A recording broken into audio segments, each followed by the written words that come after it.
But I heard that the boys had the guy who played Soldier Boy was in Supernatural. And so then I went and I watched it, and the guy was like, "I'm 26, bro," and I was like, "But you're not 26." The guy does not look like he's 26-year-old. I do not believe that that actor who plays Dean in season 1 of Supernatural is 26.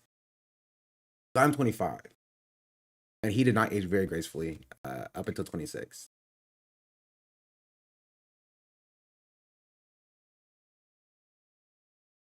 So what I'll say. He did 26. Apparently he was in season 1. I'm like, he's not 26, bro. I don't believe it. Do not believe it. I like it so far though. It's like Monster of the Week kind of thing. It's like back to old school TV, where it's like Monster of a Week, but there's an overarching story, right? Overarching story, Monster of the Week. They find out new things every now and then about the overarching story, and then hopefully at the end, culminating in a season finale that kind of ties things together, right? That's how stories should be.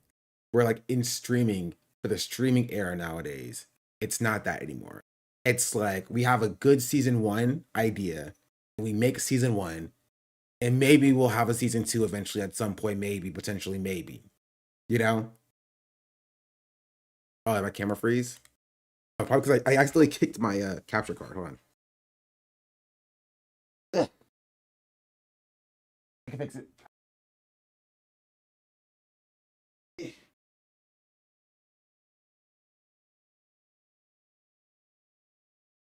Ugh.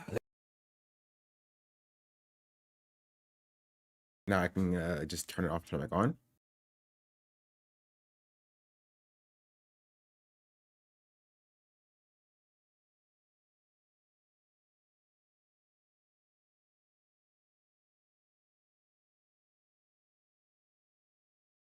But yeah, that's my Supernatural thoughts, or at least thoughts on TV so far. Is that like now for streaming, it's like maybe you'll get a season 1, right? Maybe a season 2. Don't count on a season 3, so might as well get all your good ideas out now. And that's why The Boys season 1 and 2 are pretty good, and the rest are like okay, right? Or not, from okay to not good. Culminates to the finale, where Stranger Things fell off the rails. Like shows falling off the rails is not a new phenomenon, but like it's happening more often for streaming, right? Like, is there a show that came out during streaming that actually has a cohesive, like, 3 to 5 season like uh arc that didn't like fall off the rails? Because like Breaking Bad was like network TV,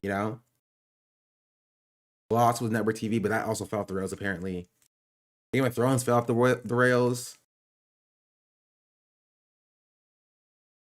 Apple TV count, I guess, but like for Apple TV, like Pluribus is not even over, so you can't even really count that. Severance isn't over, so you can't even really count that.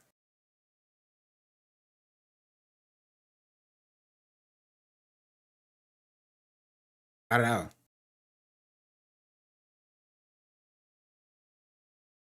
But yeah, it's not new. It's not new. Like shows flounder on later seasons all the time. But like I don't really see it happening. I think it's the inverse now. Before you used to have like a lot of good shows and then some shows that just fumble the ending. And now you have all the shows that fumble the ending and some good shows that actually stick to the ending. You know? That's a comedy. It's also not serialized at all. Right? It's more like I don't know how to describe it. Stuff like American slice of life. It's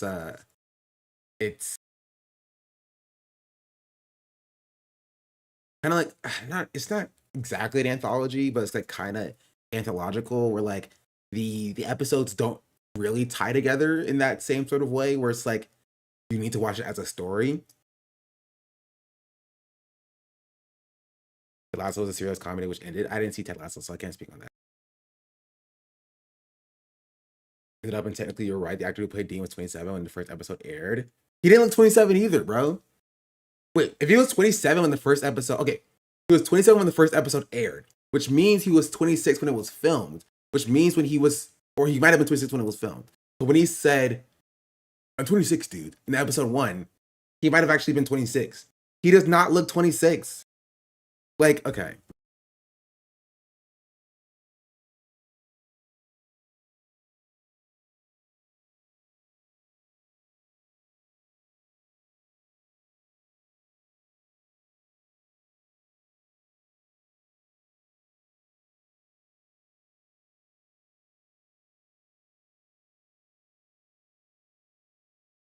Like,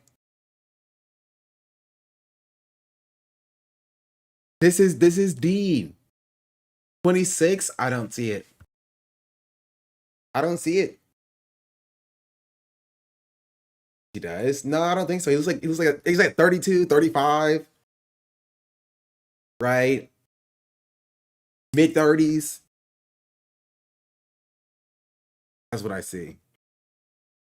I don't see 26. It was just the fashion. No, because like Stan's wearing the same fashion. He looks closer to his age, right? He's like 20, 22 or 23 or whatever. He doesn't look 23. He looks more like 26, right? 25. But like he looks closer to that age with like similar like it's the same 2000s fashion. You feel me? Like I don't know. I think it's the hair. Bad at ages. No, I'm great at ages. I'm fantastic at ages. He's just old. He looks old. You can see the lines in his mouth when his face is like stagnant. You tell me that's a 26-year-old?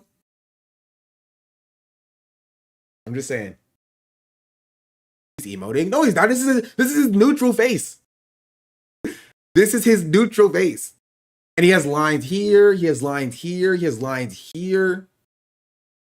Right? He has like lines here. Like that is his neutral face. I'm just saying. Most people do. Not at like 26. Like a neutral, like he doesn't. This guy doesn't. I'm just saying. I don't think he looks 26.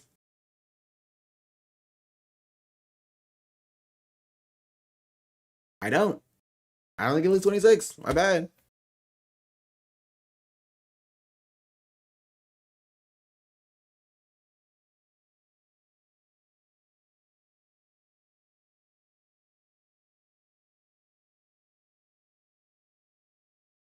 Anyway.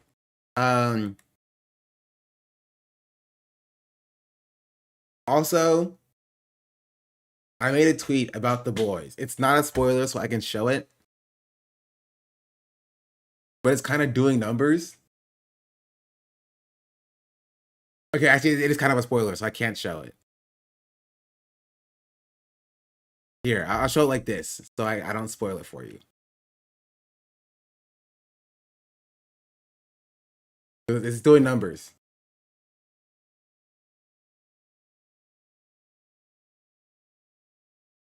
There's such good memes though. So I mean, if you haven't watched it yet, here I'll erase this.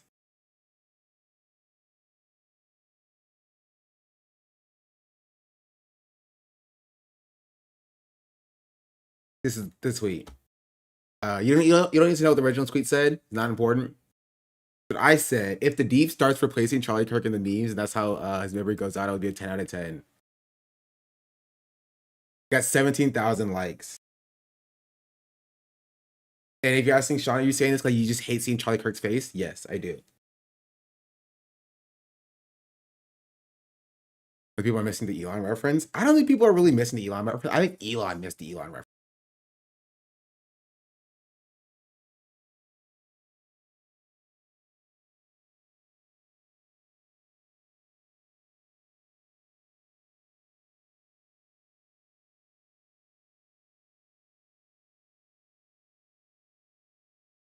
So, W, motion. I am now a boys tweet account. And I will not tweet about freaking Supernatural. In 26, it looks 19. Unless you look like Dean, because you look like 32. You spoiled it. No, I'm just saying that, like, if the deep replaces Charlie Kirk in the beans, it'll be funny.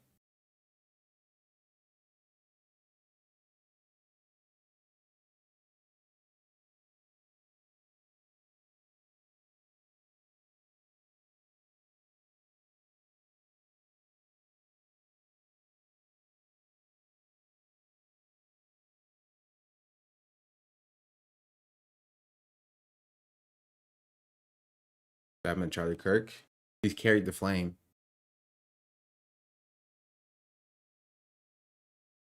Hmm.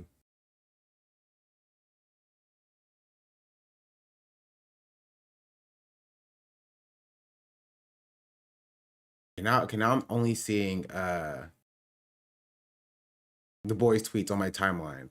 But I'm not looking for the boys' tweets anymore.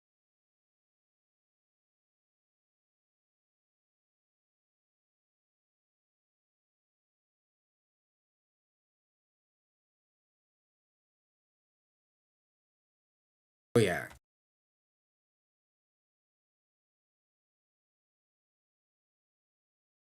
I probably should close this in case something else pops up on my timeline. What is it? What's happening in the news? The autopsy dropped for the DNC.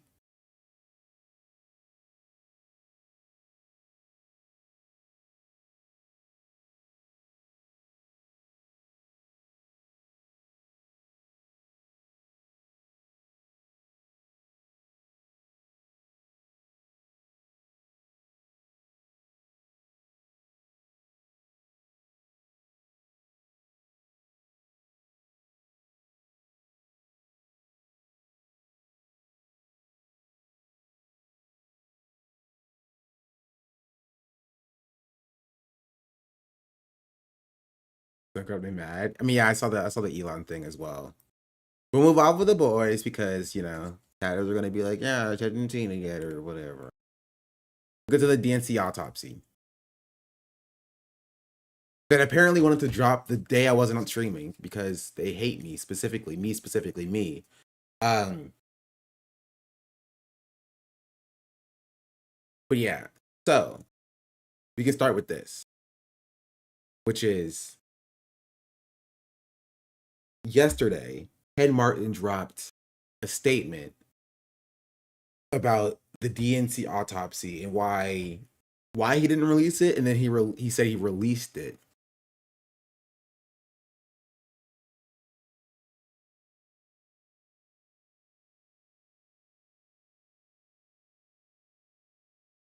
Where's it at? Here? No, where's it at? They might have a link to it. Oh, here. Found it.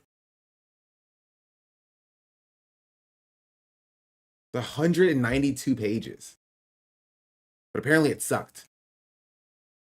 So take a little look-sees at a few of the autopsy things. Because we are the deep. We carry the wave.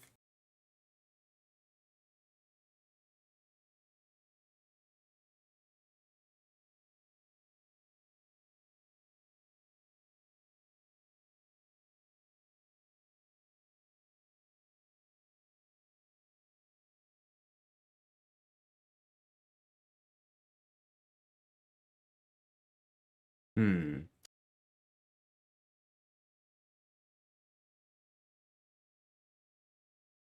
So it was released.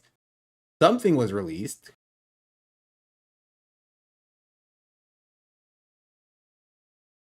As we mentioned, the Democratic National Committee has finally released its long-awaited autopsy report of the 2024 election. It follows months of speculation about what the report would say about what went wrong for Democrats and how Vice President Harris lost the race to Donald Trump. And it comes as Democrats are trying to carve out their path for 2028, with a source telling NBC News Harris is, quote, thinking about another presidential bid.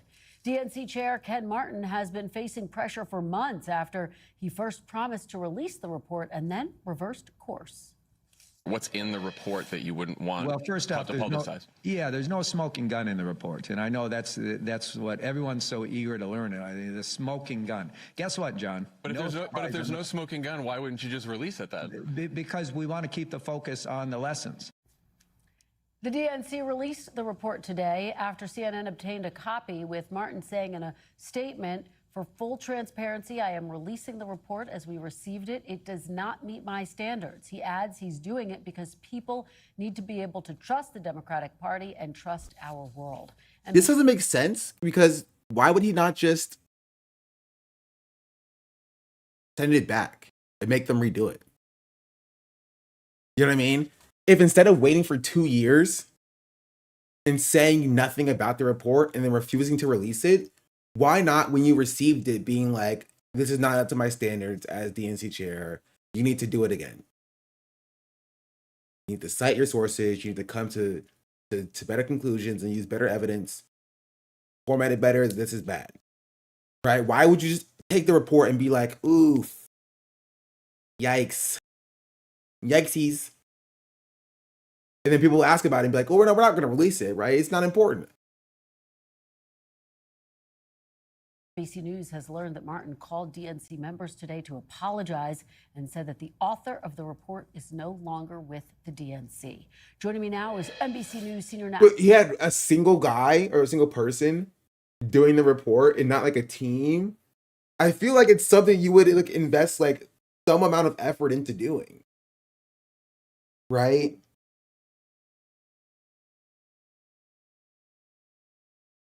Because he hired an incompetent friend to do it. Well, then hire somebody else to redo it. Like, I mean, to be fair, like if you need a DNC autopsy report, I did one on my YouTube channel. It's called Why Kamala Harris Lost the Election. Came out like a month after the election happened.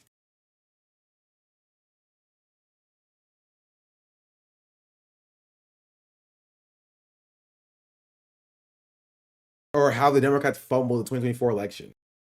Right? That's a full autopsy of how the Democrats lost.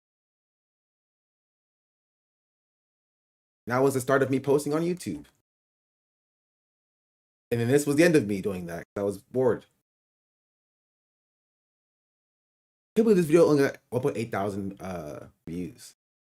I think this channel is cooked. Sorry, YouTube. No offense. I think this channel is cooked.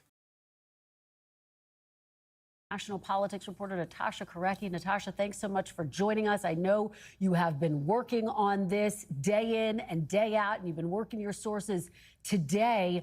What more are you learning about what led to the decision to release the report today? Why did it take so long, Natasha? He finally succumbed under pressure. When I say he, it's DNC Chair Ken Martin. One of the things that he said in a call, and we reported this earlier, one of the things he said in a call to some of his members today was that he could bear it. He could bear all the pressure. But what he started seeing was that potential 2028 contenders were getting asked about the autopsy, and it became bigger than him. And it became such a distraction. And it was doing exactly what he was trying to prevent from doing. So he did release it. We also reported exclusively that Governor Josh Shapiro, Pennsylvania governor, spoke with Ken Martin last week and also pressured him. We also reported previously that Kamala Harris asked him to do it. And as you have reported, Cory Booker also called on him to release this report. So he's been under enormous amount of pressure to release this report. Yeah, that is a mountain of pressure that you lay out there, Natasha. So you've been looking into this report throughout the day. What are the biggest takeaways here from your perspective? Well, there are many takeaways. One of them is they started too late with the negative advertising on Trump. They didn't land the negative ads. Were not landing the way they did, but they took too long.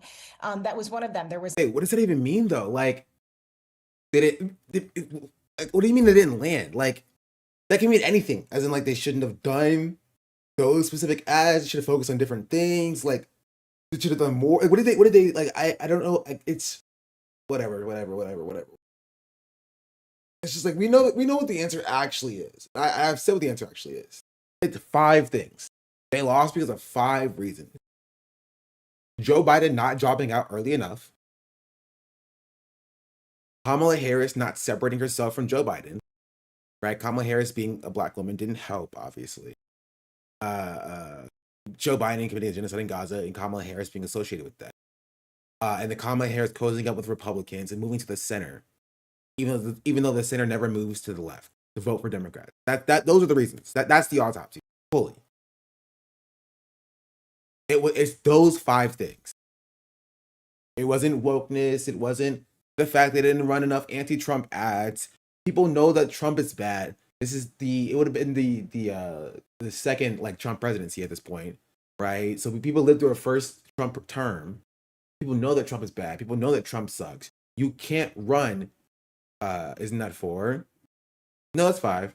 Kamala Harris being a black woman didn't help. That's 1. That's the least thing that actually addressed it. 2 is the fact that Joe Biden should have dropped that earlier. 3 is the fact that she should have separated herself from Joe Biden instead of saying that she would be exactly the same.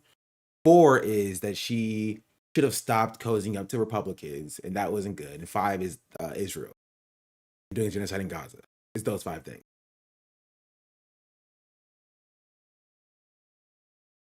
Those are the 5 things that lost her the election. 4 of those things she can control. It's not enough messaging coordination between the outside PAC, Future Forward, and the actual campaign. One of the biggest things that this underscored was Kamala Harris and how the White House, they faulted the White House with Biden White House with how they had prepared Kamala Harris, which was to say they did not prepare her. And I'm going to read this part from the report. The White House did not position or prepare the vice president. Had the White House explored and evaluated ways to leverage Kamala Harris earlier in the administration, perhaps it would have improved the president's standing, and it could certainly have helped prepare her to lead the ticket. Yeah, I mean, this is probably true, but like this is probably like reason number like 17, you know? This is probably like a reason number like 45, 32. Like it's not high up there, right? It's true that the Biden administration sidelined Kamala Harris very early on and did nothing with her because they never intended on her taking the mantle of the presidency, right? But that was her intention. That was the intention of her being the vice president in the first place, right? Joe Biden selected Kamala Harris specifically, right, because he wanted Kamala Harris to be the president after him, which is why he said himself before he ran and before he won that he was going to be a one-term president. That is what Joe Biden said, his own words, right? They didn't trust her to take the mantle and to lead the party. And so they walked that back. And so Biden, fully took the reins, and they didn't prepare Kamala Harris. That's true and correct. But like not even close at the top of the reasons why she lost. So all of those things played into this. Well, let me ask you, because what's also notable, Natasha, there are some critical questions it doesn't answer, some areas that it didn't look into, like, for example, how the debate over the war in the Middle East was playing out. What do you know about that, about what's missing? And that is why this is not going to die down. This is why this is not going to be put to rest by him releasing this today. Even though people have publicly said that they were interviewed by DNC officials and the person Ken Martin put in charge of it, Paul Rivera, about Gaza, and they said that it was a material aspect to why she lost, or it contributed to it. There was zero mention of it in this report. No mention at all. And so that a lot of people are already, up in arms. To be fair though, like that's probably exactly what they wanted. I think if it was actually written better, they would have still released it in that state. Because I don't think the DNC itself and Ken Martin actually wanted to mention Israel. It looks like every mention of Israel was deleted. It is crazy to not even mention it at all accidentally. Even tangentially. About right? that. Not even saying that Kamala Harris wasn't a strong enough supporter of Israel. I would have expected something like that, right? In the autopsy. Joe Biden was a very strong and staunch supporter of Israel, right? Kamala Harris did not step up to defend Israel in the way that she should have, or something like that. Completely not at all mentioning at all foreign policy as it regards to Israel. Like, that's weird. It's weird. Where is it? Why wasn't it mentioned? So that question is going to continue to dog them as this moves forward. I think you're absolutely right. Natasha Korecki, thanks for bringing us your exclusive reporting. We really appreciate it. Joining me now is our panel, Dan Merica, co-author of The Early Brief for The Washington Post. Ashley Etienne, former communications director for Vice President Harris and a Meet the Press contributor, and Sarah Chamberlain, president and CEO of the Republican Main Street Partnership. Boy, is there a lot to unpack today, Dan. We have to start with this DNC report. Ken Martin releasing it under an immense amount of pressure. Talk about the politics of this moment for Democrats and for the DNC. I mean, there's clearly an incredible amount of pressure on Ken Martin to get this thing out, much of his own making. Yeah, no, he's cooked, by the way. Like, I think if David Hogg wanted this seat, he could have it at this point. Like, Ken Martin's gone. There's no way Ken Martin stays as the chair of the DNC after this. It's such a massive L. Just him not releasing the autopsy for so long, but him releasing it in this state, it's cooked. He kind of put himself in this position by saying that they were going to release it, calling for a report to be made, backtracking from that. And you saw that in his statement. Rare that you see a political figure say, I'm sorry, and apologize the way he did for making this kind of snafu and really dragging the DNC through the mud through this process. I mean, I think there are a lot of Democrats, especially here in Washington, who were eager to see this report and are let down by what is and what is not in the report. It is certainly not a complete product. I'm shocked by the annotations that the DNC has put in the report that they were supposed to produce. I will note that there are not many operatives out in the country running campaigns right now who were waiting on out what the DNC thinks they should do in 2026, and that's mostly because they're running campaigns and they're not looking towards the DNC necessarily. I talked to an operative who's working on a few races who said, great, we're running our own race, basically. Yeah, that makes sense. They're so deeply immersed already in their own races. This is not a game changer for them. But Ashley, you've been one of the voices. Yes, resign. He would likely only resign if they don't meet financials. Yes, but this is where that leads into this. New Ken Martin spent part of Thursday on the phone trying to reassure donors. Two sources tell us jittery donors were second guessing whether they should trust their money with the DNC, which already has a bigger debt than its cash reserves. So that may lead to the Ken Martin resign, where like if the money starts to be in jeopardy, which it seems like it is, it won't be coming through the DNC specifically. Report to be released. So your reaction to it being released today, and for you, what are the biggest takeaways? Well, for me, my first reaction is this is a complete and total failure on the part of Ken Martin. He had a choice. Ken Martin chose to release what I've been told is a draft document with critiques. I mean, this is not a surprise that like the Kamala Harris team is throwing him under the bus, which honestly, they should be doing that. Honestly, it's their fault. So it's like the blame game at this point, but I think it's very funny. You know what I mean? It's like the Spider-Man meme where everybody's pointing at each other. Critiques to a draft document, and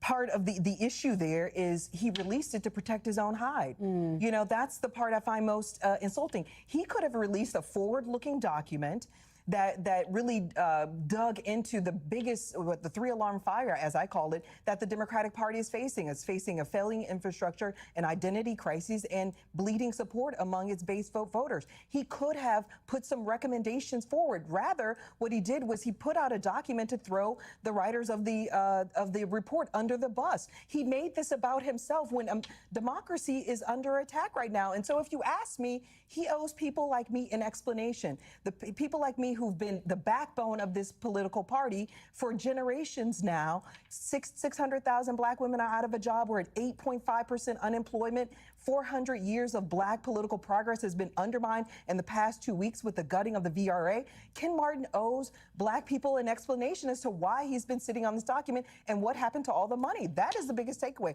There is no unpacking of how the money was spent, how it was strategically spent, whether it was spent to advance innovation, innovative team can't act like why they don't know why they lost. I don't think they're acting. They just genuinely don't know because they're stupid. Black voters and brown voters. I mean, it's really, again, a failure of leadership on the part of Ken Martin. Let me follow up with you quickly, because Dan Pfeiffer, former Obama advisor, also outraged by Ken Martin, posting on social media. It's hard to imagine anyone we talked about winning 2 days ago. Anything worse I believe. than Ken Martin handled. It was 2 days ago, I think. bad days. The DNC autopsy. It was a disaster of his own making, and it's sufficient evidence that he is not the right person to lead the DNC at this time. Are you saying you agree with I Stan? will I say, agree with that. I I mean, do again, think the DNC and all of the party apparatus is throwing Ken Martin under the bus. Not saying that he shouldn't resign, but I think this is a very obvious scapegoating tactic. They're all trying to scapegoat Ken Martin to absolve their own responsibility in the loss, and they're hoping that they get to just fire Ken Martin in hopes that the voter base would be like, okay, now that Ken Martin's gone, we're gonna go back to normal. You know, they're not actually gonna change anything with the party. Because again, she worked on the Kamala Harris team. She is more at fault for Kamala Harris losing than Ken Martin is. If we're gonna be entirely honest, she is more at fault, right, for Kamala Harris losing than Ken Martin is. Ken Martin's not absolved from his issues and problems, and he should resign because he sucks, right? But like, if you work on the Kamala Harris team, this person? She worked like comms on Kamala Harris's team, or whatever. That's what the splash banner said. Like, it's your fault. It's your fault. And they're all trying to throw Ken Martin under the bus because it absolves them a little bit more of their issues. The autopsy is just a basically a how do you say this? Description of the issues that they caused. Should go. Ken Martin should go. I think he should. I mean, but before he leaves, I think we need an explanation as to what happened to the money, because everything flows from the money. There, as I said on Meet the Press, there's speculation that people were making decisions to line their pockets and not win this election. That is deplorable. Sarah, let me read you part of this report. It says, focus less on abstract issues and identity politics and connect with voters on the issues they say matter most, including the economy, disaster relief, and addressing housing affordability. As Republicans This is so read this funny report, what are the because it's takeaways? like it's verbatim. Do you remember this, chat? This is verbatim what Gavin Newsom said. Do you remember, like 2 months ago? This is verbatim what Gavin Newsom said. Verbatim. Verbatim what Gavin Newsom said. So I think Gavin Newsom saw the report. Gavin Newsom started quoting the report. Right? But the issue is actually not identity politics, funnily enough. I know, it sounds crazy, right? It's actually not identity politics. What? That's crazy.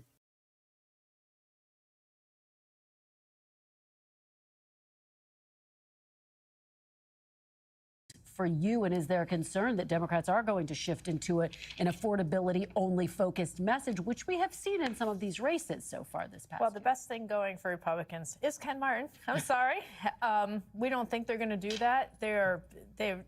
They have no idea what they're doing. I mean, the incompetence is shocking coming out of the Democratic Party when they do have an opportunity We'll read the to report. go after the Republicans. Either we'll read the report or we're going to watch the Pod Johns talk about it because I'm too lazy to read it myself. It's either one of the two. And the economy and all of those issues, but they're so busy fighting about a report that is incomplete at best, and a man who cannot run the agency. I mean, there's $17 million in debt, and they have $14 million. I mean, it's truly the best thing we have going into this election, this midterm election. Dan, I But think it's it's safe to unreadable. say that Well, that's why it'd be reporters funny like to you and I read are it, gonna you be know? focused on what happens next with Ken Martin in the coming days and weeks. But And honestly, wanna ask you I think about it's more another- fun to read that report than like talk about whatever's happening on Twitter with whatever like cosplay versus Leftist online are getting into. You know what I mean?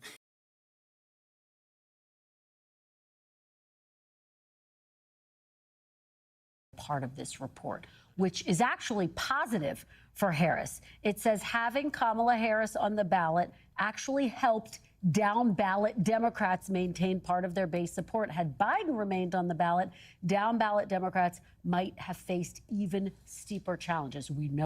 Well, that's correct though. I agree with that part of the report. I feel like that was just stolen for what people online were saying though. That's true. That's right. If Joe Biden stayed in, like the Democrats would have lost way more seats. Know that the former vice president is considering another run. Do you think this bolsters her argument for making another go at it? Oh, definitely not. She still lost every seven swing state, like all 7 swing states. 100% no. Definitely not. Just because she was a better option at the time than Joe Biden does not mean that she should run again. She lost all 7 swing states. All 7 of them. Joe Biden didn't do that in 2020. Hillary Clinton didn't do that when she lost. I think there are certainly things in the report that you could cherry pick from it and say bolsters anyone's argument that it's maybe someone who is outside of this Biden world will probably pull things from it that say they would be the right person to run in the future. There are certainly, it was pretty well known at the time that Vice President Harris becoming the nominee and Joe Biden stepping aside helped down ballot Democrats because there was less of a conversation about age, there was less of a focus on Biden's frailty, and that helped down ballot Democrats who didn't have an answer for that. That's not exactly a revelatory thing that I think a year-long report was needed to assess. But I think the vice president is going to run for president or not, and I don't think it's going to be because of something in the DNC report. I would imagine that, most of us are going to turn and focus on these campaigns that are running in these states, and the folks who are running these campaigns, I would argue, largely don't care about the takeaways in this report because it doesn't necessarily impact their day-to-day lives and how they're running their campaigns. I mean, this is true, but the issue is not the report, it's how poorly it was written and why should people trust the DNC or the Democratic Party at large to actually do anything meaningful, right? The report does not matter because of its conclusions, right? It matters because of how stupid it was done, which is like, why should I trust you or the Democratic Party to actually do anything positive? If this is all you can, if this is how you reflect. That probably includes Harris. But the reality is, just to clarify a couple of things, the reason why it matters to state level parties is because, again, if we made decisions, if strategic decisions were made to put a lot of money on television and not invest in building the infrastructure of the state parties, that affects those local races. There's a lot in this document that is not unpacked, and that's why my issue is it's not what's in it, because none of it that's in it is groundbreaking. It's what's not included. The issue of Gaza, which we're seeing affect all of these races all over the country, how the money was spent with strategic decisions. We're getting our butts kicked by Republicans on the ground. They're building new modern information ecosystems that we've not even started to invest in. I've been in the party 25 years, and the same 5 to 8 people have been making all the strategic decisions and all the money. So that's really the question, is how the money was spent. You guys, when Obama was president, you were way ahead of us with the technology, and we've caught up and actually passed all. My point is more that she's a Republican. I was like, what do you mean you guys? What do you mean you people? She's a Republican.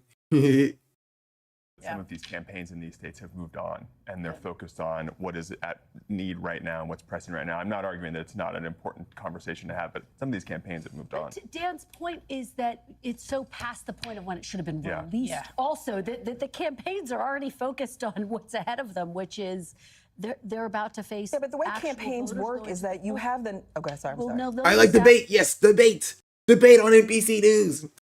And they're also debating about literally nothing. It literally doesn't matter, bro. It quite literally does not matter what they're debating about at this point. Ask you just to button this up, because one of the big findings was there wasn't enough focus actually on attacking President Trump early enough. Is that a lesson that Democrats should take in the midterms and beyond into 2028? I mean, I still don't see us attacking Donald Trump in any robust way that's actually penetrating. I mean, I don't. I mean, I recommended that to the Democratic leaders, Schumer and Jeffries, almost a year ago that they needed to take on this issue of corruption. And they just announced 3 weeks ago that they're going to form a task force. 9 months, and you've not been talking about the corruption of this administration in any sort of robust way. I mean, it's a complete failure, but that's also why you need an autopsy, to really unpack these issues and to make recommendations for the totality of the party and the entire ecosystem. She's not incorrect. Is there a final point on that? Well, all I have to say as a Republican strategist, we are thrilled that Nancy Pelosi is retiring, because this would not have happened with Nancy Pelosi's leadership in the House of Representatives. We thank you for watching. And she's also not wrong about that either. Nancy Pelosi sucks in many different ways. She would not have stood for this. She would not have stood for this, bro. Nancy Pelosi would have burned Congress to the ground. She would have went to the DNC headquarters and shot Ken Martin in the head, like herself. If Ken Martin like threatened to leak this, like this specific autopsy, she would have been like, "How dare you? How dare you do this under my watch?" Nancy Pelosi did not play. She kept a tight ship, and that's why, like, partially why progressives couldn't really get a foothold in gaining any power. Because Pelosi would like walk around and like swing her power around so powerfully and so strategically, where it's like you couldn't really get anything done with her. You know, she would do that to benefit the establishment and to stifle progress. Right. So, but since Nancy Pelosi stepped away and stepped down, you have Hakeem Jeffries and Chuck Schumer and Ken Martin, who are all just kind of like nothing. You know, milquetoast Democrats who kind of just let the ship, float. They updated on breaking He kind of like Jimmy Kimmel a little bit. Isn't that crazy? news and top stories on the NBC News app or watch live on our YouTube channel. At long last, the 2024 DNC Autopsy report has been released, and it is kind of a disaster. As we had discussed on the show, it turns out that Paul Rivera, the person tapped... Can we read it, chat? Should we read it? Hold on.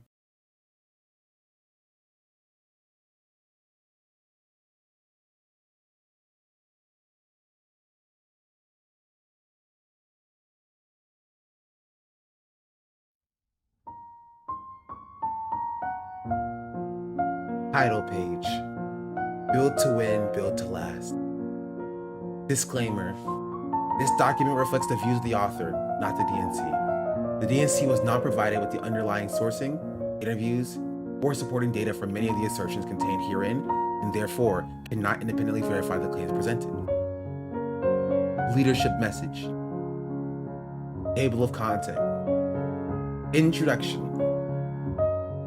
In every election cycle, there are two major parties and hundreds of outside groups invest enormous... This is not academically written. I can just tell this by the prose written in this article right now. This is not an academically written article. Sorry. In every election cycle, there are two major parties and hundreds of outside groups invest enormous resources and energy trying to define the terrain for voter choice. What happens at the presidential level certainly impacts down-ballot contests, yet candidates across the ballot in both parties will still seek to define choices for voters in their specific elections. From those choices, the voters decide which choices is the most resonant. One party declares itself the winner, and the other party declares itself that the right is far from finished. Because the right is far from finished. Wait, the fight is far from finished. I can read. Effective parties, understanding history rarely repeats itself. It does often rhyme. Makes it a point to study electoral outcomes after each cycle to identify potential improvements to every aspect of their campaigns. Space. John Adams argued, liberty cannot be preserved without a general acknowledgement among the people, who have the right, and a desire to know. End quote. This desire to know, to understand what is going well and needs to be maintained, along with understanding what is not working and needs to evolve, is at the heart of any substantive effort to evaluate the relative impact of strategies and tactics tied to certain election cycle and specific candidate makeup in order to generate insights about what happened. That is a long sentence. A thorough review can provide a blueprint for future campaigns, establish a series of lessons learned to drive continuous improvements in future efforts. In this regard, the 2024 election was no different than any other. There were many dramatic moments framing the narrative of the national campaign. Thousands of candidates seeking support from voters, and billions of dollars spent across the ballot and throughout the electoral ecosystem to advance particular interests. Miss Harris is going to come out and say that Netanyahu is going to be a genocide and live during a cloud like seal and pretend like she wasn't in charge for 2 years. Oh, for sure. That's exactly what's going to happen. There are many books already written and many more to come presenting analyses of what happened for both sides. The efficiency of the strategies,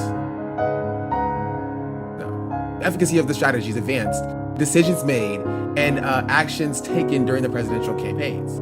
These analyses, in order to present a thorough picture of the will of the people and the choices they made, must extend beyond the presidential campaign to include those strategies, decisions, and accounts taken by other federal, state, and local candidates on ballot nationwide to examine why so many were able to succeed where others came short.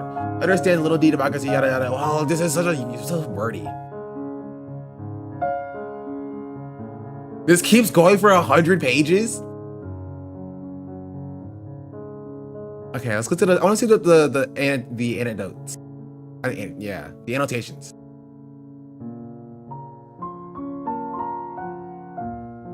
Where's it go? Where'd it go? Yada yada yada yada yada yada yada. Why now? Democracy is a very old institution, and yet the democracy you go blah blah blah blah blah blah by 2024 and blah blah blah blah. Methodology. This report analyzes a range of publicly and commercially available data. No source material was provided. Unsourced claims cannot be independently verified to identify actual investments, actions, and eventual voter behavior. The analysis also includes quantitative data obtained. Okay, I'm gonna pause the music. Obtained in the form of in-person and virtual interviews of more than 300 organizations and individuals who were promised confidentiality to encourage their participation and candor. Most participants were eager to share the recommendations for how Democrats can improve strategies, decision-making, and infrastructure. In parallel to this report, the DNC and ASDC have conducted more than 1,200 interviews to assess the health of our 57 state parties in every state, district, and territory. While some participants may agree in part or disagree in part with portions of this report, we thank all participants for their candor and yada yada yada. Who cares? Executive summary. This section was not provided by the author.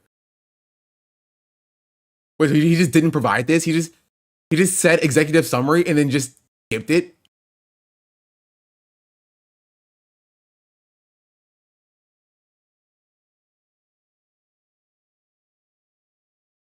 So like, okay, this is like when, okay, I know what happened, chat.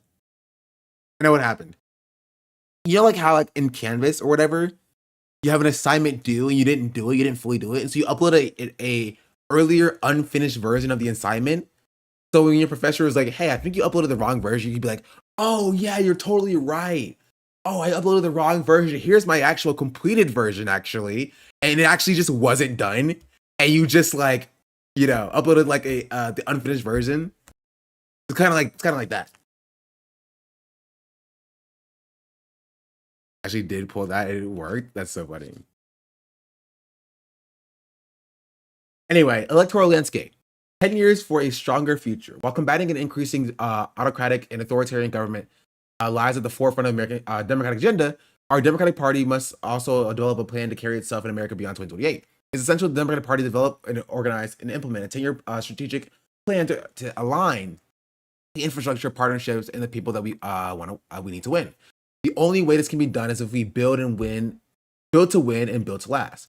Democrats need a new forward-thinking electoral strategy that focuses more on who or what is on the ballot and address how Democrats can reconnect with Americans at every level across the country. We must organize everywhere and win. Organize everywhere and win anywhere. Winning anywhere means providing a renewed focus on voters in the Middle America in the South. Wait, that's just what I've been saying for years. That nobody has been listening to me for, but it seems like it's been coming up a lot recently. I'm just putting that out there. Who have come to believe that they are not included in the Democratic vision of a stronger and more dynamic America for everyone. Millions of Americans are suffering from poor access to healthcare, manufacturing and job losses, and failing infrastructure, yet continue to be persuaded to vote against their best interests. Okay, I guarantee they just stole and scraped just like leftist Twitter posts and just put it in this section. persuaded to vote against their best interests because they do not see themselves reflected in the America of the Democratic Party. We can do this because we have done it before. In 1989, after losing 3 straight presidential campaigns, our party refocused the conversation around policy and purpose to reclaim the vital center of American discourse. Understanding that the center is where most people live, this is not true, by the way, then DNC chairman Ron Brown led Democrats out of the political wilderness by supporting candidates putting people first, prioritizing the economy, and offering Americans hope. It was Ron Brown who understood every corner of America was hurting and proclaimed his tenure would be less about a race and more about the races we win. Less about like races and like skin color. Like 1989. I mean, obviously, I already know that this has a focus on like drop identity politics or whatever, but like that's not what the conclusion to draw here is. No, we'll continue. Ron Brown also challenged the Democratic Party to think and be different. He focused less on pie in the sky narratives and asked the party to get real about the politics of success. Chairman Brown was relentless about party building, and his optimism inspired others to unify their focus on the end goal, winning the White House again, and in the face of 3 consecutive defeats, leaving many Americans at the distaste of Democrats and politics in general. Brown was idealistic and practical. He fought for his beliefs while challenging those who argued it could not be done. Under this future-focused directive, Democrats were able to win governor races in Virginia, mayoral races in New York City, and elect Bill Clinton in the White House in 1992, turning the tide of defeat and ushering in a new era of political achievement. In the ultimate sign of recognition of Ron Brown's unifying vision, it was President Barack Obama who acknowledged that he was president, in part because of Ron's vision of the future, because of the example he set, because of the organization he brought into the Democratic Party. Finding our way back to this level of success will not be easy. It will not happen overnight, but we will. But the reason we will win is twofold. The first is that we do not plan to advance alone. Winning anywhere I love that that's the strategy, just win anywhere. Like, sure. Win anywhere is the shared mission and the purpose of the DNC and its partners. We will do the hard work and reassess our strategies, our message, and our targets, and challenge our partners, including labor and progressive organizations, to hold us accountable as we move through the next 10 years and beyond. Well, they tried to do that, and y'all said you just wanted to help Trump win anyway, but whatever. Secondly, once we win, we will ensure our newly elected and re-elected officials move consistently and decisively, instill faith and confidence in American voting public. Gosh darn it. The rage of voters, stoked daily by information silos, talking heads, even politicians, has contributed to most Americans having a lack of confidence in both parties. Democrats must accept that it is more important than to deliver on what they promise, and then make our constituents aware that we are fighting for the things that they care about. They most care about. We have to meet this moment with creativity, purpose, and openness. We must align our values with our investment to maximize the impact of our year-round efforts. We must reform our party structure and practices as a means to rebuild and reposition our party to re-earn the trust of the confidence of the everyday Americans. Yada, yada, yada, yada. Reassess the state of the party. All be hot takes after the election. The hot takes will lead to mistakes if we do not take the time to thoroughly explore what occurred, what worked well, and what would have been done better.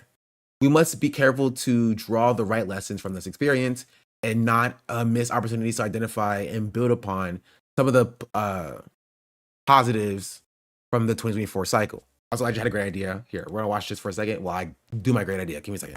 By the DNC, by DNC Chair Ken Martin to produce this report, just kind of shit the bed, and turned in. He's already been surpassed by AI. Yes, he turned in this incomplete analysis. It's riddled with errors. It's not backed by source materials. It seemingly is written by AI in a lot of places. Ken Martin released a statement about the autopsy in conjunction with the report. I'll just read a bit of it. When I received the report late last year, it wasn't ready for prime time, not even close. And because no source material was provided, fixing it would have meant starting over from the beginning. Every conversation, every interview, every data set, ... I'm not proud of this product. It does not meet my standards, and it won't meet your standards. I don't endorse what's in this report or what's left out of it. I could not in good faith put the DNC stamp of approval on it, but transparency is paramount. So today I'm releasing the report as I received it in its entirety, unedited, unabridged, with annotations for claims that could. Sorry, I changed the title of my YouTube video on my channel. Yeah, I'll just show it to you. I changed it to What the DNC Autopsy Won't Show You 2026. Boom. That's how you get them.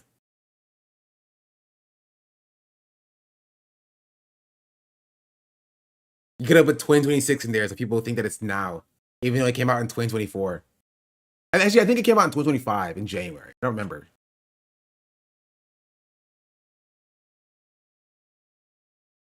Yeah, January 13, 2025. Couldn't be verified.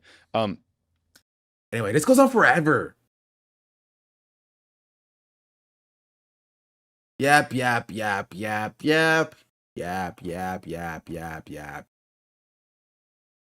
Playing contracts, public reporting. Nearly 3,000 people stormed the Capitol building, leading to the deaths of 5 people, including 1 Capitol police officer who was beaten to death by insurrectionists. Democrats netted 2 seats in the House, flipping 10 seats from the Republicans while losing 8. Data appears to be inaccurate. Yap. This goes on forever. I'm not reading all of this.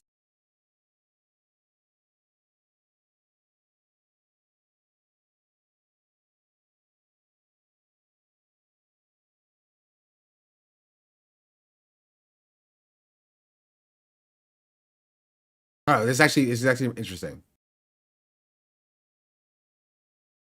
Yeah, this is interesting. This is what I want to see.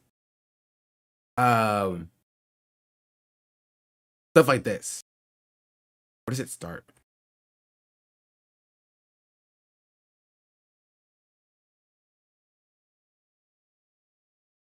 What happened? No evidence provided for many claims in this section. Introduction pending. He didn't do an introduction. Didn't do a national overview. Battleground state outcomes. On election night, the world watches the blue wall crumble to return Donald Trump to the White House. States that have consistently reliably voted for Democratic candidates, including Pennsylvania, Michigan, and Wisconsin. All 3 of these states voted for Trump in 2016. I mean, I don't think that technically proves this incorrect, because they still could have voted for blue candidates, for like blue senators, governors, etc. But whatever. Voted for Trump along with I guess the implication is that they didn't vote for Trump. Along with Nevada, Arizona, and Georgia, they're going for Biden in the previous election. Every swing state district Democrat, swing state and district Democrats focused on holding onto swung right, allowing Donald Trump to become the first Republican candidate to win a popular vote since George W. Bush in 2004. Even in the midst of the fundamental shift in the electoral map, there are key takeaways that Democrats should consider as they invest in the majority party strategy. The first is, despite winning the popular vote, Donald Trump won the election by a little more than 2 million votes in the popular vote, meaning the election was swayed by 0.15% votes cast across the election. Analysis not supported by the data. The second margin of defeat for Kamala Harris was among the smallest. Okay, yada yada yada. Tens of thousands of votes in a handful of states returned to a Republican. Tens of thousands of votes in a handful of states returned a Republican to the White House. Plain contradicts public reporting. Governor was on the ballot 11 states: New Hampshire, Vermont, West Virginia, Indiana, Missouri, Utah. Appears to miss Delaware. Win only 2: Washington and North Carolina. Your number is 3, not 2. Appears to miss Delaware, bro. He said F Delaware. While Stein was able to keep the governor's office under Democrats' control, it is concerning how Robinson was able to capture 45% of the state's vote, even after his reputation of equal rights for everyone, and probably asserting that he's a black Nazi. Can't contradict public reporting. Jeez Louise, this sucks. And this goes on for like 100 pages.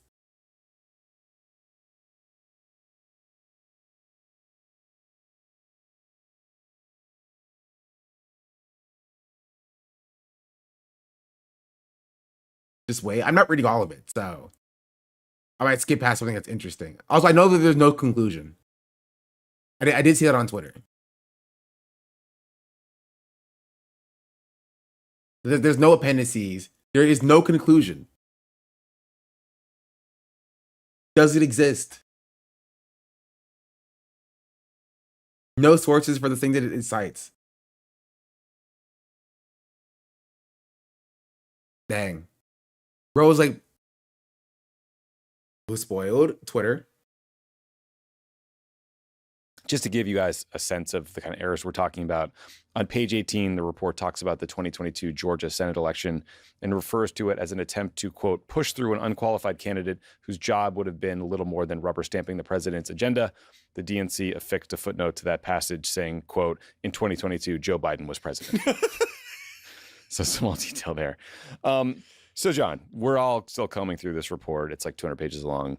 What's your reaction to all this so far? So my first reaction is like, I wanted to be careful here because I've always thought that people who sort of admit mistakes and then say, okay, I'm sorry, full transparency, like we want to incentivize that behavior because we don't want people to think, why would I tell the truth now and release what I promised I'd release, because then I'm just going to get even more shit and it's going to be worse, because we've had these conversations being in politics. And so like Ken Martin gets credit, I think, for doing that. Like it is belated, but he put it out, he apologized, so that is good.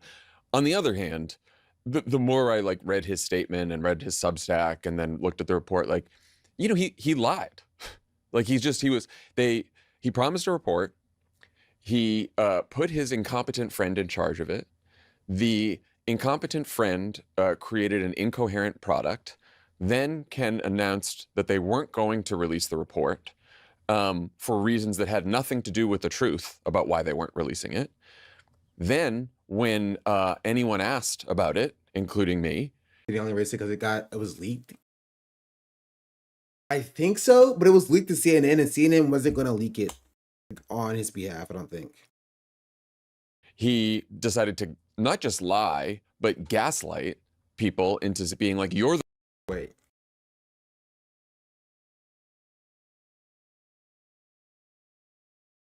problem. You know, it's why don't you want to win? Why are you looking in the past?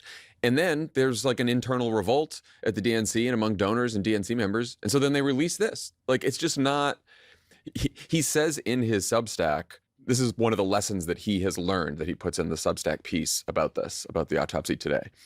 The Democratic brand is in trouble and needs repair. We have to restore confidence in our party and show we can really deliver on our campaign promises to the American people. People need to be able to trust the Democratic Party again. Trust is critical.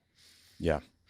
So do you think we've resolved that? No. I mean, so look, I'm with you. Like, I'm glad they put it out. I appreciate that they did this. It took way too long, but whatever. We're here.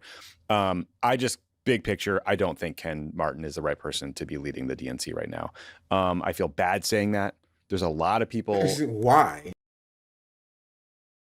You should have been saying that 2 years ago when he first lied about releasing the autopsy. Right? Where's the apology from people like this?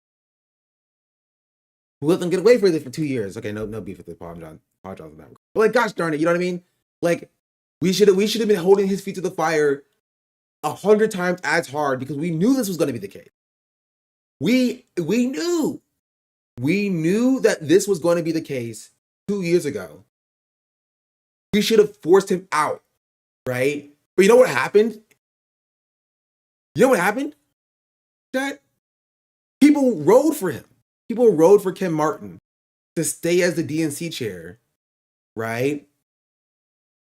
Over like people who were trying to like get these type of people out, like David Hogg, when we knew that this would be the case. Now it's surprise Pikachu face.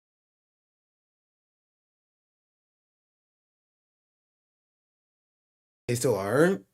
I mean, a lot still are, but there are people. A lot of people have also, in the DNC building, working really hard, who feel demoralized and their job sucks right now.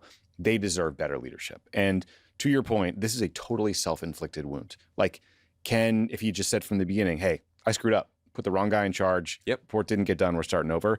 that would have been really bad, right? There would have been a lot of shots at him, questions of his leadership.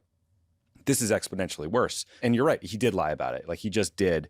And because of that lie, everyone else filled the void with their own theories, right? Like, Kamala lost because of Gaza, he lost because, right? So that exacerbated problems within the party. It didn't fix them. So he has a huge candor and credibility problem right now. There's also the fundraising problem that you guys discussed in that interview. There's some numbers out this week. The DNC has 14.4 million on hand. The RNC has 123.9 million on hand. And really, the DNC has -3 million because that's the cash they have on hand. If you then take away the debt, then it's -3. Yeah, and also the DNC is getting massively outraised by the DSCC and the DCCC. And I guess like this whole process just made me feel like this guy's not good at politics. Like, this interview came about because Ben Rhodes, or maybe me, tweeted something about fundraising. So Ken reached out to you to criticize you and say, oh, I'm always happy to come on. And then like kind of, I guess, was kind of like harsh to you guys at that party. And like actually walked up to me, like shook my hand and just kind of like silently mean mugged me and walked away. I remember being like, I'm drunk, but like not that drunk. And so like, and then in the interview though, like he just like, it wasn't just that he was gaslighting you. He was like taking shots at you and kind of like, look, we've been friends for 20 years. You're one of the least confrontational people I know, but every 2 or 3 years, every friend, you have a blowout fight. And there was a look on your face. I stopped listening to them. What are they talking about? Are they still talking about the autopsy?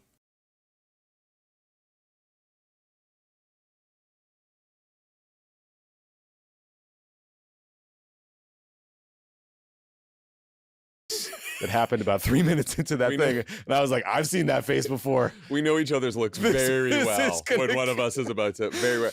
No, this is gonna go south. Because I'm not, you know me, I'm never looking to attack someone or embarrass someone. In fact, I probably err too much in the opposite direction. But when someone lied to them in an interview, lies to you and you know they're lying, and then not just lies but accuses you of being the problem when you know that they're actually covering something, it pisses you off. First it's condescending. But I will say this, because I'm sure some people might say, and I've seen some of this online too, which is like, too much on this autopsy, who the fuck cares?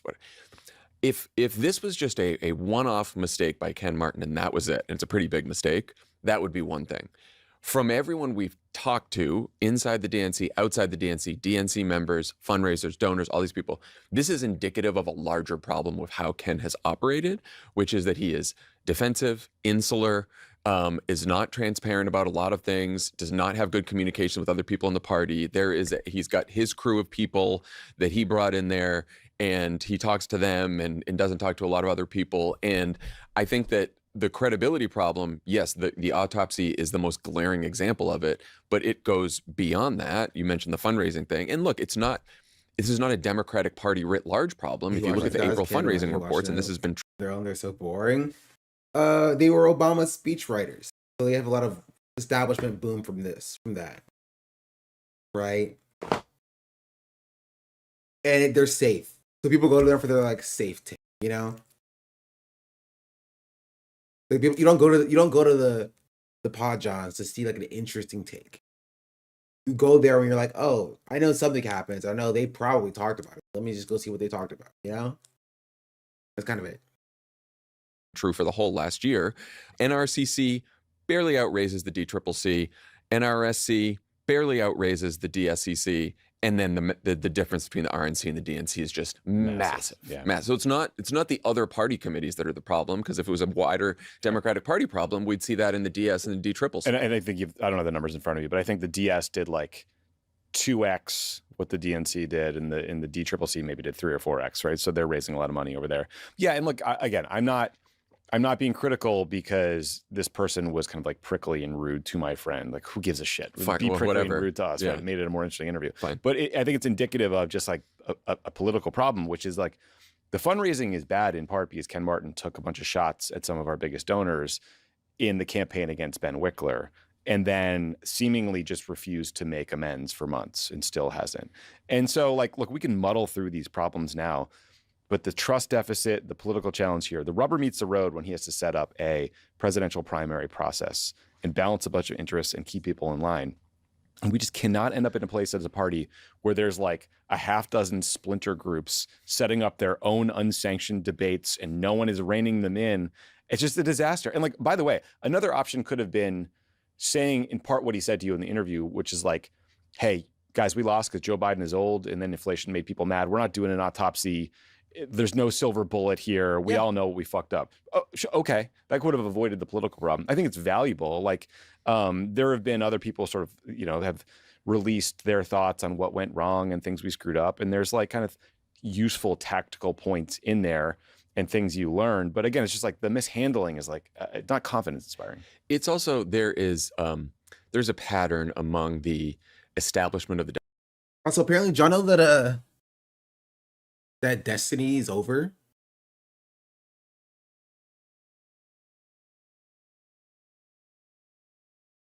Like the game. I could have been talking about either one. You didn't know. I could have been talking about the game or the streamer. Democratic. But no, like the game, like Destiny 2 is like done. It's over. It's good. It's gone.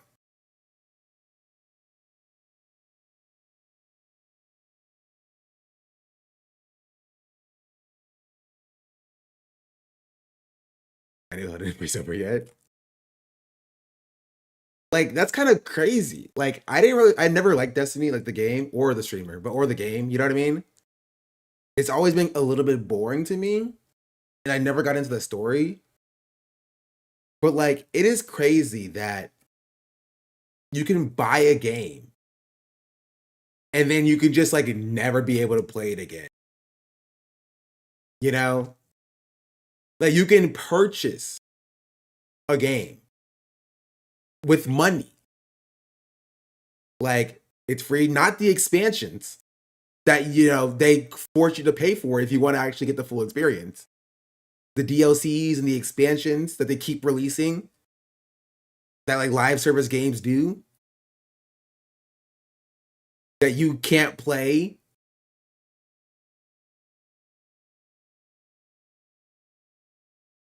That should allow you to do solo play at least, and that's what stopped killing games. It's like actually not Destiny 2, Destiny 1 still has live servers. I mean, they're not shutting down Destiny. Okay, here, I'll look it up.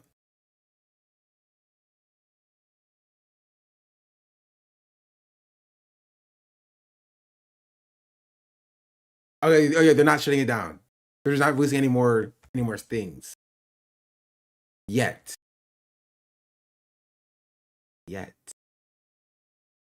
No, it'll happen. It will happen until they release their either the source code or a dev kit or something that allows you to host your own services for live service games. Once Bungie pulls the cord, I get it, Bungie cord, Bungie cord, Bungie, you get it. You get it, Bungie, you get it. Once they pull the cord, then it's gone. It's gone. It's done.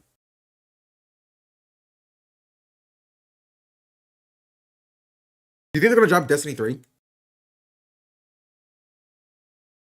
I never liked Destiny. I've tried to play it multiple times. I've never enjoyed it. I tried to play it recently.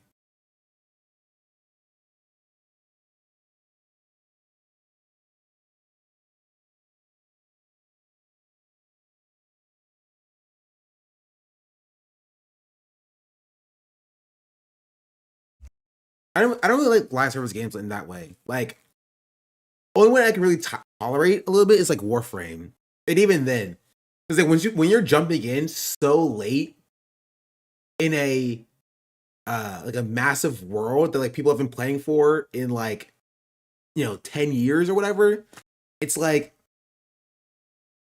I don't know if I can really get into it because I feel like I'm always going to be behind. And I feel like there's already so much content out there, and I don't really know what to do because there's so much stuff out there. I don't know. This is why I love the game Anthem, which I have a physical copy of, by the way. I think it's like around here somewhere. I have a physical copy of the Anthem game. that I bought from GameStop. You can't play it anymore, I don't think. Played any of the Forza games, but hooked on Horizon 6 right now. I played Forza Horizon 4 a little while ago. It was fun. Back in the day. Anyway, sorry, back to the DNC conversation. Basically, Anthem Kyber is going to be worth tens of dollars in the future. For the last several years. I never played it. I bought it from my brother, and he's also never played it. So, yeah. Where when the online grassroots noise gets really loud, the response is these people don't know what they're talking about. They're just, crazy lefties or libs or whiny people online, and we know best because we have the right information and we do this for a living, and so fuck you people, right? In no uncertain terms. And like, I understand the frustration being on the inside when people are chirping at you from the outside. We've been there, right? But when you're on the outside, you realize like, yeah, some of the carping on the online is really fucking annoying and not correct. But your job, if you're in the party and you're in leadership and you're part of the establishment, is to at least like listen to those voices, welcome them in, be transparent, be honest about what you know. I mean, I'm just thinking about this, like, obviously we've criticized the Biden administration and Joe Biden quite a bit, but I remember when Ron Klain became chief of staff and the way that the Bernie folks and the Biden folks after that primary worked together, and Ron made sure he was listening to all parts of the party and wanted ideas from all them. And I think it was like a good way of handling it. Like, obviously, things got worse later on, but I just think that the model of a successful party has to be like, yes, keeping people who are like, yes, pushing back on people who are criticizing you unfairly, but at least listening to voices and trusting people with the information that you have. Yeah, one thing. So much like the DNC, we are trying to build an independent, progressive, grassroots media company. So please subscribe to Pod Save America here on YouTube. It really helps us push back on the right-wing crap out of the RNC and Republicans and Fox News and everybody else. So subscribe to Pod Save America. We'd appreciate it. Just to go at the report again. I mean, CNN broke this story, and they reported in their big piece that there was a DNC retreat for top donors. And at that retreat, Paul Rivera, who created the autopsy, did an hour-long presentation that was, according to... Who's Paul Rivera? Is he a profile online? Does he have a profile? Or is he just a guy? Paul Rivera.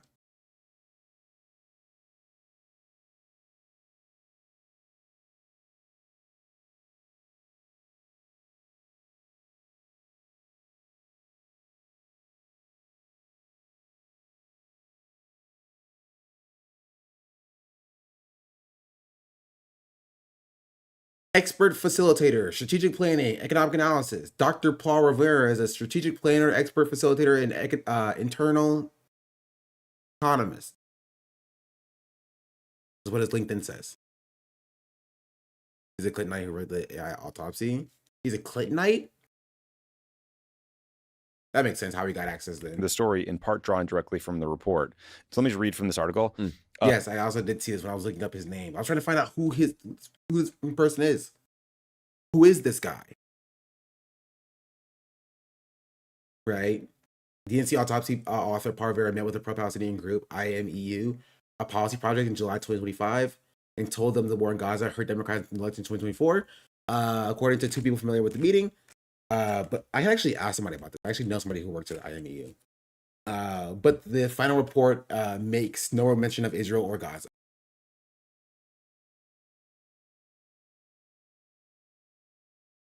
I want to show this about Maxine Waters, but I'll get to this in a second.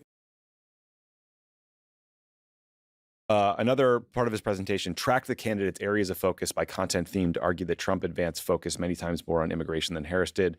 Rivera used an unclear methodology for the breakdown, assigning percentages to 10 categories of content or theme for Trump, Harris, and their running mates. The percentages in every column, one for each candidate, added up to well over 100%. Right? So it just like speaks to how sloppy this is. And again, it's like, okay, if this report was so bad that you just released the statement saying you could, quote, not in good faith put the DNC stamp of approval on it, why did you let this individual present some of the findings to your biggest donors when you have that's fair this huge fundraising problem, right? Not only that, Tommy, in the CNN report, it says that Paul Rivera has been seen recently still hanging around the DNC, which has demoralized the staffers because they know that he was the guy who fucked up the whole autopsy. Right. That's crazy. Imagine you're like the son of the boss, and your first day hired, you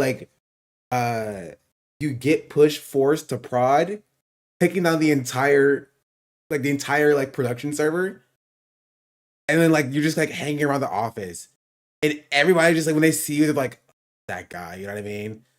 It's that guy. That's like, I mean, I don't really care about him, but like that's like, ugh.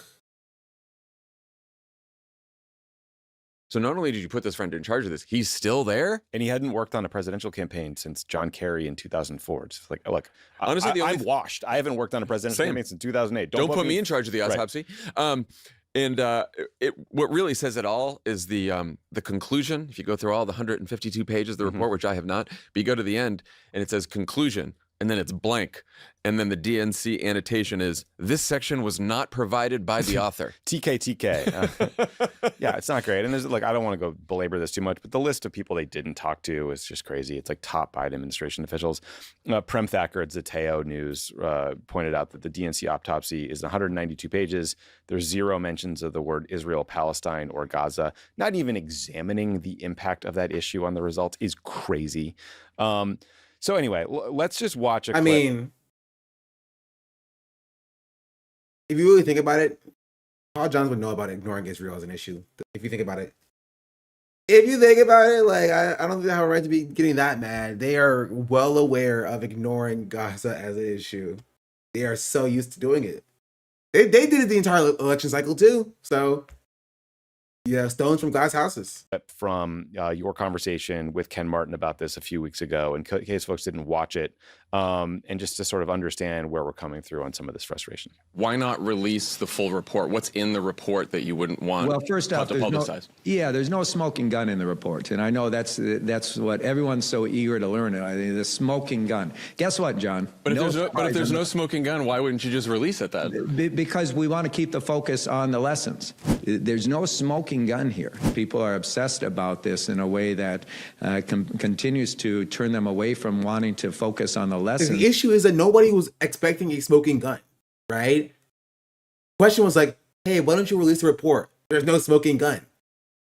Okay. But why don't you release the report? We want to focus on the message, the lessons. Like, okay, but like there should be lessons inside of the answer is that there are no lessons inside of the report. He didn't want to say that, right? That's the truth. The truth of the matter is there are no lessons inside of the report. There are no lessons. There's no smoking gun either. There's no lessons. There's nothing there. And it will make him look bad. And again, honestly, he could have gotten away with it, right? He could have gotten away with it if, when the report came into him, he released it and was like, hey, this is the report that we got from the person.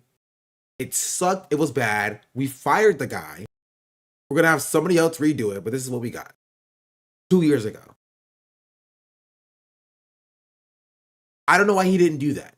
Him holding on for it for so long to only release it now when it finally got leaked to CNN is like disqualifying to be in politics. Genuinely disqualifying. Ken should find a different job. He should go work at like, I don't know, McDonald's or something. I don't know. There's nothing wrong with that, but like, he should not be having whatever job he has now. Genuinely, he should not. Because like that is a disqualifying thing for him to do. Actually, I disagree. He shouldn't work at McDonald's either. I don't trust him with the fryer. I do not trust this man with the fryer because he's going to be like, yeah, no, I turned the fryer off. I promise. We're going to come back to the freaking McDonald's being burned down. You know what I mean? He's a liar. He's a known and proven liar. He lies. He's a liar. He very openly lied about what the autopsy contained.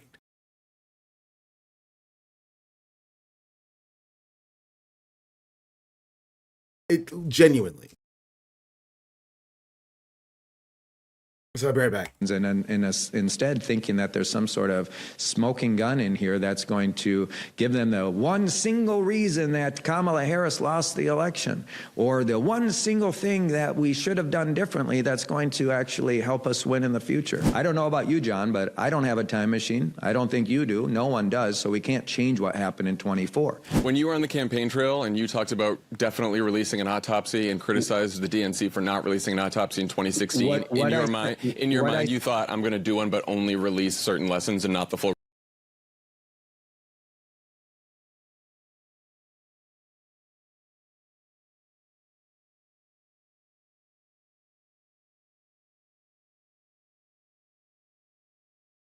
And you talked about definitely releasing an autopsy and criticized the DNC for not releasing an autopsy in 2016. In your mind, you thought, I'm going to do one, but only release certain lessons and not the full report?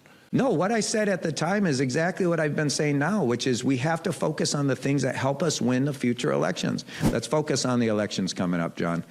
You know what? Yeah, well, I mean, I want to focus on winning them. I feel like an autopsy on what went wrong and when we lost the popular vote in all those states in 2024, and figuring out what went wrong based on a big report is pretty important for everyone to know. Yeah. This conversation doesn't help us actually win elections. All it does is continue to turn people inward.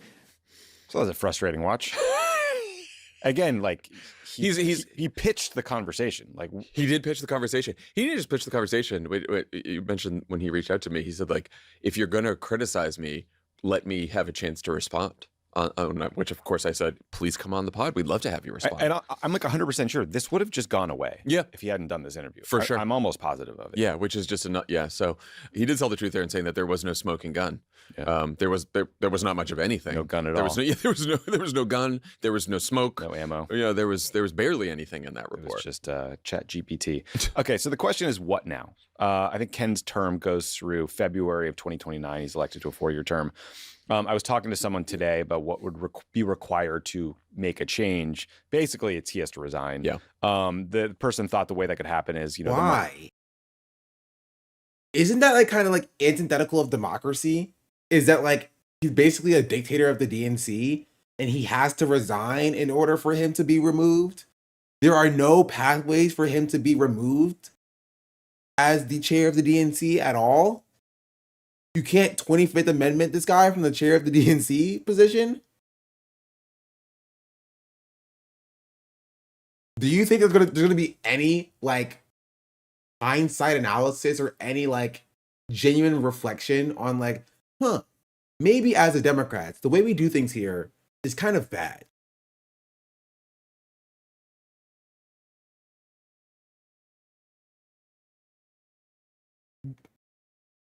Like,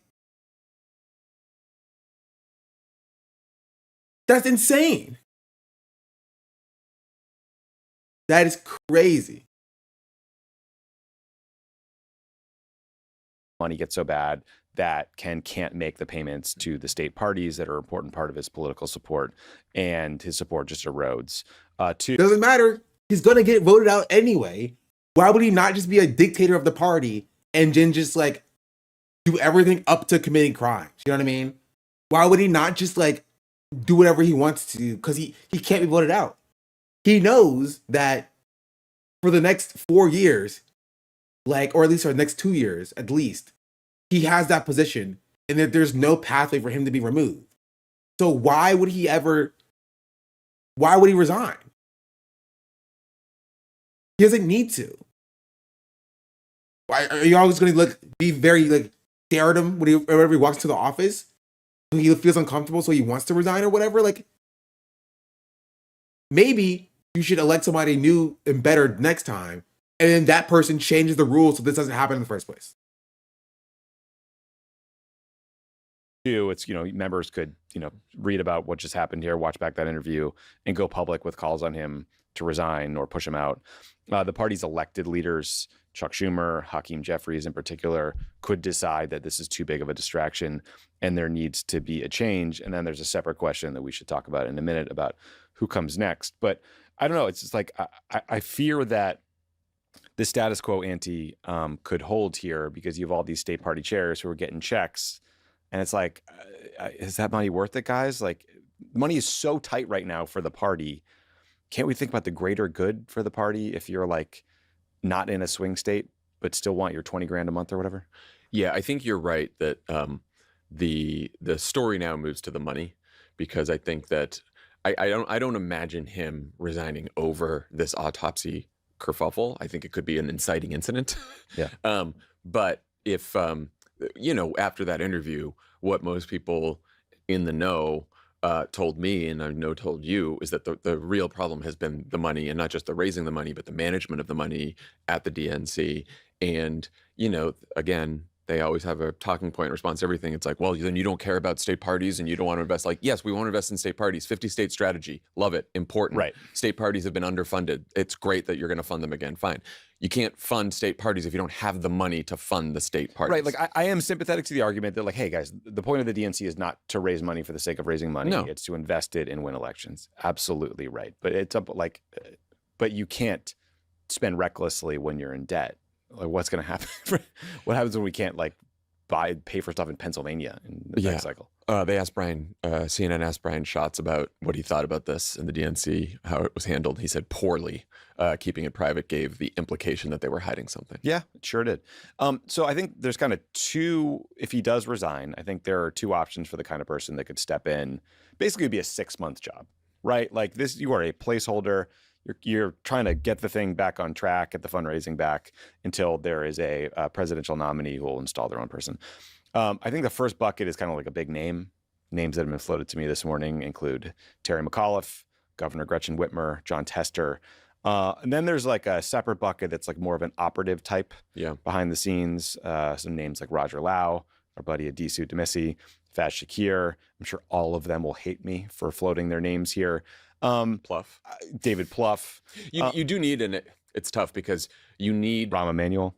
Yeah, right. You need someone who knows donors, can raise money, understands DC without looking like too much of an insider. Yeah. Right? So it's hard to have an outsider insider. Like, you don't want someone who's going to walk in there just because everyone's like, well, we needed this fresh voice outsider, and then have no idea, don't have the relationships with the donors and everything. Right. So you need someone who can straddle. You are literally a party boss. Like, we are a party boss. Which is why, like, Faz is a great. I mean, yeah, Faz would be a great solution. Adisu as well. And you still, like, also one thing you don't want to do is just kick up the intra-party left versus moderate fights in the which is the problem that Rahm gets to. Yeah, exactly.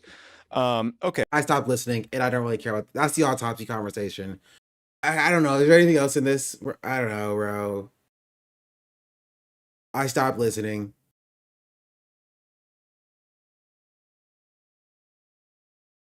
It's kind of boring. Okay, well, anything else on this? I mean, it's kind of shocking. It's not much like what Trump does every day. It is not surprising, but it is a shocking level of incompetence. Yeah, it was really quite poorly handled. It really sucks for all the people who work at the DNC who are just doing their best and trying to help us build. Anyway, I don't care. I want to watch this man carrying things video. Not this one. There's actually another one. Well, it was this one, and DNC is just another face of the RNC coin. Hey man, did you see that video? What video? No. Dude, it's so funny. The dog barking when he sat on the Eiffel Tower, and are you okay? I can't find my freaking phone. Let me see yours. Oh, mine exploded because of technology reasons. Well, guess we'll have to pull it up on the old desktop. Go ahead. It's just a dumb little YouTube short. Wait. God, what is it? Eiffel Tower dog fart video. Oh, hold on. Think about what you're doing. What am I doing? Trying to have a great time with my best friend? I'm your best friend. Dog fart Titanic loud YouTube short. I just got my computer fixed, man. We need a phone for this. Oh, there it is. No. Why is it? Why does it sound like every video in existence is playing at once? Press escape. Press escape. This isn't even the video I clicked on. We have to go. Why is vaguely unpleasant? There's so much dead space. Ow. Oh, there it is.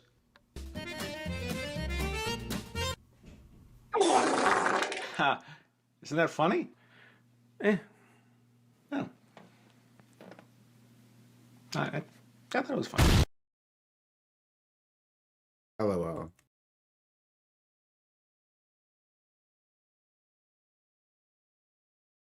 Anyway, that's the I don't care about the autopsy anymore. I do want to show you Maxine Waters. saying that she's never mental leaving. for And you? we're gonna be stuck with her for the next 30 years until she's 105 years old.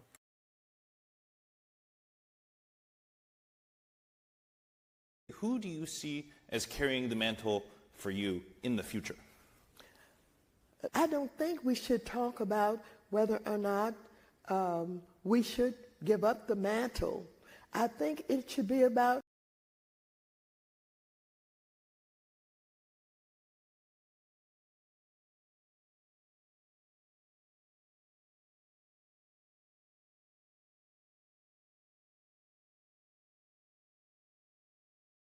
supporting the idea that everybody should have an opportunity. Young people should run for these offices, and if they are competent, if they're capable, if they raise the money, if they do all of those things and they win, then they should have the seat. For those of us who... That's insane. They're like, yeah, young people who have no establishment backing can run against the millions of dollars that I have. If they just happen to beat me in my millions of dollars, then I guess they can have the seat. Yeah, because they would have legally won the seat, and you would have had to have given it up, objectively speaking. This is about you willingly surrendering power. Right? We would all laugh if Trump was like, if you were like, Donald Trump, if you lost the election, would you give up power? And he was like, well, if somebody won the election that I was running in, and they got more votes than me, then like, I guess that I would have to, maybe potentially give up power. And it's like, yeah, because legally you would have to at that point. You know what I mean? Like that's not the question. The question is, would you willingly do this thing? Like, would you go out of your way to do this thing? Right? Question is not whether or not you would like leave your seat if somebody beats you in the election. It's, will you pass the torch to somebody else, to the next generation, because you are old and you will die in office if you just keep running at like 90.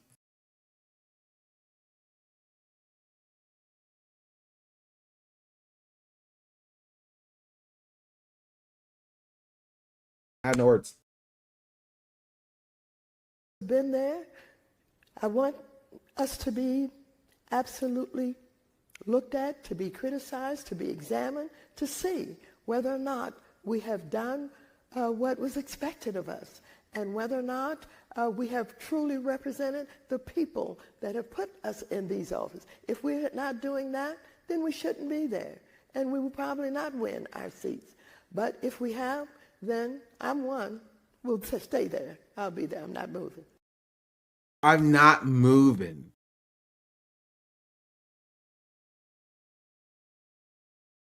This is just narcissism. Like, there's no other way to describe it.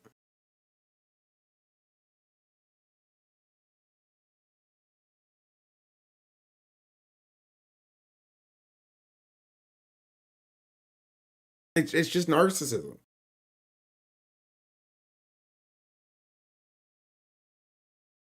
Which is why these people's lives should be surrounded by you yelling at them about how narcissistic they are. You know what I mean?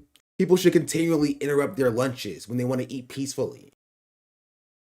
They want it both ways. They want to simultaneously be like, no, you can't yell at me.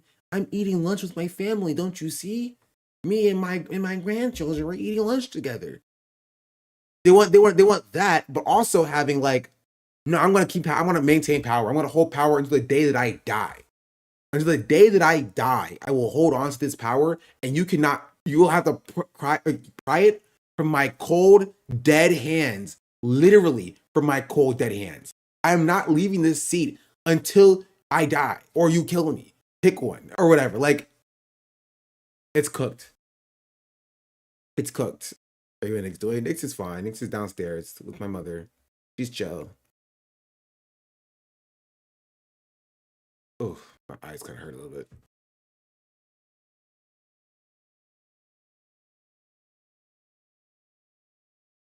I bet you clarified that she wasn't preparing to start a militia and barricade the doors. Congressperson in Sacramento is 81, running again for the 1,000th time too. And she's a billionaire. What a cooked society. we live in. We live in a cooked society. I did also want to briefly touch on. Also, I have to show this video every single time it hits my feed. I watch it because it's so funny. Beat shebang. All of my ops they dead. Manish on the beat shebang.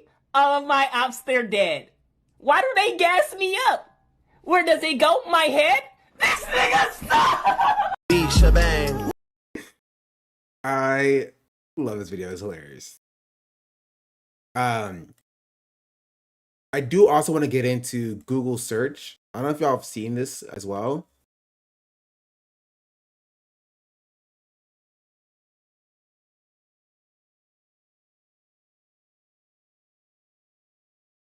And how Google search Google is has truly announced dead some and big cooked. changes for its Google search, and oh boy, it doesn't look good. Apparently, instead of the blue links available for users to choose from, Google search will instead default into an AI experience, fully integrated.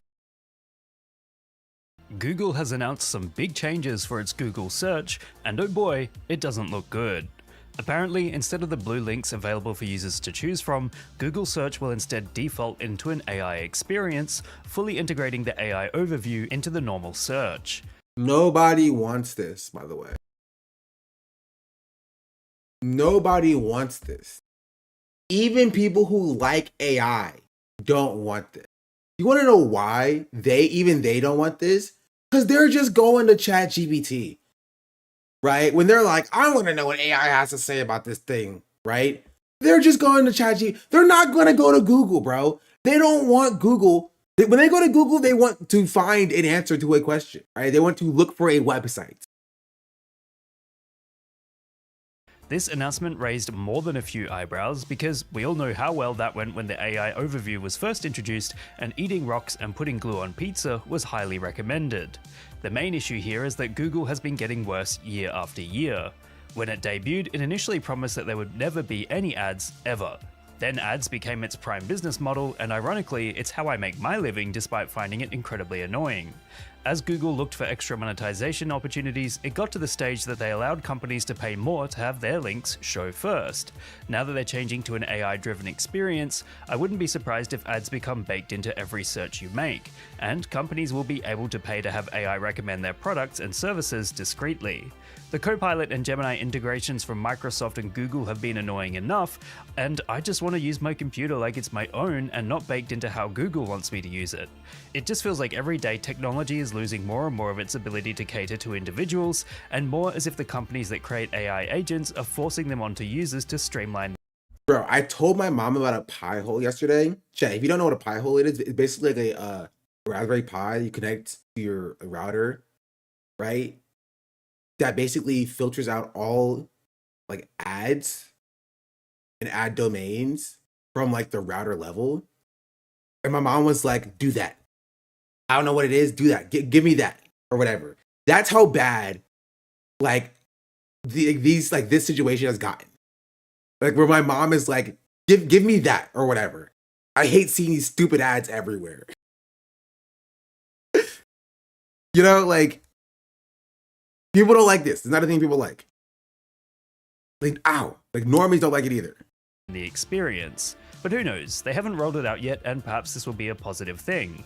It just seems at this stage that everyone has begrudgingly accepted that this is the technological world we live in, and AI is simply here to stay in whatever form is decided to be necessary. Online literacy is going to get harder and harder to teach, as instead of compiling an answer from visiting multiple sources and figuring out whether or not they're trustworthy, the digital world finds itself in a state where these answers are instead spoofed. I just tried to watch Supernatural, and I literally pay for Amazon Prime. And I can't watch Supernatural without ads. And we pay for Hulu, and we have ads in our Hulu. And we pay for these streaming services, and then ads are coming to these streaming services that we're paying for. And I'm like, bro. Supernatural not HBO Max? No, it's only on Amazon Prime and Peacock. And I think we have Peacock too, but I was too lazy to ask my dad for the password. And so I was just like, listen.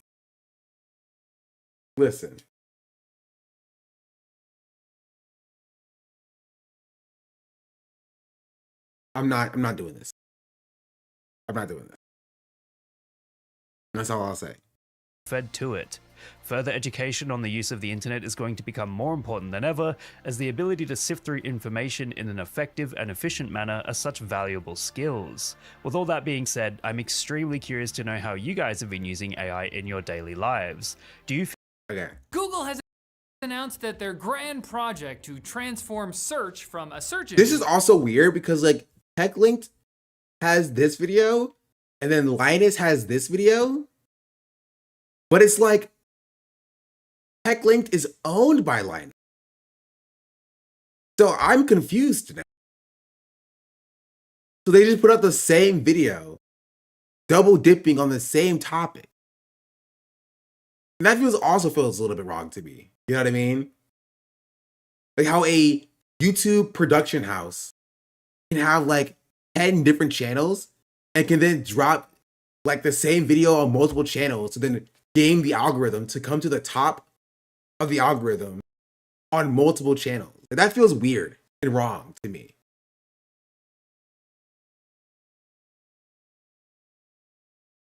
I think there's more news than assessment. I mean, maybe, but like still. We can watch this and see how they're truly different, you know what I mean? If we really want to. But it still reads as a little bit interesting. Into something more like a clown car stuffed with bots is proceeding apace. Because if you're covering the same topics anyway, like, why even have a second channel in the first place? Right? It's like having me having two channels. One channel covers the DNC autopsy, and then one channel covers like Ken Martin. Like, I guess there are different conversations, technically speaking, but like, are they really truly so different where they require two separate videos to cover both of those like different topics? You know? Depends together on both channels sometimes. Only on accident. I'll assign one of the bots to pour one out for the open web. I'm Riley Murdoch, this is TechLinked, and this is the new search box announced at Google I/O yesterday, which will let you summon a swarm of AI agents to scour the web on your behalf just by asking a question. They're gonna leave little trails of residue everywhere. Everyone's gonna love it. They can continuously scan for new info you're interested in and update you later, so you never have to sully your eyes by looking at a website ever again. That's for the This is gonna get them lawsuited, by the way, though. I think Google had already faced the lawsuit by scraping websites' information and showing them websites' information without giving the clicks to the websites. I can see them getting like an antitrust lawsuit from like the EU because they're taking away clicks from like the websites themselves. You know? You won't even have to sully your fingertips by touching a computer when Google's new smart glasses launch this fall. There will be the previously announced Project Aura glasses with a display and newly unveiled Warby Parker and Gentle Monster. Oh, is this the new thing? Is the new thing now going to be like the Meta glasses thing? Didn't we already try this with the Google Glass like 10 years ago? Actually, 14 years ago. It was 2012.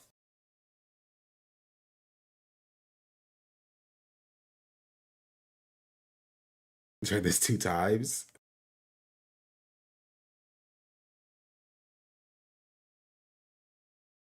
You don't understand it's AI in these glasses now? You're right. My bad. Now there's AI in them. So now they're the art theft machine glasses, not just the gross privacy like disrespecting glasses. Yeah, Snapchat had the what is it called? They were called the Snap glasses. They were called something stupid.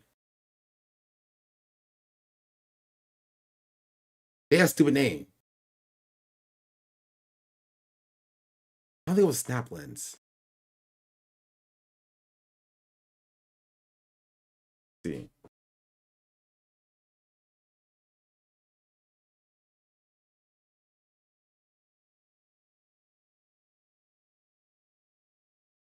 Spectacles. That's what they were called. Snapchat spectacles. That's actually a name for glasses, but like they were just called like. No, these are new ones, I think. What were the old ones called?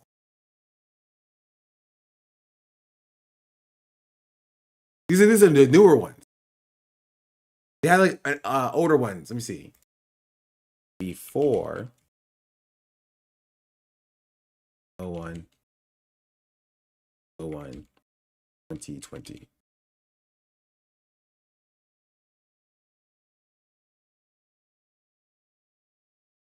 Oh, I guess they were also still called spectacles.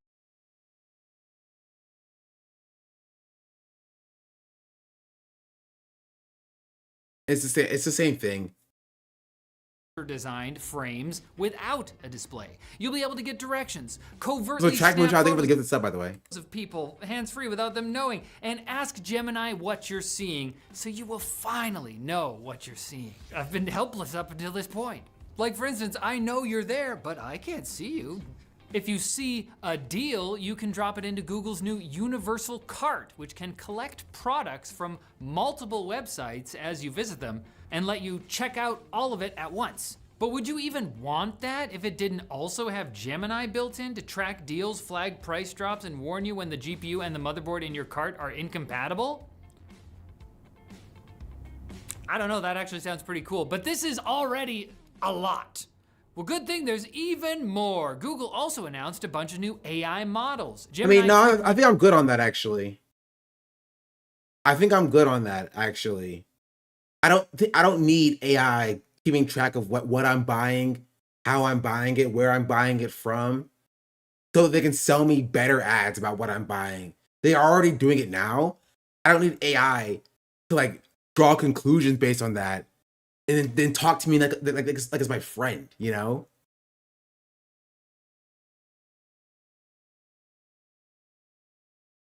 At the very least, you know what I mean? At the very least, there's still my data. I at least can tell when there's an ad being served to me. Now with AI building into and this is the problem. The AI is kind of blurring the line between what is an ad and what is not. So when you get served something right now, it'll say sponsored on Google at the top of the links, stuff like that. But with this new feature with Google, AI can just be like, "Hey, you should try Mama's Pizzeria, the best pizza that ever lived. They have the best red sauce and the best pepperonis. Man, you should try Mama's Pizzeria right off of side 3rd Street." You know what I mean? Like, and like Mama's Pizzeria paid for that, right? They paid to be like the first pizza place of a specific area. Like, and you would have no idea. You would have no idea. The AI just recommends like they recommend everything else. But when you look up pizza place on Google, and you see sponsored Mama's Pizzeria, you're like, okay, this is a sponsored post. I can scroll past that to get to like the other places, right? Or in Amazon, you're like scrolling through like Amazon products. It's like, okay, these are all sponsored products. I can scroll past these and get to the actual products I want to look at, right? This blurs the line between that. You don't get it, you can optimize your shopping. Flash is now powering AI mode in search, and according to Google, it's both faster and cheaper than its competitors. Then there's Omni, Google's new AI video generator. Oh, sorry, it's actually an anything generator because it can create anything from any input, starting with video though. They do have some impressive examples of Omni adding things to pre-existing videos, so it's great that Omni is now being baked straight into YouTube Shorts, which I guess is YouTube's interpretation of the commitment they made back in January to fight. I think we have different definitions of what's great means. I think he and I have different definitions of like what great means. I don't think that's great. Maybe he was being sarcastic. Low effort AI slop. Omni isn't low effort. It's artisanal, Google branded slop. So it's the good. Yeah. They also announced Gemini Spark, Google's version of the notoriously insecure AI personal assistant OpenClaw. Like similarly recently announced agentic systems from OpenAI and Anthropic, Spark will read your emails, write in your voice, shop with your money, and best of all, run in the background 24/7, constantly pretending to be you when communicating with your friends and loved ones. A jury has dismissed Elon Musk's 2024 lawsuit against OpenAI. Anyway, that's the AI thing. Google search updates. One more. Oh no, I don't care about this one. I care about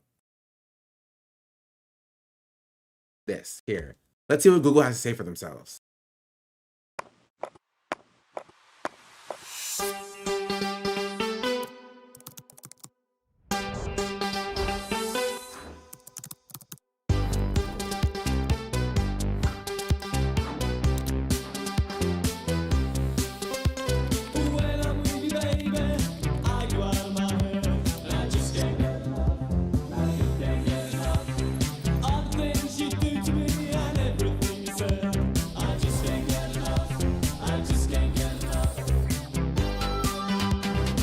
I want to remind you, Google always tries. This is not the first time Google has tried to do something like that. They are 2 years too late for this product. They are always behind the curve. This is going to inevitably fail. They're going to lay off a bunch of workers who worked on this and then sunset this product, just like OpenAI did for Sora. It's going to get too expensive. Nobody's going to use it, right? And they'll keep like 1 or 2 features, right? They're not going to keep the stupid image generation or the stupid video generation. They're going to keep like maybe whatever makes them the most money with advertising. Yeah, exactly. Killed by Google. Firebase Studios, Tenor API, a Steam for Chromebooks. This keeps going. I keep reading them, but like, it keeps going. Fitbit Coach, posts on Google, Google Bookmarks, Angular JS was killed. RIP, Angular. YouTube Go, YouTube Originals, like Google Stadia. Remember Google Stadia, chat? Chromecast. Remember Chromecast? That was a thing that they did. Angular JS was V1 of Angular. What else do they have? App Maker, that's gone. Google Play Music, that's gone. It was replaced by something else. I don't remember. Google Cardboard. Remember Google Cardboard? I remember Google Cardboard, chat.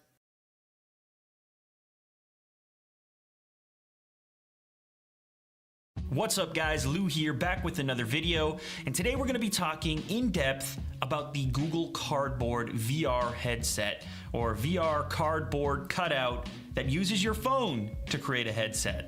Does that make any sense? Anyways, Google doesn't care about any of this. I recently made a reaction video in which I gave this contraption to a number of individuals who you might recognize, and I got some amazing reactions.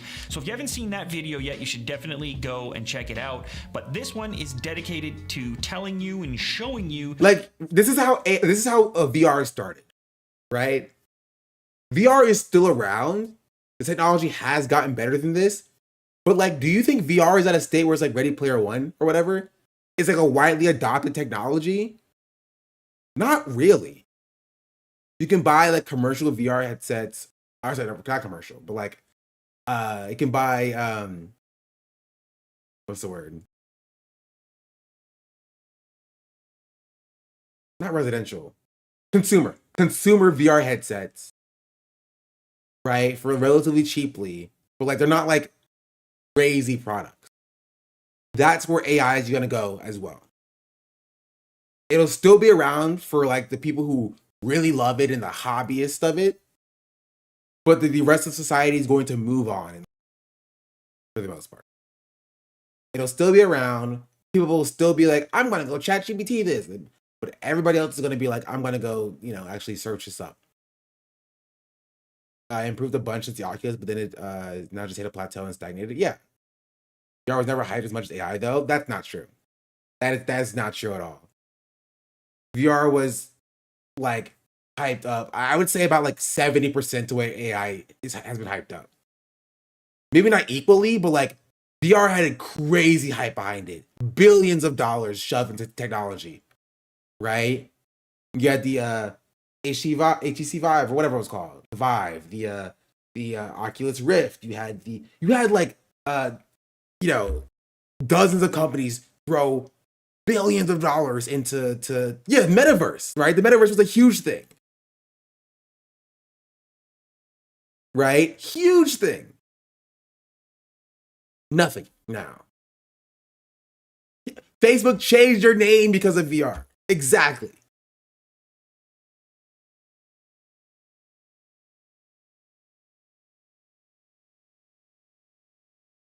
Wait, what was that? I saw Van Lathan and FD Signifier. Here with the offer instead of perspective of black media. Okay.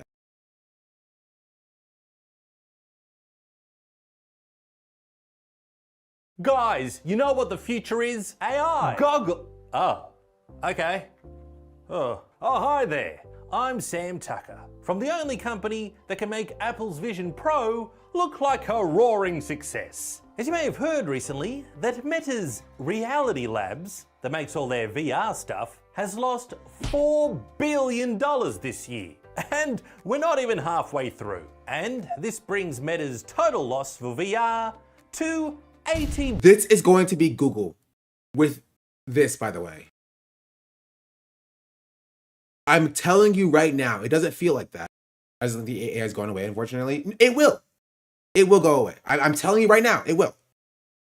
It'll still be around to some extent, in some form, right?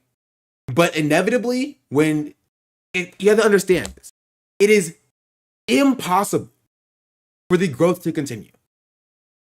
AI companies are just getting pumped up by investments. It is impossible for this growth to continue. It cannot continue, right? An investment needs growth. It doesn't matter how many billions of dollars they're putting into it. It needs growth. This growth cannot continue. So once AI stops making more growth, right? Once it stops growing, even if it still makes $1 billion, once it stops growing, people will move on. The investors will move on to the next thing, right? The shareholders will move on to the next thing. They will. It is an inevitability, which is why it has happened time and time and time again. It happened with crypto, happened with VR, happened with NFTs, and it's going to happen with AI as well. It will still be around to some extent, right? In some consumer products, right? But it's going to be expensive. And so consumers will stop using it, right? ChatGPT currently is being used right now because it's free. I think crypto is dead. Crypto is dead, effectively, compared to where it was 2 years ago. It lost like 40% of its value. I think crypto is just getting started. I think you're wrong. That's silly.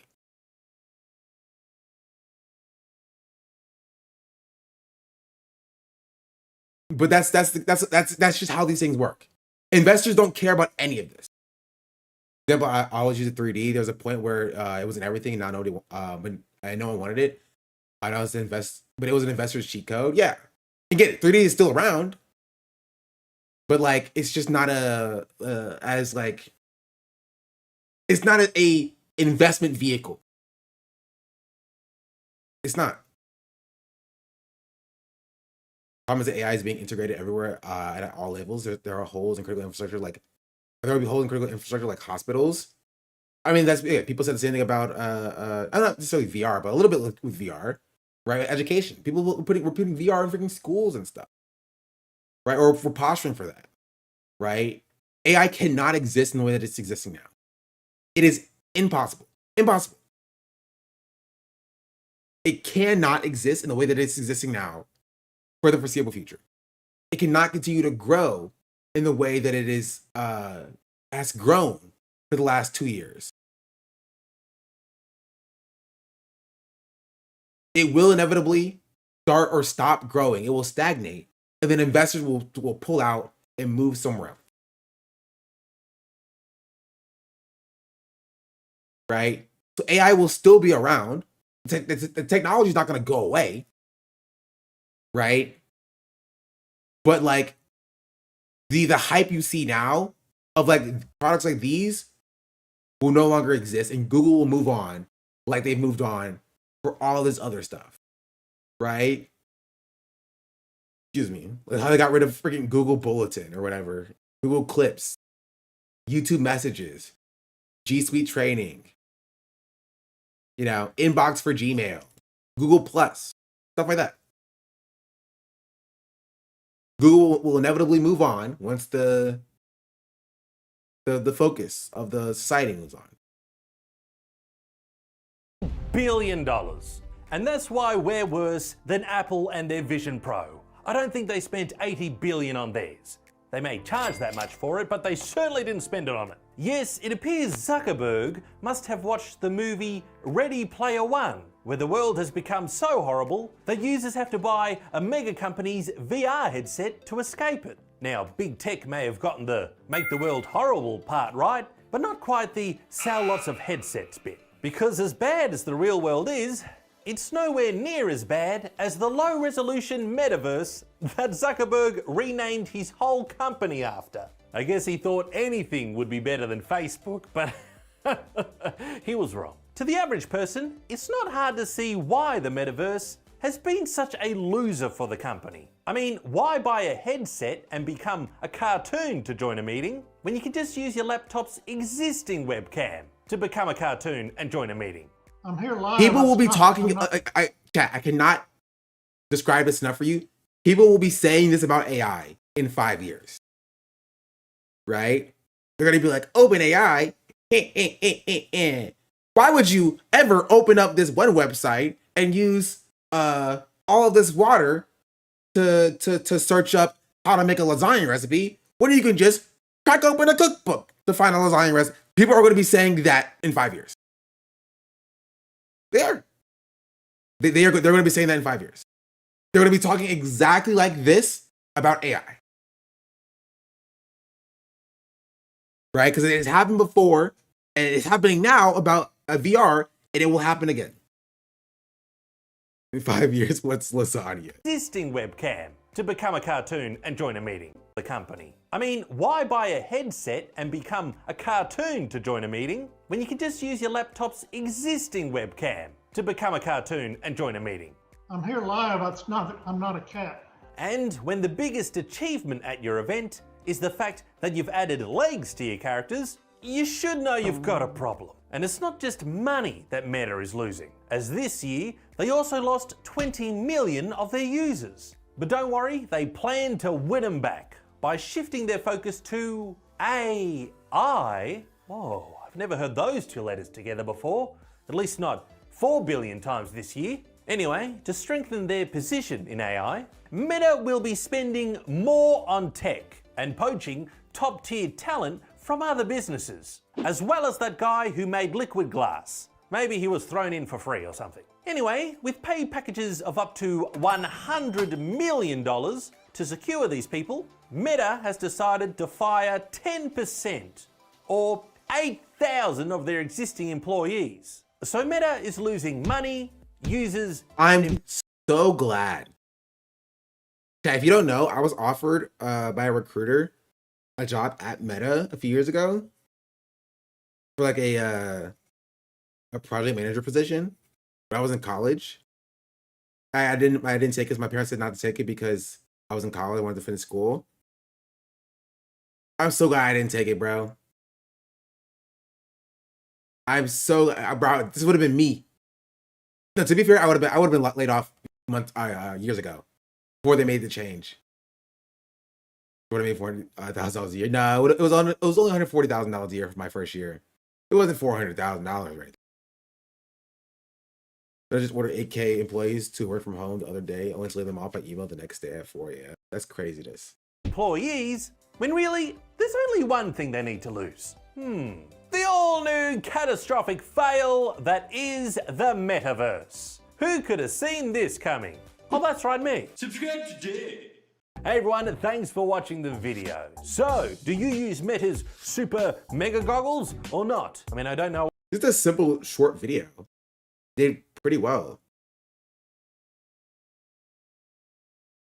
So I've been toiling away at my dissertation the past couple months trying to get this degree done so I can move on with my life. It occurs to me now that I've barely mentioned my dissertation publicly in anything but community notes and like maybe the Q&A, maybe, I don't remember. As soon as I... But before that, I want to finish over here. Post things, it's immediately out of my mind. It might as well be somebody else who did it. So for the many of you who likely didn't know I was doing this, my doctoral field is the online information environment. Specifically, I'm studying online leftism, like how leftist politics either are or aren't able to organize themselves effectively within terms of service on social media platforms. Because I know I'll be asked, yes, you can read it when it's done, but I am submitting it as video essay scripts and filming them probably next year after I defend, so you could also just wait for that. I talked to 75 people for this project, so I can't back out now, no matter how much I want to. Anyway, last week I was writing about the metaverse, which I'm bringing into my conclusion for the Facebook chapter of the dissertation, and then somebody deleted it. So I wrote it again, and I've been doing a lot of thinking about the metaverse, and I thought I'd talk about it a little today since it's all but officially been axed. Last week, Meta announced that Horizon Worlds, the platform they built specifically in advance of this metaverse demand they expected to materialize, is no longer going to support VR headsets. It's only going to be in mobile now. Then they reversed that decision after receiving backlash, which MSN.com reported thusly. Meta is not shutting down VR support for Horizon Worlds after all, which should come as a huge relief to like 5 people. This is sort of bumblingly funny in that way only tech nerds with people skills as bad as their hand-eye coordination can manage. Sometimes it seems like Meta as a company is just incapable of conducting themselves with poise. Every step they take in every single direction is right on top of a rake. The metaverse has been rightly clowned on since it was announced, but I think there is some space here to talk about why this happened. What are the cultural mechanisms at play? The sort of folk wisdom emerging from this story is that Meta spent $71 billion on the metaverse, which is not entirely true. That figure is the amount of money lost by Reality Labs since the metaverse was announced. Reality Labs is the wing of Meta that consumed and assimilated Oculus back in 2014, like the Blob, and they do work on other things besides the metaverse, so we can't attribute all that money just to the metaverse. I'm not saying this to run interference for Meta, I'm just pointing this out because I think we can get sort of bogged down by the eye-watering price tags for projects like this and pay more attention to that than the actual thing that was on offer. The metaverse is literally an impossible product. Any amount of money given to developing it would have been too much. This isn't just a matter of technological capabilities either, although it shouldn't be left unsaid that nothing in our current tech tree even comes close to so much as suggesting that something like this would be a reasonable project to pursue. It's pretty clear that Meta knew this at the outset too, because those dumbass Oculus goggles you have to wear to play Beat Saber or whatever are almost never in the actual promotional materials that existed for the metaverse. Sometimes they'll show people using augmented reality glasses, which is something Meta currently offers and which is a reasonably successful product, but usually they're just showing you normally dressed people living normal lives where basically the only difference is that they can teleport. That's what the metaverse is at its core. It's a teleportation machine / holodeck. Hey, not to rain on anybody's parade, but we do not have the haptic technology required to recreate what it feels like to be in a boxing match. And even if we did, building it out for that purpose would be a frankly demented choice for a company to make, because boxing... My entire family's gone. I don't know where they went. Right back. Sarah wrote it again, and I've been doing a lot of thinking about the metaverse, and I thought I'd talk about it a little today since it's all but officially been axed. Last week, Meta announced that Horizon Worlds, the platform they built specifically in advance of this metaverse demand they expected to materialize, is no longer going to support VR headsets. It's only going to be in mobile now. Then they... What?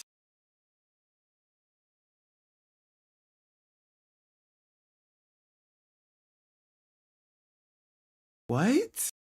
Reversed that decision after receiving backlash, which MSN.com reported thusly. Meta is not shutting down VR support for Horizon Worlds after all, which should come as a huge relief to like 5 people. This is sort of bumblingly funny in that way only tech nerds with people skills as bad as their hand-eye coordination can manage. Sometimes it seems like Meta as a company is just incapable of conducting themselves with poise. Every step they take in every single direction is right on top of a rake. The metaverse has been rightly clowned on since it was announced, but I think there is some space here to talk about why this happened. What are the cultural mechanisms at play? The sort of folk wisdom emerging from this story is that Meta spent $71 billion on the metaverse, which is not entirely true. That figure is the amount of money lost by Reality Labs since the metaverse was announced. Reality Labs is the wing of Meta that consumed and assimilated Oculus back in 2014, like the Blob. And they do work on other things besides the metaverse, so we can't attribute all that money just to the metaverse. I'm not saying this to run interference for Meta, I'm just pointing this out because I think we can get sort of bogged down by the eye-watering price tags for projects like this and pay more attention to that than the actual thing that was on offer. The metaverse is literally an impossible product. Any amount of money given to developing it would have been too much. This isn't just That's true. That's true. But like Ready Player One, right, guys? Right? Right, guys? Ready Player One.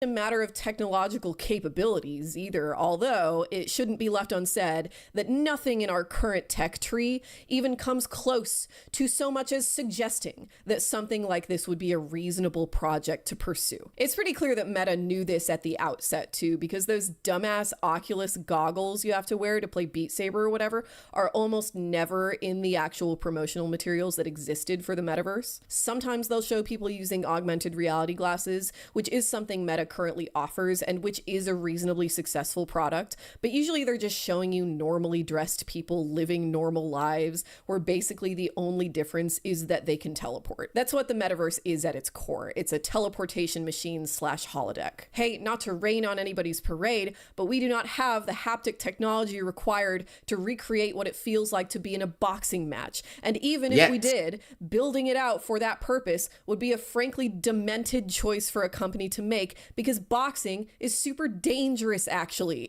People get their jaws broken. That's why we like it. So if you put up all the guardrails necessary to avoid getting sued, what you're basically offering is the same light cardio game that Wii was offering when I was in middle school. This shit makes no sense as a product on its own merits. It is not solving a single problem, which is what technology is supposed to do. Like, glasses are a technology we use for very limited and specific circumstances. They're supposed to make you see better. They're not supposed to support a complete alteration of the way you perceive reality. What I'm saying here is that Meta's stupid ass glasses aren't going to lead us into the metaverse either. They're not a step to anything bigger. At least nothing any reasonable person would consider desirable. Like, I'm sure that soon they'll be able to do creepy shit like pull up somebody's entire online footprint, like just everybody you encounter on the street, there's their name. That reminds me of that. You remember that one thing that,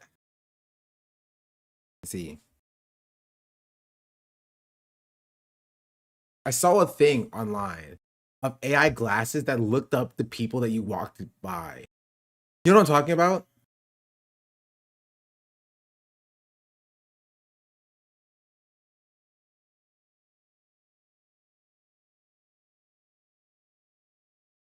You know what I'm talking about?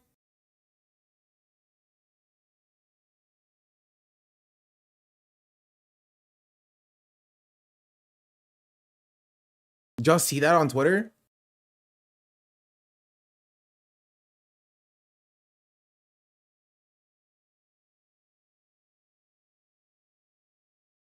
All searches is so bad I can't even find it.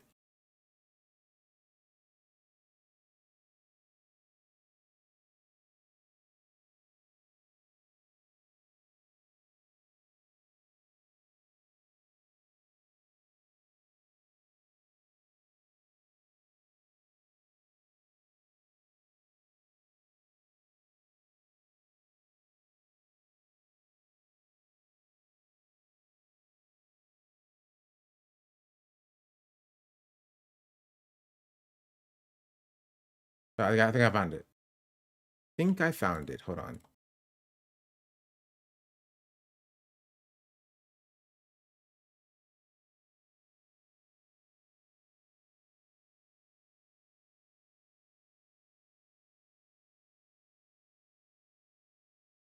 An anonymous user gifted a tier 1 sub to Let's me open it. Mini5130.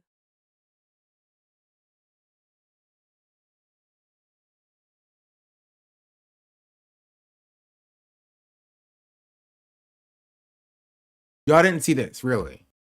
And I'm thinking we're to get this up. Glasses that let you identify anybody on the street. The information our tool collects from just a photo of your face is staggering.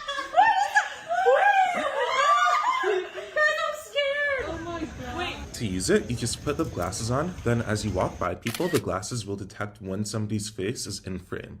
This photo is used to analyze them, and after a few seconds, their personal information pops up on your phone. Right? This is me volunteering. June Lee, right? Yeah. Oh my god. You're this photo was created. This is like from. You're from Bergen County Academies. Yeah. Your Korean name is Ju Yoon. Cambridge Community Foundation. Oh, hi, ma'am. Wait, are you Betsy? Yes. Oh, okay. I think I met you through like the Cambridge Community Foundation, right? Yeah. It's great to meet you. I'm Kane.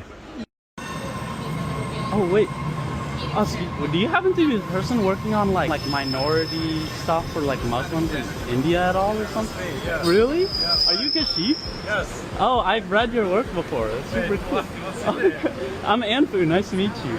Oh, I love. Anfu, get in frame. Oh, okay. But are you Sarah Chan? No. So here's how it works. We stream the video from the glasses straight to Instagram and have a computer program monitor the stream. We use AI to detect when we're looking at someone's face. Then we scour the internet to find more pictures of that person. Finally, we use data sources like online articles and voter registration databases to figure out their name, phone number, home address, and relatives' names. And it's all fed back to an app we wrote on our phone. Using our glasses, we were able to identify dozens of people, including Harvard students, without them ever even knowing. Here's some of our favorites. My aunt was Secretary of Transportation. That was like when she was getting. Wait, what's her aunt's name? Elaine Chow. Yeah, okay. Is your address 4 Valley? Yeah. Atlanta, Georgia, 303. Is oh my god. Yes. Not anything, but yeah. also attended Yale's Young Global Scholar Summer Program, right? Really? Yeah, these are me in like middle school. Oh my god. What about This would like be one thing if it's like we as a research group did this in a controlled environment to show you that people can do this, to show you that like your information is out there. You should take steps to control, to take control of your privacy. He's not doing it. He's like, bro, look at this cool thing I can do with technology, bro. I hope this gets me a job at freaking Amazon. Like, how do you not like take a step back to think like, well, to be fair, I think this was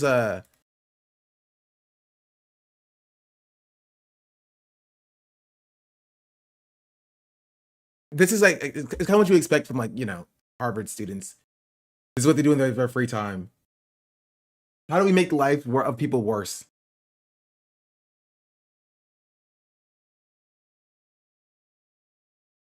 Probably get him a job at Meta. Yeah. John and Susan? Are they your Those are my parents. parents? Okay, cool. Is that you? I told you there's so much. Is that you? Oh yes. Oh my god. They're like, oh, we provided a guide in the description about how to remove yourself from being searchable. Not in the video though, Not in the video where we describe exactly step by step how to do this. So in the video, they describe a step-by-step process of how other people can replicate exactly how they created this technology. Right? But like, how do you yourself protect that? It's just, yeah, you gotta go to the description to find out maybe. I'm slightly curious. Okay. Wait, is that okay? There's a tiny URL. Meet eye X-ray. Oh my! I can't even freaking. I mean, obviously, for people like this, I'm not gonna open it in a freaking separate tab in a private browser. Obviously.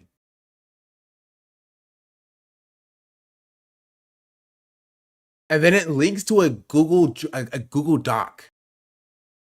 One of the most least secure, in my opinion. Wait.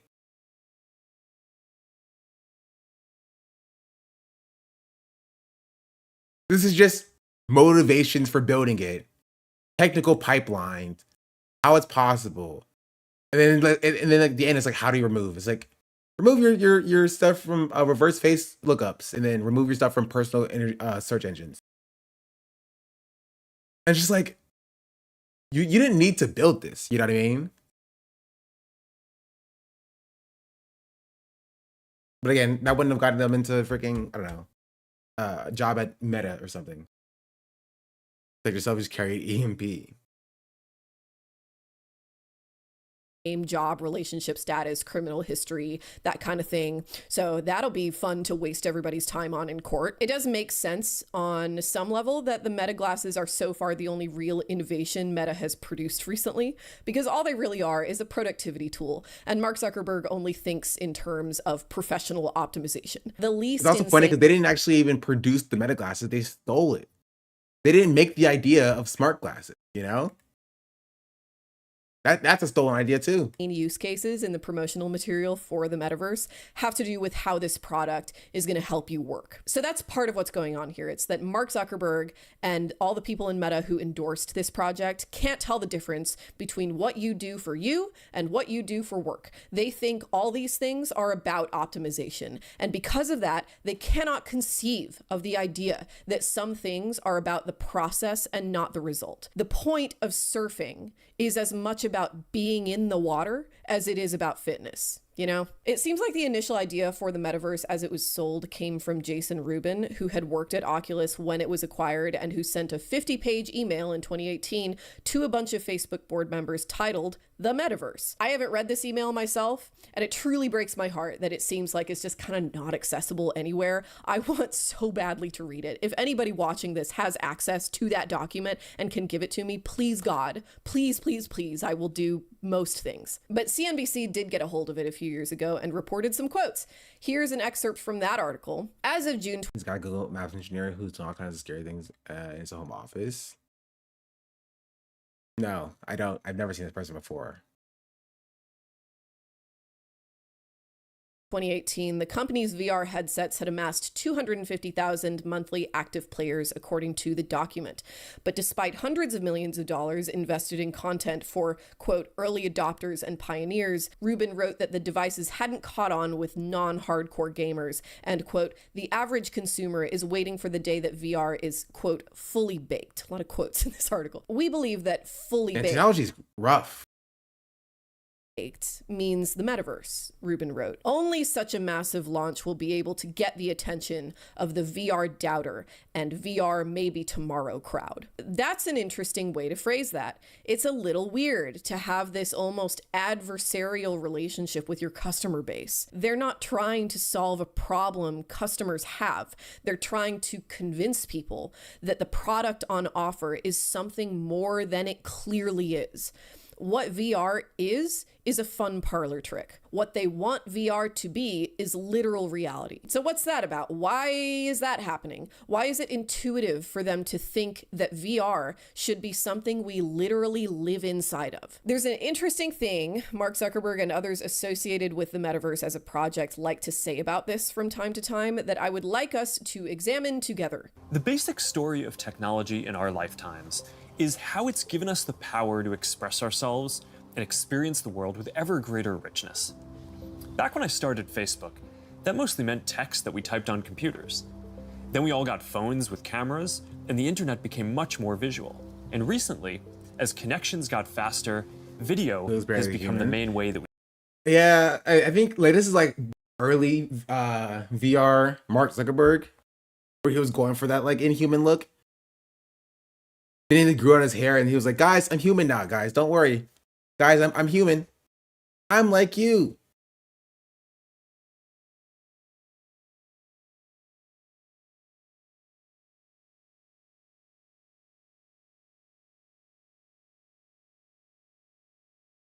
We experience content. Very Dominican, right? True. Yeah, The video's interesting. I can't do more metaverse stuff. I can't do more metaverse stuff. I can't do more metaverse stuff. I've been metaversed out. I've been AI'd out.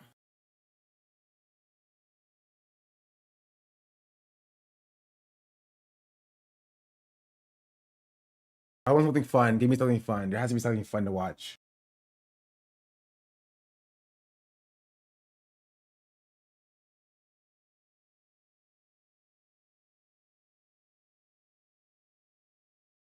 There has to be something fun to watch on my timeline.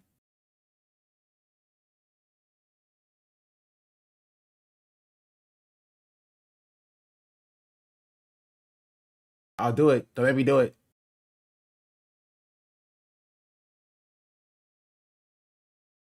This is for Hillary. You know, okay, watch the FT video on Kevin Hart. But this is not the FT stream video. Hold on.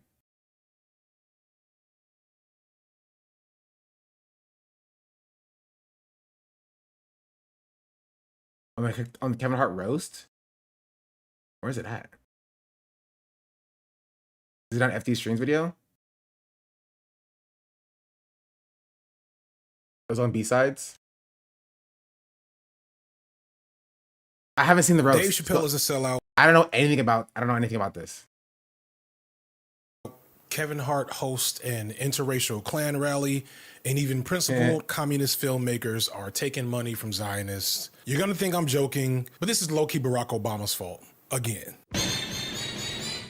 There's a weird thing that has happened or is happening in the last decade when it comes to black media. It stopped being exclusively black. What I mean here is something I mentioned in the Tyler Perry movie. Yes, by the way, I do remember I was supposed to do like a full tier list by now. Hold on, because somebody's screaming at me. I'm getting ready to choke the hell out of her. Hold on. I kind of forgot, y'all. My bad. I got other things going on. This is what it is. I maybe by the end of the summer, we'll see.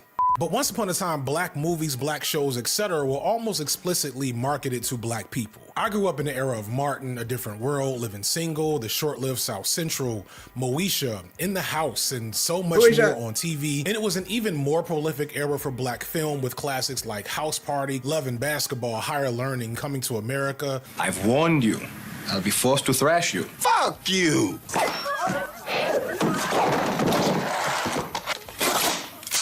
Freeze, you diseased rhinoceros pizzle. The entire East to West Coast hood life drama like that happened during that era. Shout out to Prim's Hood Cinema, right? Now, I want to make something clear. These shows and movies weren't black just because they had all black casts. That wasn't always the case. In Living Color, for example, first introduced us to Jim Carrey. Mind if I give your place a little infection? A Different World was the first time we ever saw Marissa Tomei.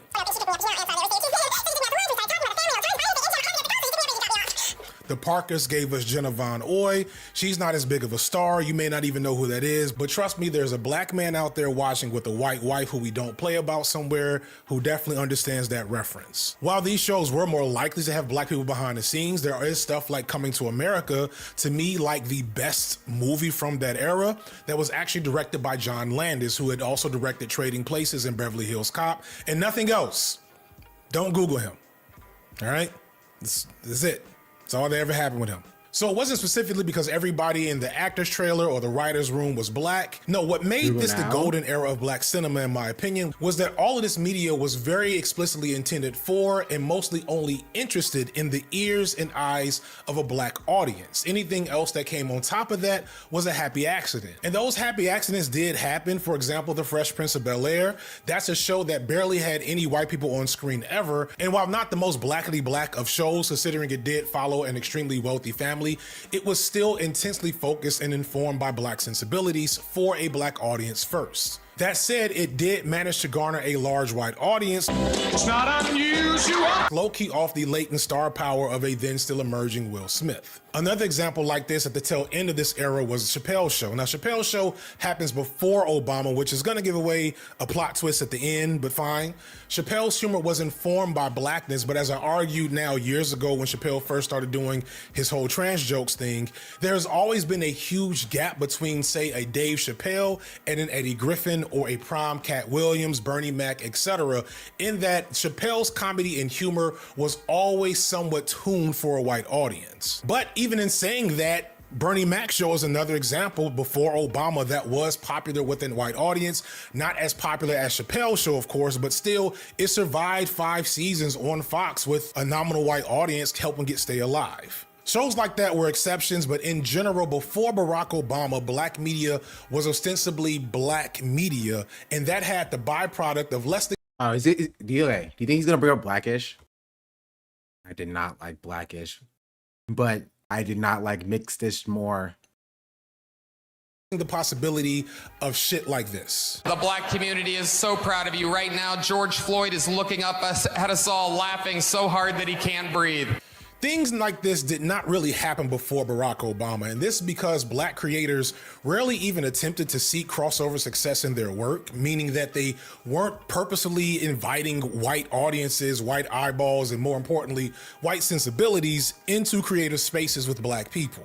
So if you were white and you did like something like Sister Sister or The Fresh Prince, you did so in the same way that a black person might like Seinfeld or Friends. It was genuine cultural curiosity and the fact that the quality of the show was good enough that you would cross over.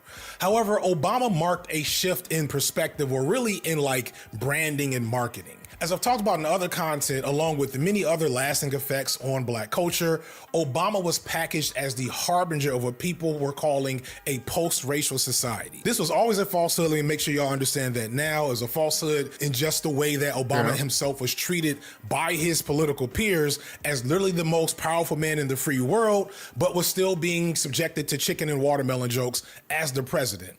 But it did give people the false idea that race was no longer a social issue, that we had achieved a level of egalitarianism where we assumed white society. To be honest, I disagree. I think it got more to what FDA is talking about, more to its more black roots with Grownish, that it had for the issue that it had with Blackish, right? Grownish had its own issues, but like, when you look at the cast and the sort of like the themes, what was covered in Grownish, it got closer to like the young black adult things you saw in like the militias. You know what I mean? A little bit. Right? Mixes was a mess. Don't even get me started on Mixes.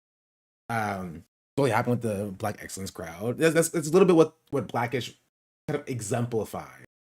But it wasn't even just Blackish. It was like, no, there were other ones. Like a huge example that happens right now is there's this one. I'm trying to think of the show's name. There's a current show with like this white guy who's like married to this like I think Nigerian immigrant in America, and it's like a show following their dynamic. Not The Neighborhood, but I did see that. I can't even think of the name. Bowles Abishola. Yes, that's that one. I think that kind of falls into a very similar. It's not 90 Day Fiance, but it is kind of 90 Day Fiance esque. It's in a similar vein of like, what if 90 Day Fiance was like an actual like sitcom show? But like, it's kind of like, that's more like of like the Blackish thing where it's trying to get into like the post-racial dynamics where it's like the conclusion of the show or the theme of the show is like, wow, we've really grown as a people, right? And you kind of get that a little bit from Blackish, kind of get that a little bit from Bob Hart's Abishola, but like not as much from Grownish, but a little bit, right? It would no longer look at blackness as something to be derided or destroyed. This was in part because Obama. It's okay, but it's still similar in that vein. Sense of black respectability and excellence. Not only was Obama well-spoken, clean-cut, charismatic, and unflappable in the face of overtly racist sentiment, but he was also very much discernibly black. Before Obama, typically images of black progress and elitism would try to distance themselves from blackness in some aesthetic sense or even beyond that. But Obama managed to marry these markers of black exceptionalism with undeniably black sensibilities. He married a black woman, a darker skinned black woman, and had black daughters with very black names. He listened to black music and released a playlist of some of the hottest black music you would think of, and even sung Marvin Gaye. Was it Marvin Gaye that he sung at one of his, press conferences or whatever? Like, I'm so in love with you. Obama felt like a black man that you knew if you grew up around black. I wonder how he feels about the fact that he was attacked by Gorilla Grodd one time in college. People. And that was the same for many black elites up until that point. They always seemed to be distant from blackness, but Obama did not, which is ironic because Obama low-key is the least like culturally black man in that position that we could have possibly have had. Don't interrupt. Word to all the women he dated before Michelle Obama, but he was so charming and charismatic that we low to all the women he dated before Michelle. Okay, The Flash, not The Flash. Heroes of Tomorrow kind of killed the casting on that.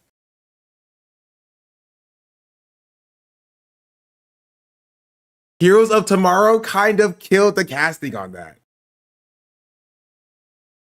Gideon, plot a course for... Pardon me, Captain Lance, but we are receiving an urgent call from Mr. Hunter. You good?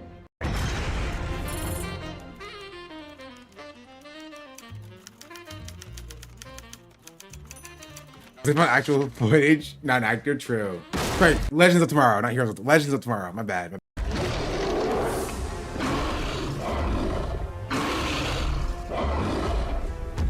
Barack Obama. Like, it's pretty... wait, where's that?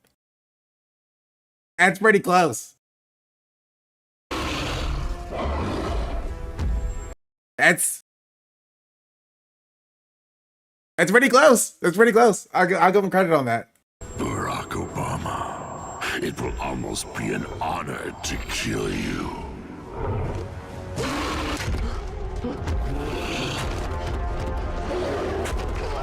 You will not escape. Grodd will complete his mission. Time What is to tuned make into? America. Well, you don't remember this part of Obama's biography where Gorilla Grodd attacked Obama and he said it's time to make America Grodd again? Grodd will complete his mission. Time to make America Grodd again. Clearly you have some grievances. But perhaps we can look for a common ground.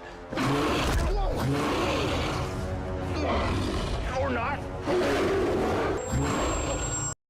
I mean, yeah. That does look like him. This is actually in the show? Yes. This was uploaded by Warner Bros. Themselves. This was a real thing that happened in the show.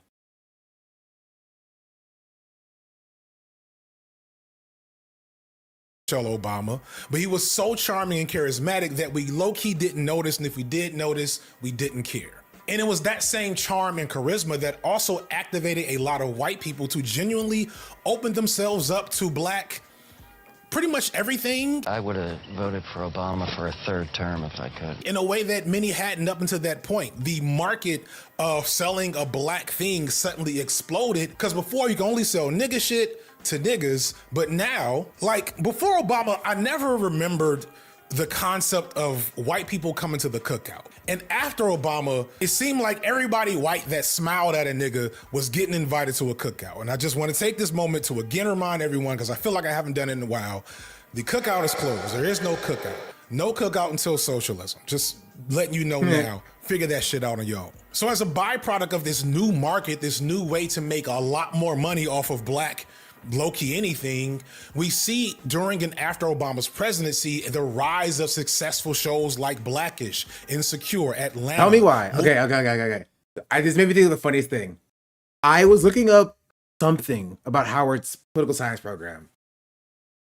Tell me why the only thing that I saw about Howard's political science program was a white guy talking about how sad it was that Kamala Harris lost and his reaction to her loss as a white PhD student at Howard. And I'm like, that's the only footage of like a PhD student at Howard that I can find. I have to see if I can find it. Let's see.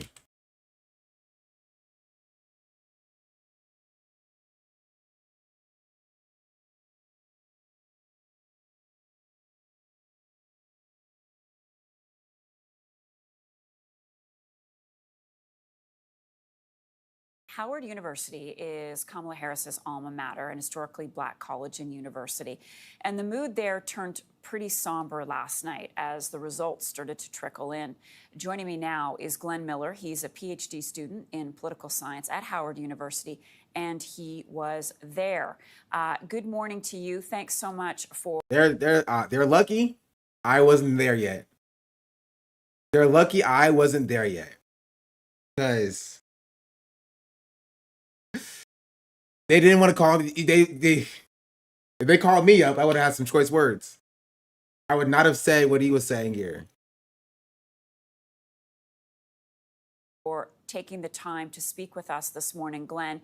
Before we get to your thoughts and feelings around the results, can you describe how the evening started? Gotta compete with Crusty Lives at Howard too. For what was supposed to be. Hey, these people are out of PhD program students as well. So like, I'm just a lowly master's student. A victory celebration. Thank you for having me. So I was at the watch party at Howard University last night. It was a party. We were excited. There was dancing, celebration, cheers. It was a very jovial atmosphere. Somewhere around 9:30, I would say, seeing many of the Republican-dominated states results coming in started sombering the mood, but it was really around 10:30, 11 that panic started setting in. Panic. Yes, we were not expecting such results. This is crazy because like this was like 2 years ago. I was expecting such results, and I did expect it. So like, I don't know, make me the president of Howard or something.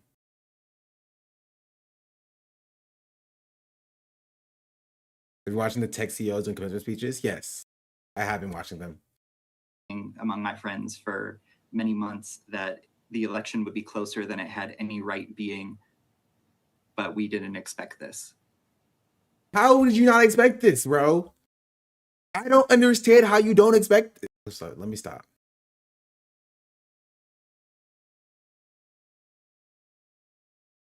And she didn't come out. We understand that she will be speaking at some point today. What do you think about her saying that she needed some time to prepare to address her supporters and to the nation at large? I can completely understand. I mean, I'm not a career politician, so I am not as experienced with this kind of rejection.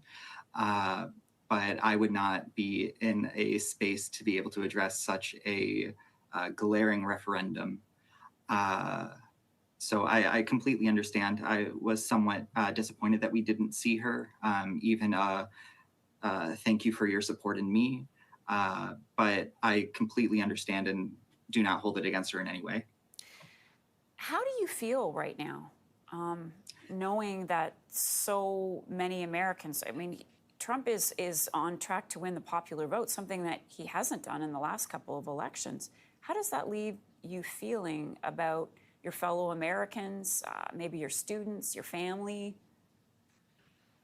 Oh boy, I am not feeling great right now. I've been having... No, his name is not Glenn Howard. His name is Glenn Miller. An anxiety, adrenaline surge all night. If they didn't speak every damn voter who called them,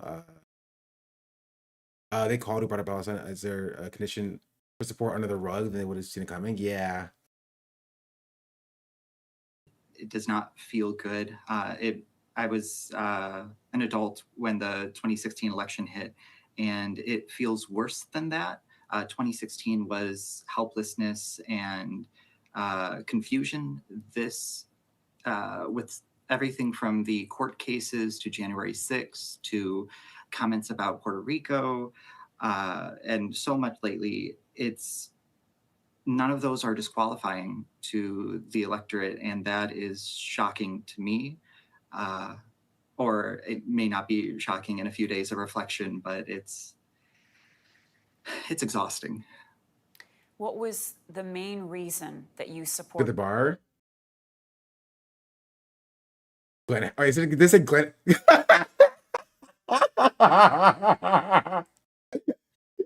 Glenn Howard. That's so funny. Glenn Howard, Howard student, university student. Yeah, Glenn Howard versus Tim Apple. Who wins?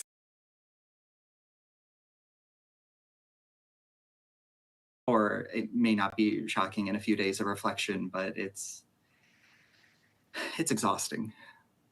What was the main reason that you supported Kamala Harris? What was your number one issue?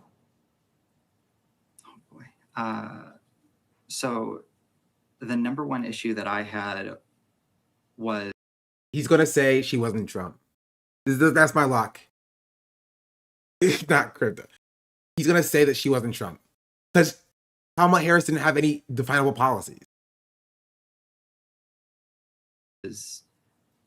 Civil rights related things. So everything from privacy rights and reproductive justice, gay and queer rights, trans rights, civil rights, race rights, education rights, climate justice, all that I consider among rights-based issues.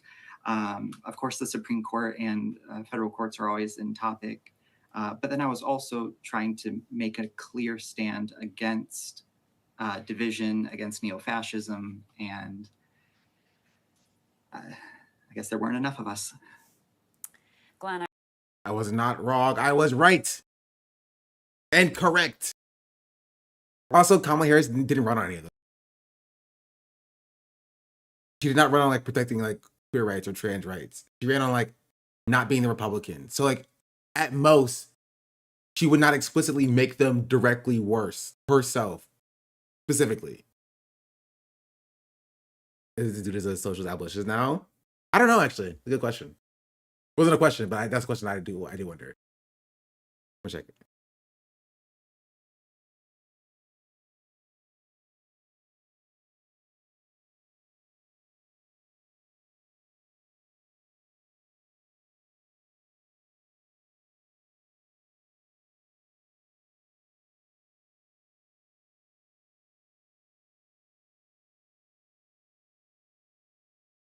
Or he graduated last year, so he's part of class of 2025. I guess we'll never know, as I have no idea what he's doing.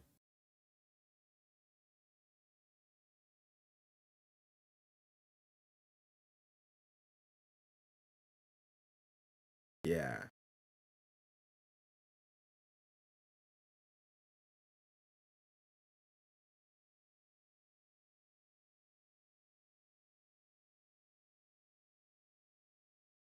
Yeah, anyway. Movies like Dear White People, Django Unchained, Beast of the Southern, Insecure, Atlanta's presidency, and the rise of successful shows like Blackish, Insecure, Atlanta, movies like Dear White People, Django Unchained, Beast of the Southern Wild. And I want to be clear, pretty much all of these are still good to great, except Blackish maybe. Blackish, I was with it for like a season or two. Then May I help you? Jane, it's Dre. From across the street? I've been your neighbor for 11 years. Dre! Yes, of course. Hi. Yeah, I know you. Hi. Yes, of course. Isn't this person like actually racist?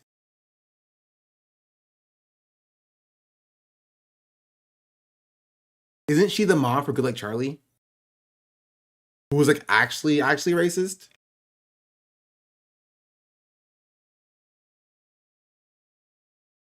No, a different person?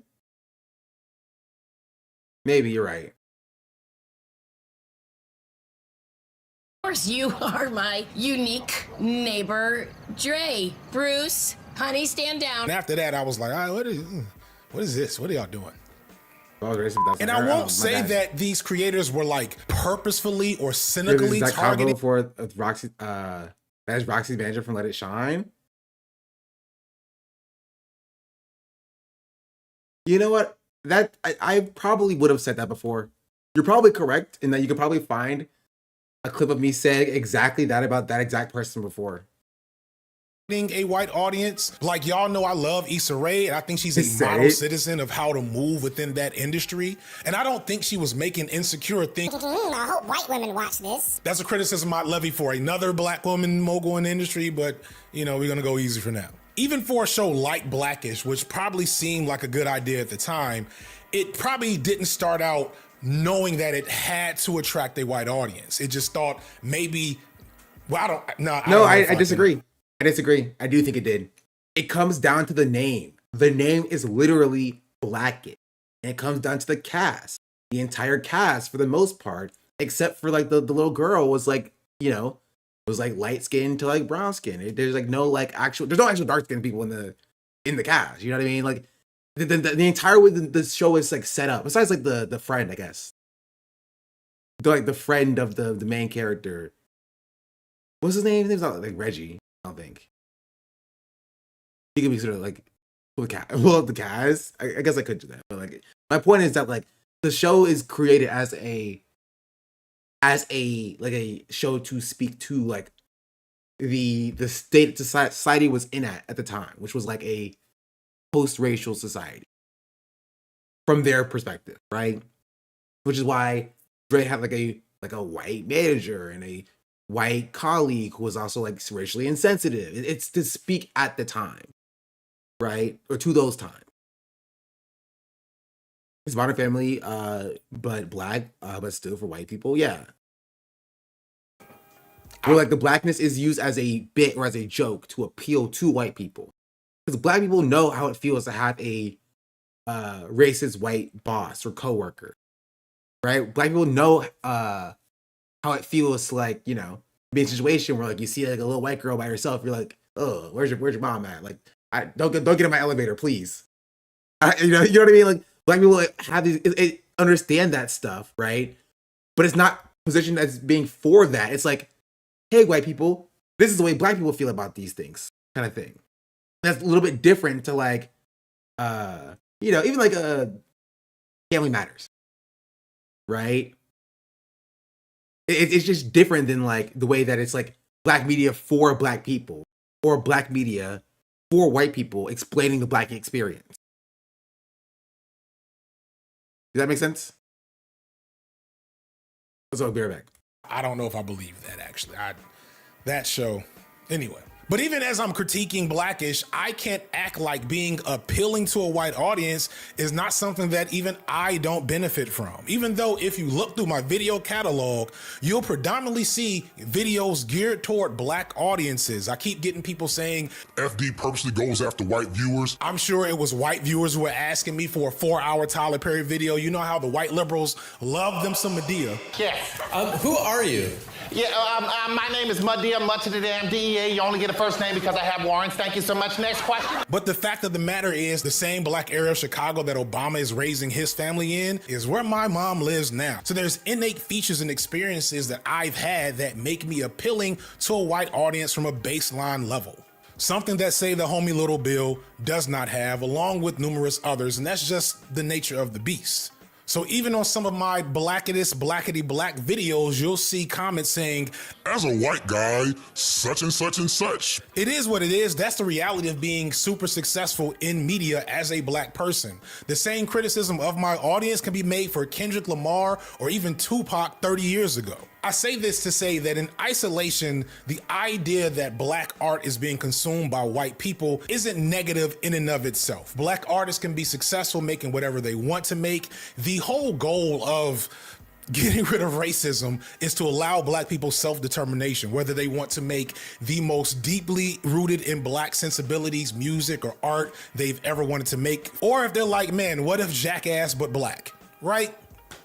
The problem, though, is that art doesn't exist in a vacuum. It exists in a commercial marketplace. And once it became clear that the new meta for big bucks was to make black media that effectively balanced black approval with white interest, shows akin to what was seen during the 90s and early 2000s kind of just stopped happening as much. There was like Southside, which never got much fanfare. Maybe The Shy. I think Black Lightning fits this mold a little bit. But even these shows don't quite feel the same as what I remember from the 80s and 90s. Now, that may be my own nostalgia, but what's inarguable is that it is something that's happening at a lower rate or scale today. I will also say that part of this is how things are distributed, because like it feels like a lot of media doesn't look the same as it did 20, 30 years ago, partly just because you may not see it because it's on Apple or Tubi or Netflix or Peacock, and you may not own all them shits, and you can't even, some of y'all probably don't know what some of them shits is, but you know, there's a great black show on Peacock that, what was this called?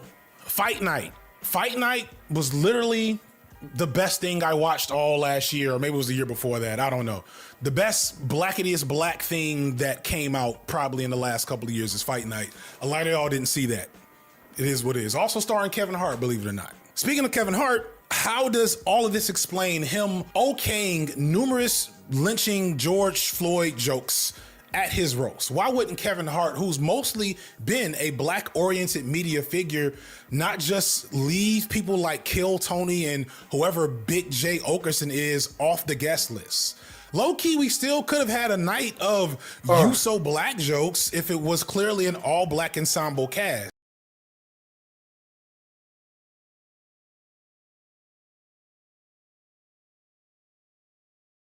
Back. What happened? Tupac 30 years ago. I audience is not something that E3, but you know, if I can, I don't know if I believe that actually. That show, anyway. But even as I'm critiquing Blackish, I can't act like being appealing to a white audience is not something that even I don't benefit from. Even though if you look through my video catalog, you'll predominantly see videos geared toward black audiences. I keep getting people saying, FD purposely goes after white viewers. I'm sure it was white viewers who were asking me for a 4-hour Tyler Perry video. You know how the white liberals love them some Medea. Yes. Who are you? Yeah, my name is Madea, Mud to the damn DEA. You only get a first name because I have warrants. Thank you so much. Next question. But the fact of the matter is, the same black area of Chicago that Obama is raising his family in is where my mom lives now. So there's innate features and experiences that I've had that make me appealing to a white audience from a baseline level. Something that, say, the homie Little Bill does not have, along with numerous others, and that's just the nature of the beast. So even on some of my blackety black videos, you'll see comments saying, as a white guy, such and such and such. It is what it is. That's the reality of being super successful in media as a black person. The same criticism of my audience can be made for Kendrick Lamar or even Tupac 30 years ago. I say this to say that in isolation, the idea that black art is being consumed by white people isn't negative in and of itself. Black artists can be successful making whatever they want to make. The whole goal of getting rid of racism is to allow black people self-determination, whether they want to make the most deeply rooted in black sensibilities, music or art they've ever wanted to make, or if they're like, man, what if Jackass but black, right?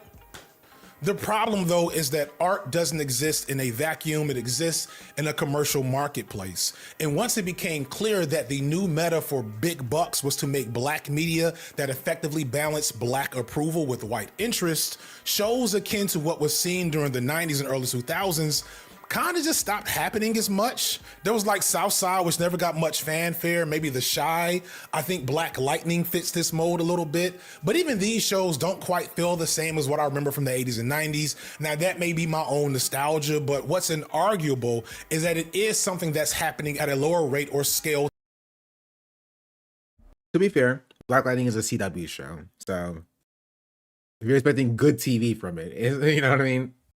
But yeah. Black Lightning was a black show. To be entirely fair, and that is surprising to come from a CW show. Black Lightning was a black show about black characters covering black themes. It did that well. It was better than Mixed-ish, right? Or Blackish, even Blackish in that regard, you know? Today. I will also say that part of this is how things are distributed, because like it feels like a lot of media doesn't look the same as it did 20, 30 years ago, partly just because you may not see it because it's on Apple or Tubi or Netflix or Peacock, and you may not own all them shits, and you can't even, some of y'all probably don't know what some of them shits is, but you know, There's a great black show on Peacock that, what was this called? Fight Night. Fight Night was literally the best thing I watched all last year, or maybe it was the year before that. I don't know. The best blacketiest black thing that came out probably in the last couple of years is Fight Night. A lot of y'all didn't see that. It is what it is. Also starring Kevin Hart, believe it or not. Speaking of Kevin Hart, how does all of this explain him okaying numerous lynching George Floyd jokes at his roast? Why wouldn't Kevin Hart, who's mostly been a black-oriented media figure, not just leave people like Kill Tony and whoever Big J Okerson is off the guest list? Low-key, we still could have had a night of You So Black jokes if it was clearly an all-black ensemble cast. There still would have been some pearl clutching, but nothing nearly as uncomfortable to watch as known Trump voters making jokes about George Floyd. This is also a byproduct of that mythical post-racial reality that has been going on allegedly since Obama was president. A reality where these types of jokes are okay because they are no longer harmful. As such, we're seeing an unnatural blending, or really I should say invasion, of white sensibilities into black spaces. And we're seeing this not just in comedy, but in hip hop, in R&B, in TikTok and social media stuff to begin with.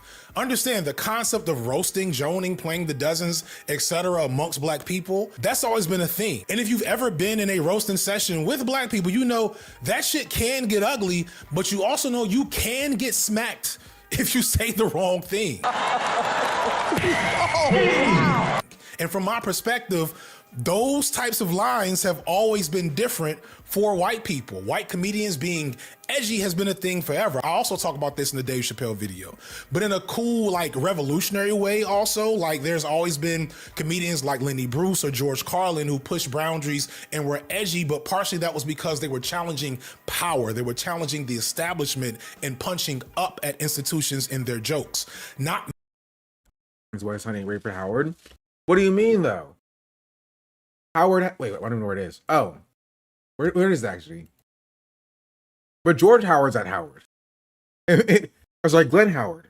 Whatever his freaking name is, bro. It's Glenn Howard. Glenn Howard. He's there. Yeah, the CEO of Howard. Mr. Howard. Mr. Howard, sir.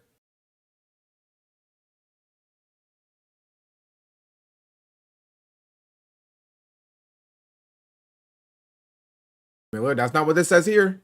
It says Howard. Glenn Howard, Howard University student.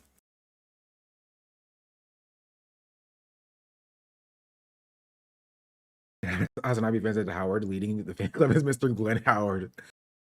Suppose he just resigned? Really?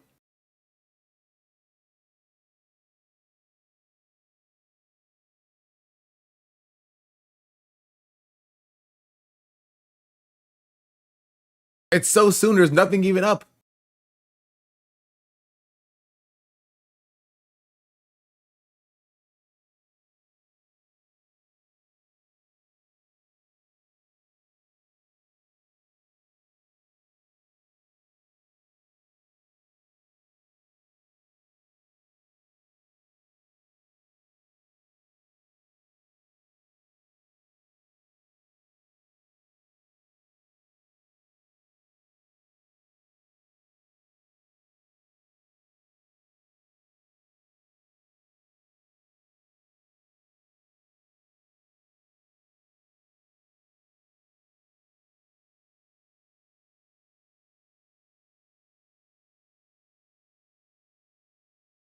I'm trying to find something. Some video about it. I'm so easy to.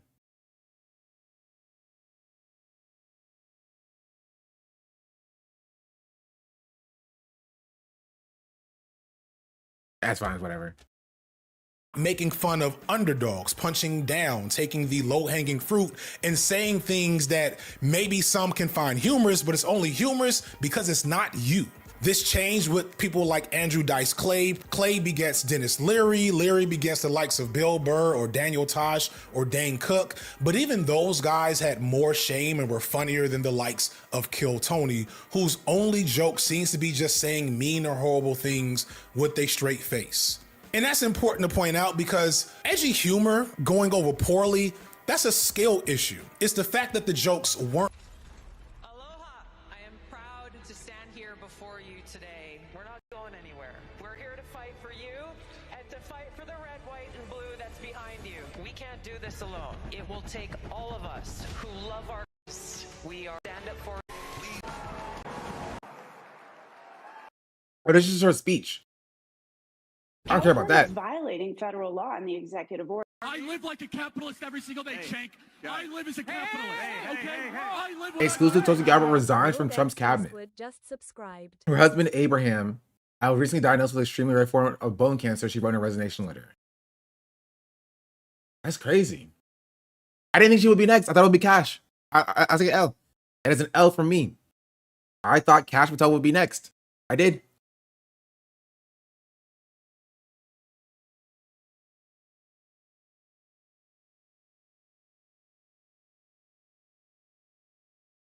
I have a comparison that I want to make,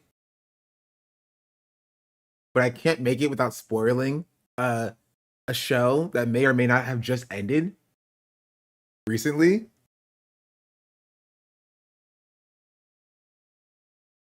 But if you know, if you know the show, Cash Patel is exactly like a specific character at this show. That's all I will say. I won't even say what the character is. I'll just say Cash Patel is exactly like that one character in the show. Weren't really funny. It's the joke in and of itself was, isn't this a horrible thing that I'm saying? I actually don't hate Shane Gillis all that much. Gillis is problematic and all of that, but he made me laugh a couple times during, well, I didn't watch all of the shit, but the shit I saw with Shane Gillis was kind of funny. The same can be said about a Bill Burr who has had racial humor constantly in his career with minimal pushback. And we can't forget the legendary blackface performance of Robert Downey Jr. in Tropic Thunder. And I can't believe I just said legendary blackface performance, but we all know Tropic Thunder is a hood classic because partly of that performance. The response the roast is getting is explicitly a product of mean-spirited, lazy, racial shock humor, not because people were unable to take a joke. It is impossible to survive being black. Yo, is it crazy to say I've never seen Tropic Thunder? But I have no idea. All I know is that Robert Downey Jr. has done blackface in it.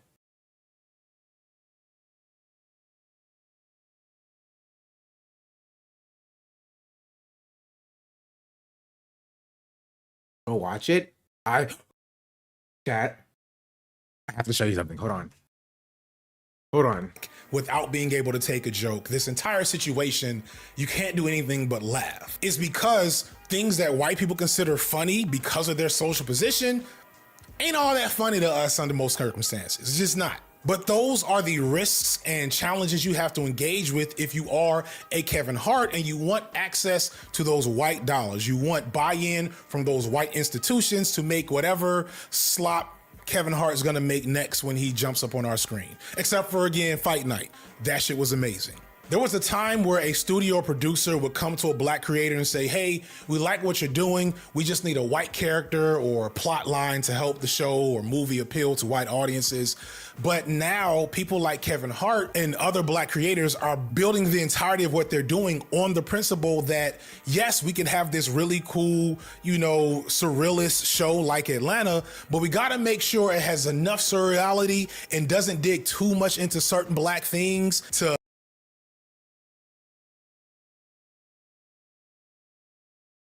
You will not believe what I found yesterday. I found it. I haven't watched it yet. I have to find. Oh, you can't see it. This one. I found it. I haven't watched it yet.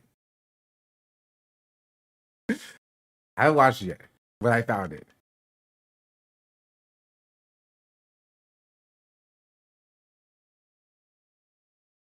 This is the OG. I remember when we bought it. But I will. You know what? I'm gonna watch it right now. I'm gonna watch it right now. I did watch it. I haven't watched the DVD version. Was it never open? No, it was open.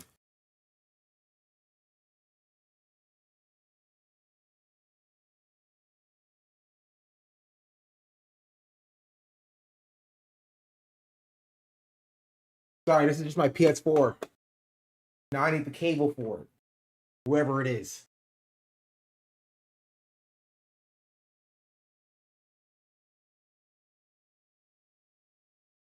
Oh, what is that? Oh, look, I found it.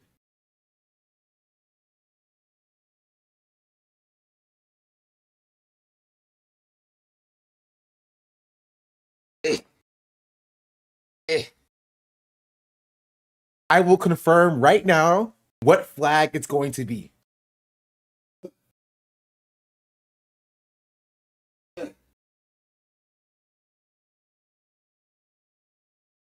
HDMI cable.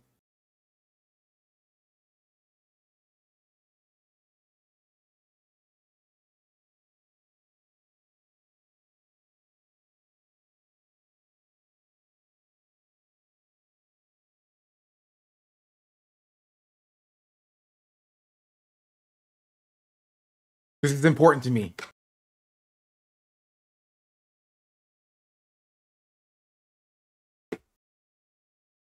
Okay, what do I put this into? Got $20 super chat on YouTube? Wait, hold on, let me check. Does she have watched Tropic Thunder? Yo, Kara Shaw, leave it a $20 super chat. That's crazy. I am about to watch White House Down. They were $20. Yo, Twitch chat can never be so gracious.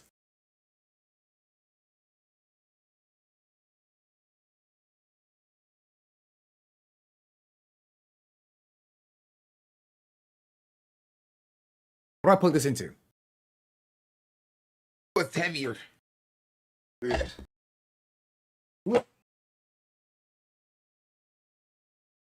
have literally no room. Okay. Hold on.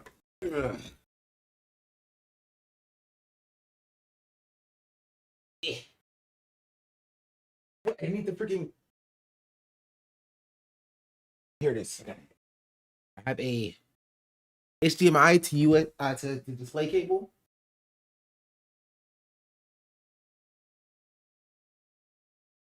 Put that in here.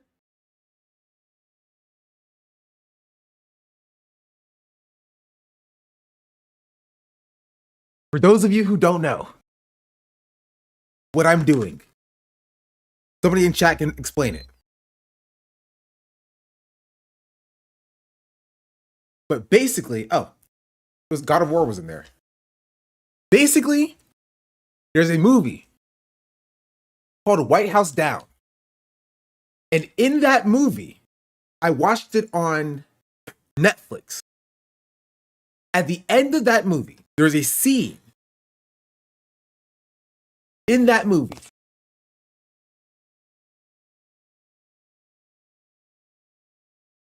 where the little girl runs out and she waves a flag. The flag she waves in every version on streaming and online Sir, I need an answer. is this flag. Is the presidential flag. This flag. That's not the flag that I remember her waving. When I first watched it years ago, like 10 years ago. And so now I have found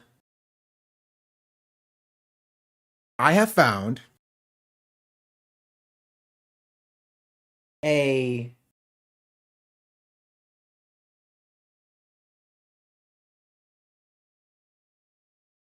hold on.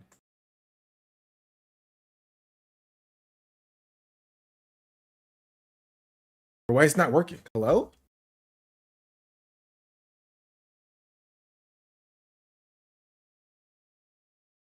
I have to unplug my monitor, I guess.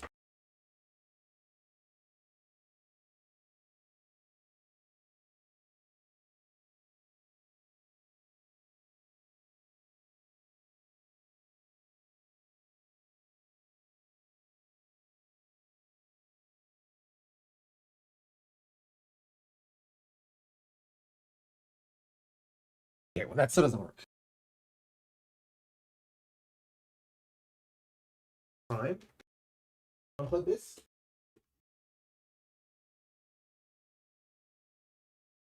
Look that. Okay. All right. All right. I need to put my controller in. My PS4.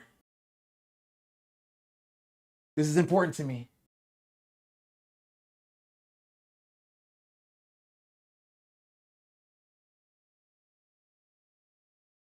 Yes, this is my PS4.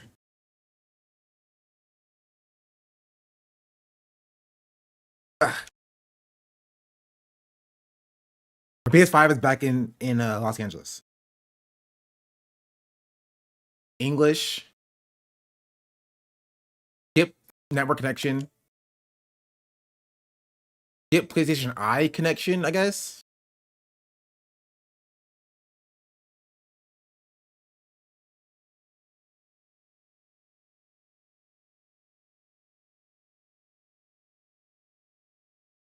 All right.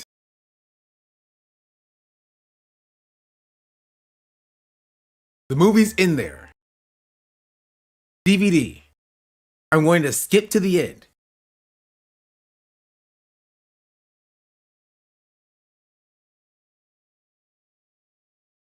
All right. Chat, do you think it's the presidential flag in this version that I have right here? Do you think it's the presidential flag or the American flag?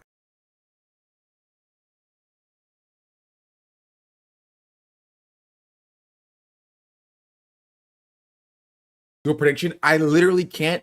My monitor is taken up by something else right now.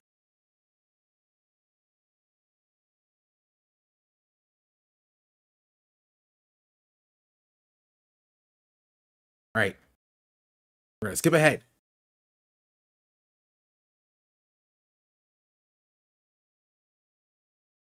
Okay. Scene selections. We're going to skip to scene selection number 16. That's the last one. You watched the movie first time, was it in theaters? I think so, yes. Let's see. Y'all hear it?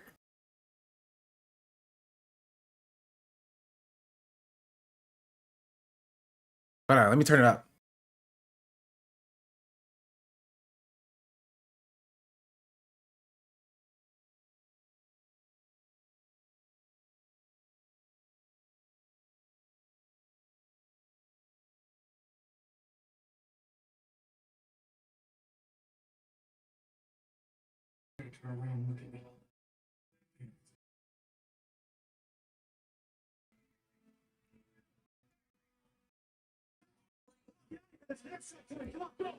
My daughter Emily was in there. Emily failed. What is with this family?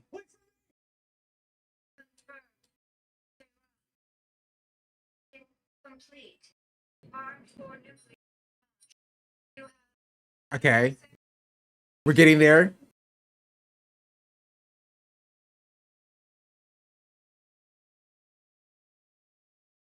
Okay.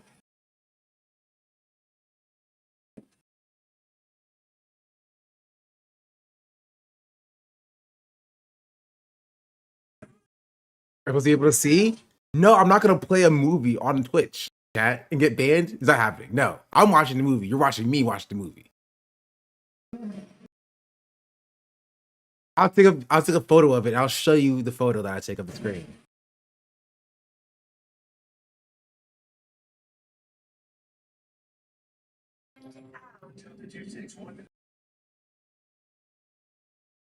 Okay, this is it. This is it.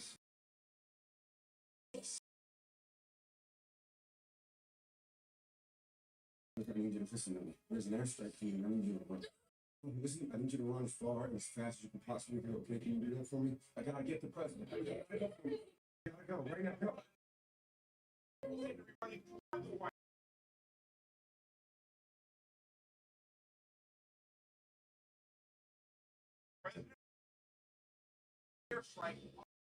White House.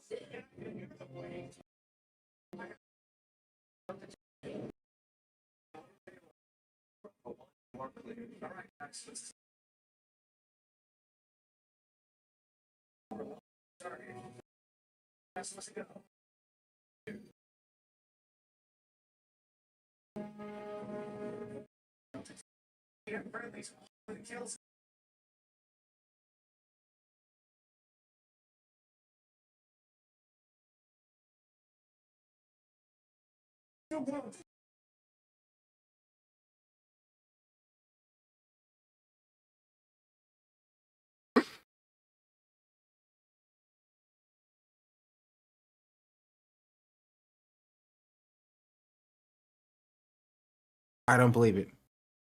I don't believe it. I don't believe it. I don't believe it. I promise you.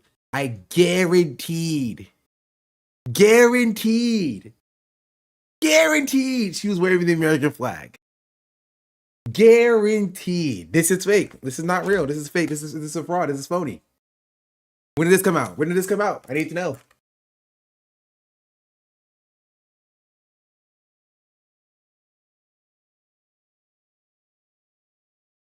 $2013. Listen, I promise you I saw it. I saw it. I saw it with my own two eyes. I don't know where I saw it at, but I did see her waving the American flag.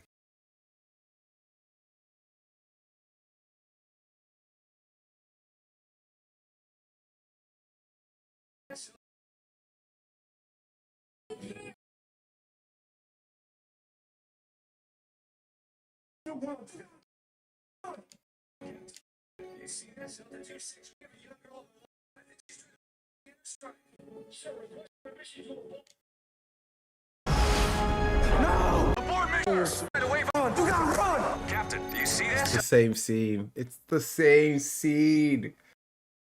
It's the same scene. I don't believe it. I don't believe it, bro. I don't believe it.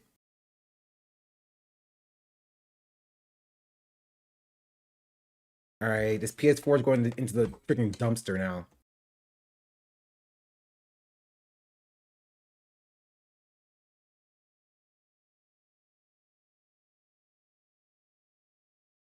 I don't believe it.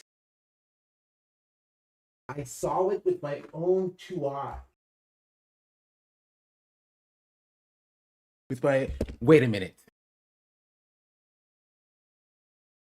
Okay, I'll check after stream. But I think that they showed alternate. I think there was an option for alternate scenes in the menu.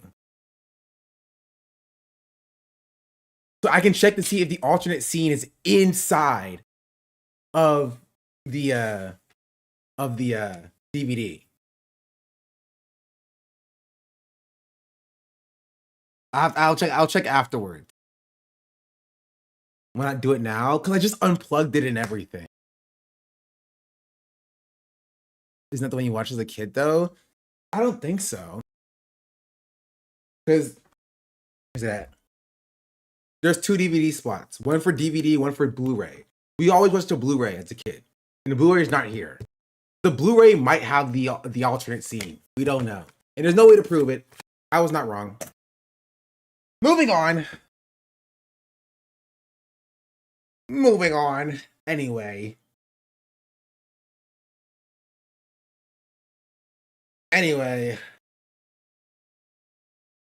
Have a white audience appreciate it. I haven't finished the show Atlanta. Like season 6, I didn't bother to watch because season 5 with those random let's teach white people about racism episodes, I was all off that shit. I'm sorry. It did not entertain me. But here is the twist. As I mentioned in my Sinners video last year, which is the best video I made last year, please go watch it.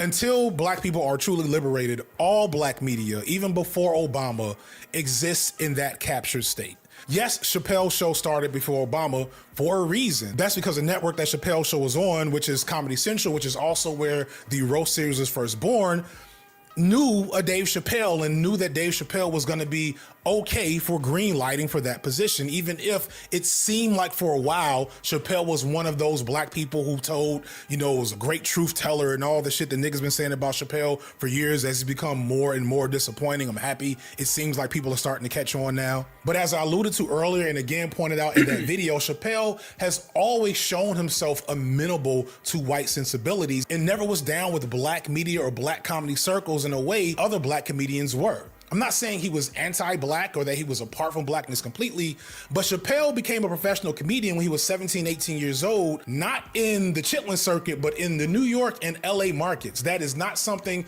a regular black dude gets to do. And it makes sense that the people that pick up Chappelle's legacy are Key and Peele and now maybe Josh Johnson a generation later. All of these folks are amenable to white sensibilities. I'm not saying they're bad. I'm not saying you shouldn't like them. I'm just saying there's a gap between them and what like Def Comedy Jam was once upon a time. There's no such thing as entertainment, no such thing as black media. Is that the Kevin MacLeod music? The alternate cuts listed? Listen, I don't believe you. It exists solely for our enrichment. It is all for extraction and maintenance of empire, even if you like it, even if it feels like something that's meaningful to you, because it might be, but you always have to keep that third eye open on what it's actually doing before or after Obama existed. So while it's disappointing, it doesn't surprise me that Dave Chappelle is trying to act like he didn't know what he was doing with his trans jokes and going to form for Saudi Arabia last year. It's sad and disappointing that Boots Riley is taking blood money to make his movies, that the most provocative black filmmaker of the last decade plus had to take dirty money to get a film made. It's all a part of a media apparatus that can only provide a simulation of liberation, but never the real thing. And we have to keep that in mind even as you're watching me. But that doesn't mean you can't enjoy or grow from media that we have or that people aren't trying their best to push boundaries when given the chance. And with that in mind, I'm extremely proud to announce my first large-scale Nebula exclusive project coming this summer. Coming being a key word because the name of the title is Goon World. Just stay with me for a second. The Wild West, the world of pornography today is something completely different. Today, hey, yo! In a goon world. Yo!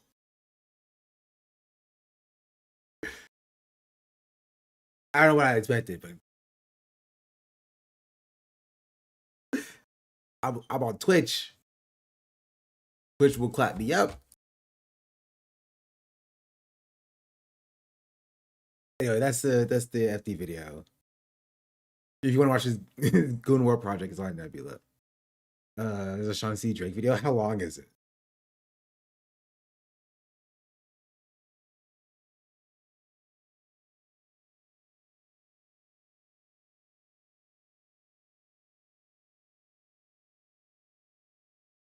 I'm not watching a 40-minute. I watched this 9-minute video, but like it's 9 days ago. But I watched a 40-minute video today. That's what I'll say.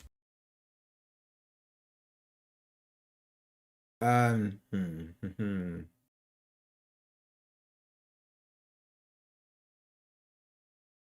yeah. Honestly, I think that might, for the most part, call it today for me. I'm not touching the discourse. Also, again, no, I'll say on the discourse. On the discourse that's currently happening with Hassan being yelled at online on Twitter, and people yelling at Hassan yelling at people on Twitter, is that I think everybody should log off.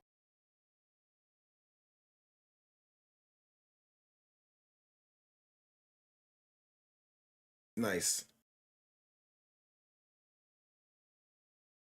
I think everybody should log off.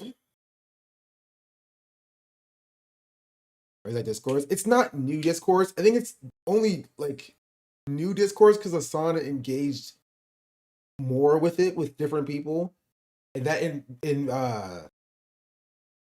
like energized the audience as well. The audience is now engaging with it, and now it's like kind of like ramping up.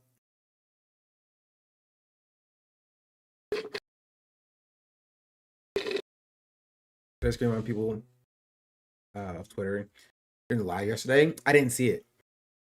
Is it Nithya Fallout? No, not even. It's like it's partially about that person, the candidate in San Antonio. I don't even know what her name is. Glinda versus Plattner. Yes, essentially. Partially because of that. Which, like, to be fair, like, I understand.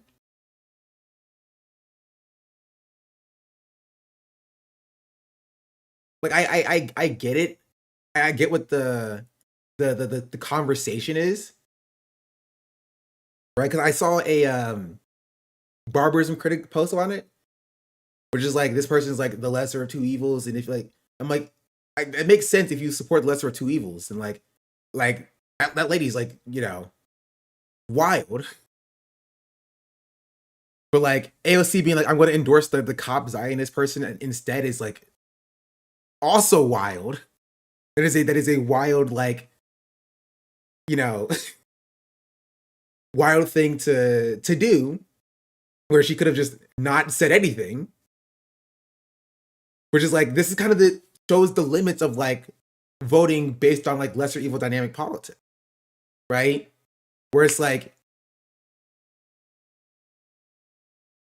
you know, you're kind of forced to make these calculations in these decisions, and they're not really based in much, right?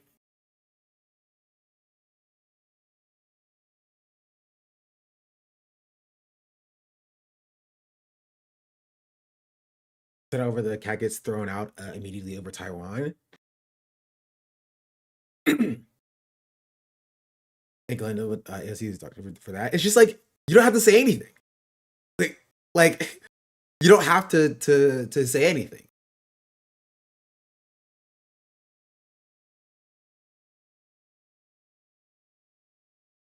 Right? Planner is doing the damn thing now. Here's why Glenda was crazy. They're both crazy. Like, yeah, like, and I think I think if you're gonna like endorse like Graham Plattner, because Graham Plattner is like the lesser of two evils, and you don't want Susan Collins to win, and you don't want somebody who's a Zionist to win, that makes sense, right? But like, if somebody is doing that for like Glinda or whatever, I could personally disagree with that, because I think Glinda is like, you know, is posting wildly on the timeline because she's like that's like, saying insane things, right? But like, that dynamic still plays with this person. You know what I mean? And like, they're not showing exactly as much regret for his past action as Plattner has. The Plattner's past actions are a lot worse. And what's interesting is about, like, again, I don't even know much about freaking Glinda or whatever. But like, when it comes to the Plattner conversation, people were always saying that like, only that matters is like his anti-Zionism. Like, that's like the only thing that matters. Don't look at his past. Look at like what he's saying now about his anti-Zionism. But it's like, you know what I mean? It's just like a weird lines to draw for, you know, certain people, when it's like, you know, it's okay to have standards for your politicians, right? You don't have to support Glinda.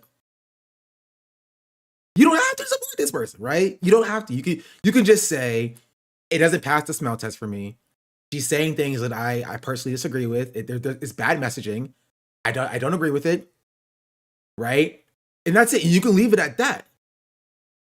You feel me? But like, people have the right to say that same exact thing about Graham Plattner too, right? Because it's the same dynamic, right? People draw different lines for different candidates at different places, and that's okay. She's supposed to stop. Not gonna lie. No, I agree. Like, when you start being like, we're gonna start putting like, you know, anybody into camps, and then start castrating anybody, even if you say Zionists, like, I don't want to give the state power to be putting people into camps or castrating people, even if you're gonna say you're gonna do it for good reasons. Think about AOC. Oh, well, that too. That's my take on the Glinda thing. Like, that, I feel like that's just a wild thing to say, because like, I don't want the state to have that kind of power for any regard. Like, at all. That's just me personally. And the problem is that we are already putting people in the camps. Yeah, but we shouldn't be putting more people in the camps. The answer to camps is not, well, we need to just repurpose the camps. You know what I mean? I would rather have a politician say we're going to dismantle the camps instead of being like, we're going to repurpose them. We're going to keep the camps and repurpose them. Because, you know, when your tenure in Congress is done or whatever, camps are still going to be standing and they're going to repurpose them again to be used against us. Right? If you tear down the camps and remove the infrastructure, they can't use the camps anymore. They'd have to build new ones. And the goal would be to stop that from happening as well.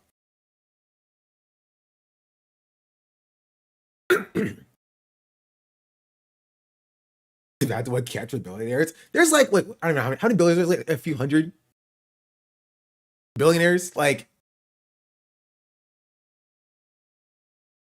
if you're advocating for like camps for billionaires, my mindset is that you're thinking about something different. You know what I mean? You don't need like a widespread, a couple of thousand, I thought, like in the country or in the world.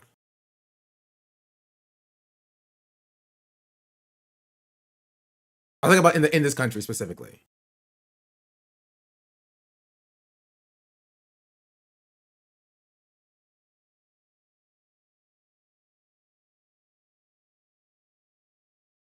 US has the most billionaires in the world, roughly 900-ish. That's more than I thought. I thought it was around like 500. I thought it was like 5,000 now. Yeah, it's a problem. But like, so like even then, like 1,000. You feel me? If you're advocating for like camps for billionaires, like my mind is like, you want the camps for something else. You know what I mean? It's like saying you want an AR-15 for like hunting deer. Like, I don't believe you. That thing is a bit too powerful to be just for deer hunting. You know what I mean? That's not just deer hunting weaponry.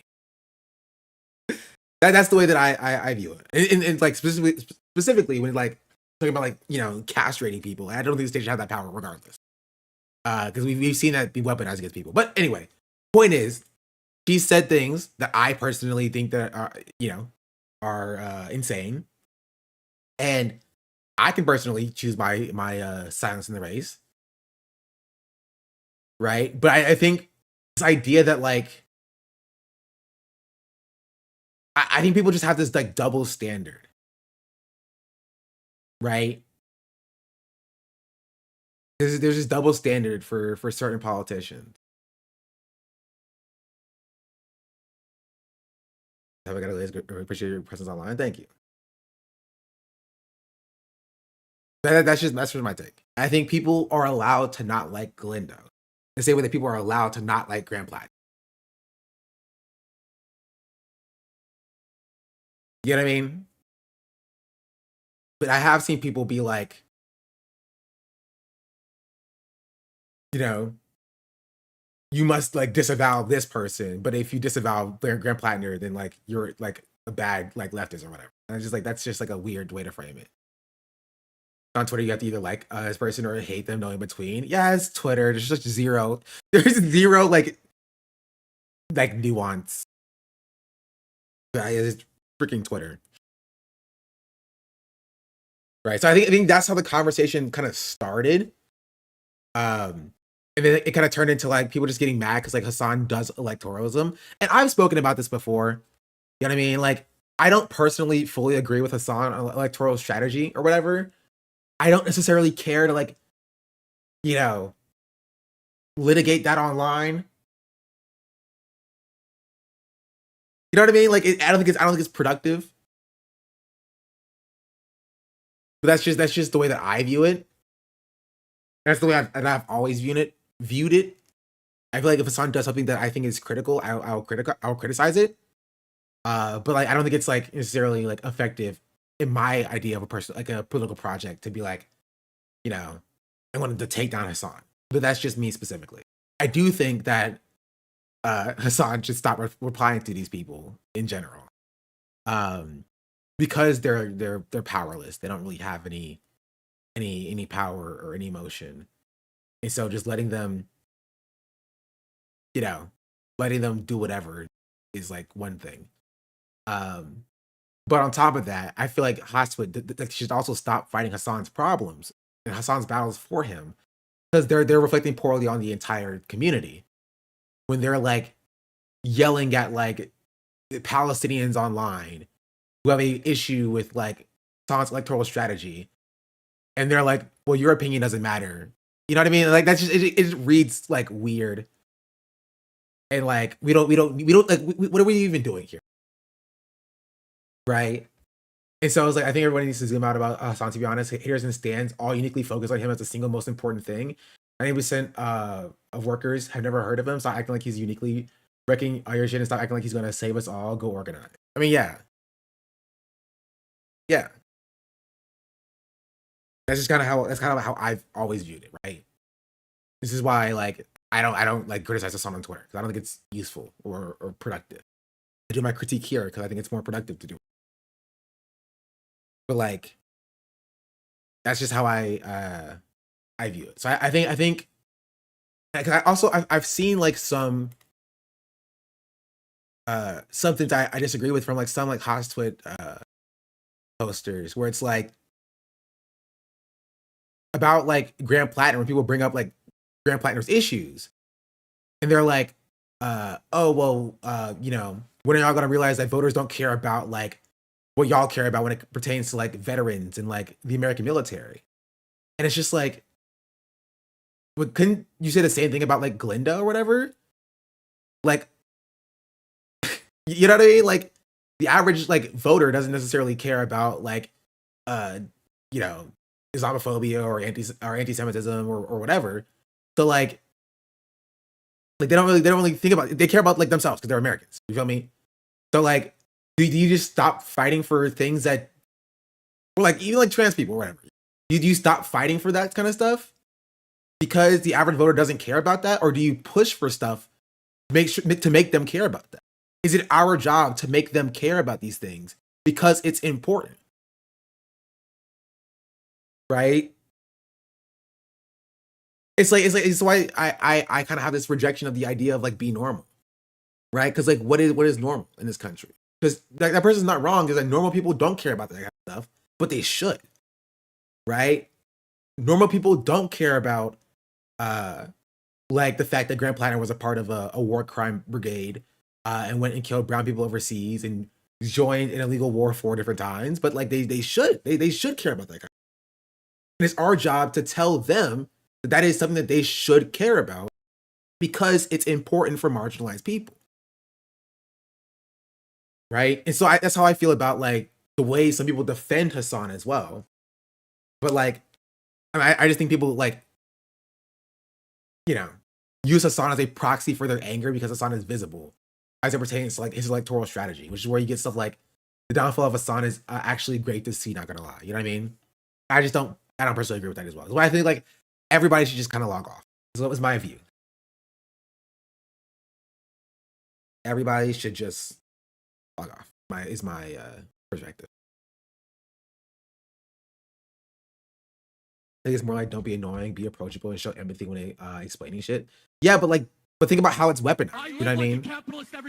That could be what you mean, but like how it's weaponized is stop talking about shit that you think is important because normal people find it off-putting. Normal people like would find it off-putting 10 years ago if you brought up trans rights.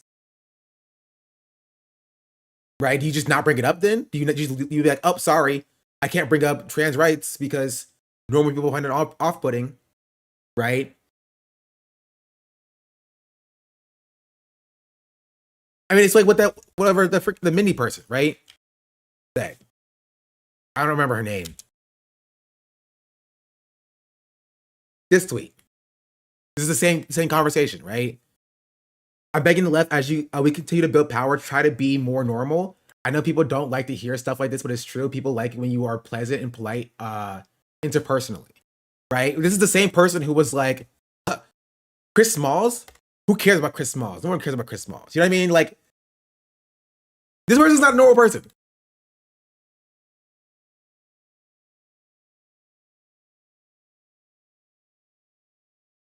Right? Politically, the focus should be on unions, affordability, Medicare for all, and the end of U.S. Taxpayer-funded war. We don't need 100-point policy positions. We need 100-point policy positions. We need to be more relatable and strategic. No need to discuss being neurospicy anymore. Like, this is insane. Like, I'm sorry. Sorry, don't talk about your personal marginalization because it makes the movement too big. This is the issue that I have with like universalist policies, right? Universalist policies always turns into this, always, right? Talk about the broadest strokes, right? Don't talk about things that affect Black people. Don't talk about the things that affect disabled people. Don't talk about the things that affect trans people. No. Talk about the things that affect everybody. The broadest strokes. Paint things with the broadest strokes because that's how you attract the most people, right? Be normal. That's how it's used, chat. This is the perfect example of how it's used, right? I know how you think it's used. I know what you might be saying when you say it, but that is how it's used, right? This is how it's used. It's don't talk about the issues that you are affected with because it pushes away the people that we're trying to attract, right? And that's bad. That's bad. That is really bad. You should not do that, right? This is an insane thing to say.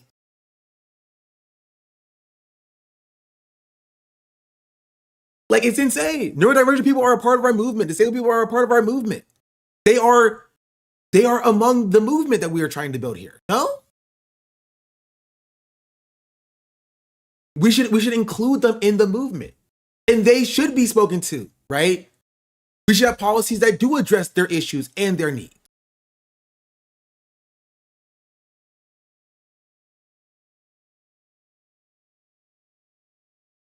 That's not been a random Twitter leftist. This is a Twitter leftist.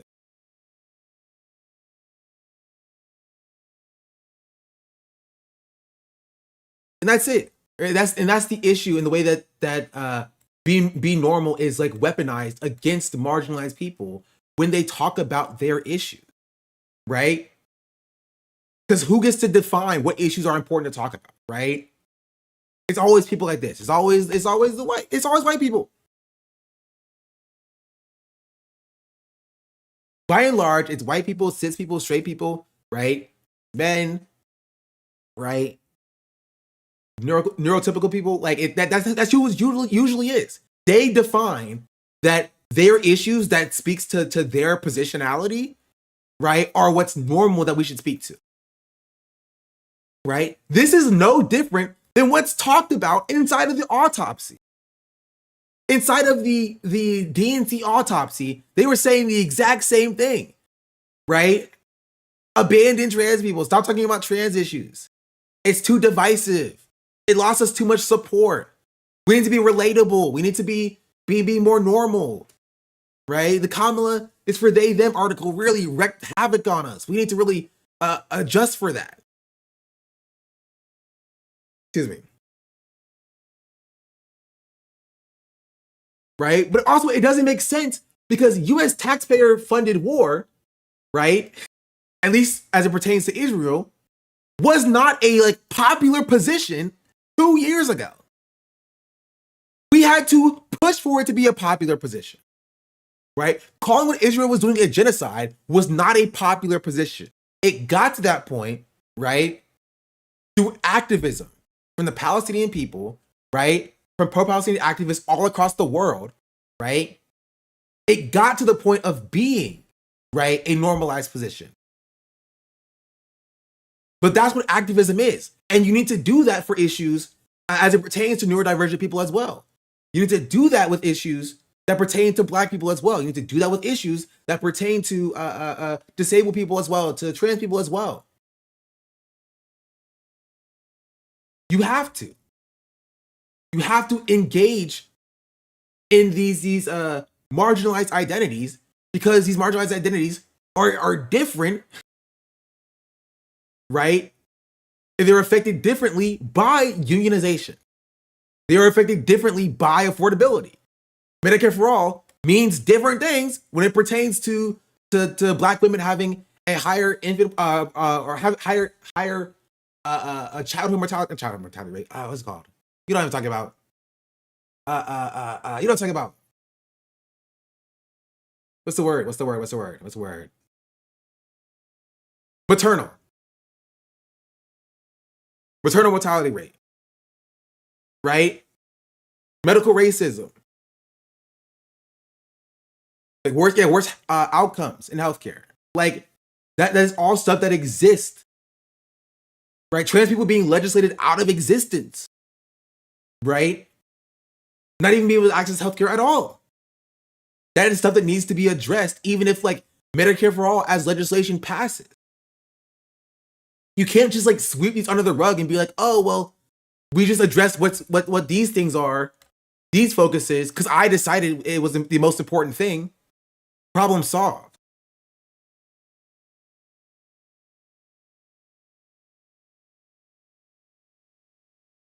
I've been telling you this for years, right? These people will sell you out. They will. They will sell you out. They will sell you out given the first opportunity, as long as it meant that they got their Medicare for all. Right? Because your needs as a marginalized person only serves getting them what they want. I've said this consistently. And this is true historically speaking. White people have been the group of people that have abandoned the working class movement once they've gotten what they were looking for. Always. Always. Always. And this is the exact same thing. Exact same thing.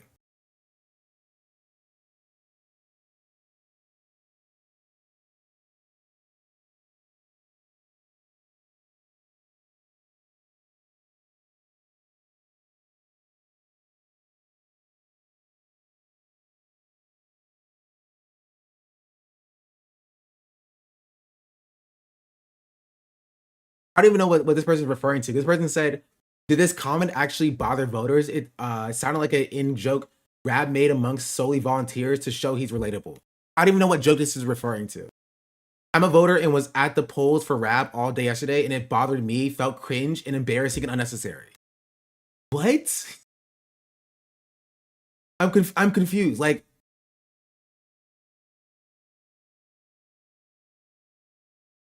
did he just mention the term neurospicy? And this person's like, that made me cringe?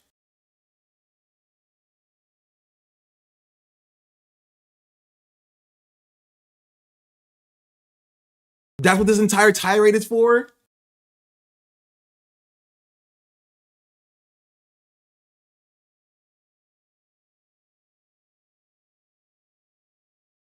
It's just crazy. It's crazy. Crazy.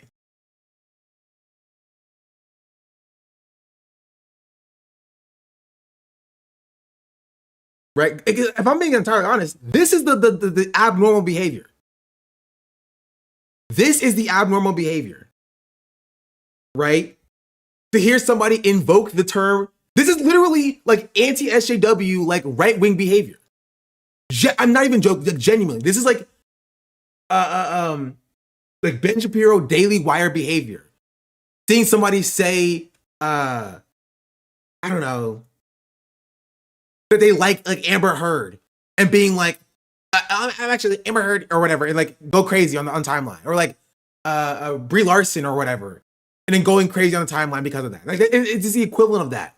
Hearing the term neurospicy and then being like cringing and being like embarrassed or whatever, like that's abnormal. Instead of just being like, oh well, I wouldn't have used that term, and then moving on from it. Especially for somebody who just won his election handedly, being like, actually, you need to change that. I, as a white person, say that you need to change what you're doing. Actually, because, I don't really like it. It literally is centering like neurotypicality, right? In this conversation. You are centering yourself in this conversation about like what make you feel uncomfortable by somebody even invoking the term like neurospicy. Like this is not at all different than like a black person saying that they are a black person, and then a white person being like, This made me a little bit uncomfortable, guys. Right? Like you're like a white person around black people saying the N-word, and you're like, guys, this is making me a little bit uncomfortable. Can we not do this actually? It's not your word, it's not your term.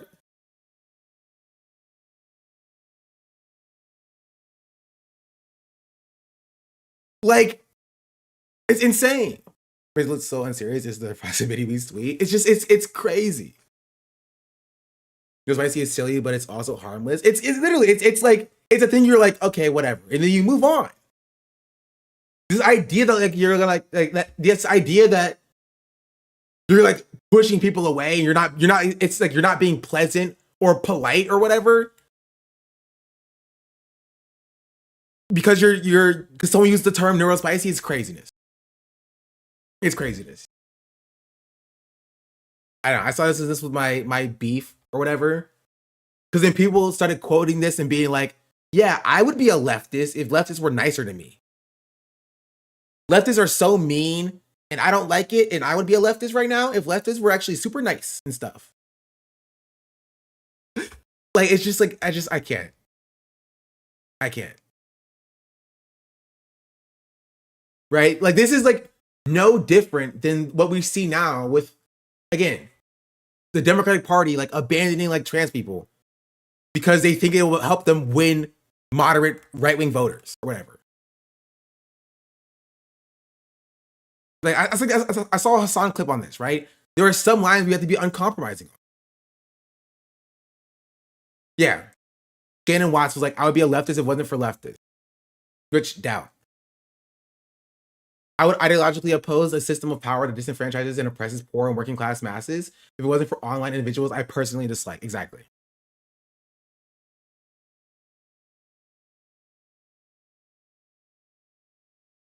I've seen some neurodivergent people take issue with neurospicy because they think it trivializes and sometimes tokenizes their experience. And I think that's where this person is coming from. No, you're wrong. This person is not coming from that at all.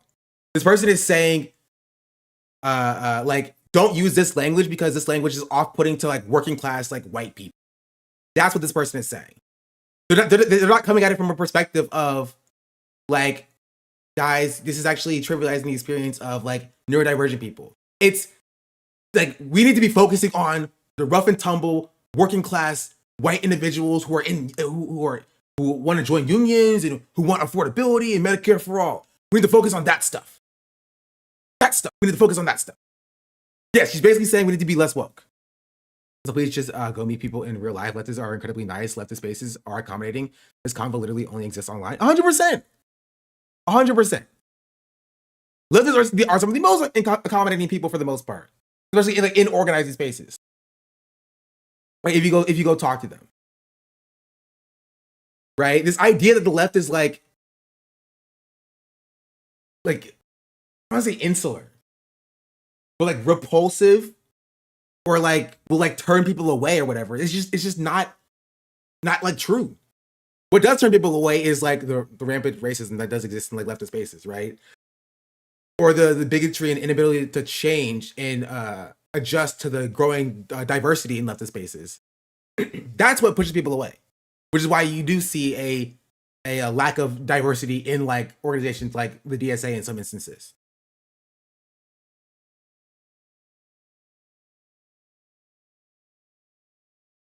Okay, they do want that aesthetic. I'm not playing it because I don't want to get back onto it.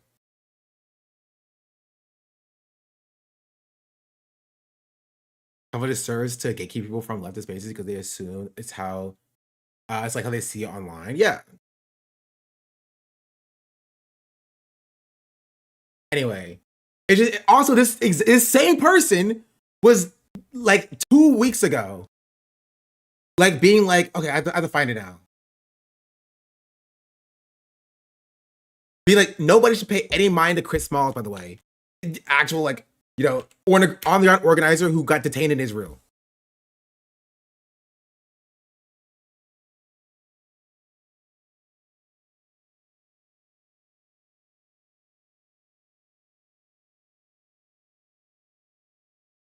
Same person, by the way.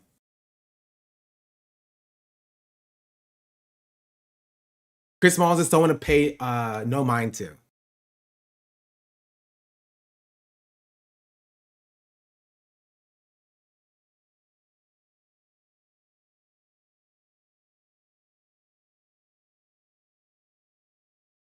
because he had the audacity to just, you know, have words of critique for AOC.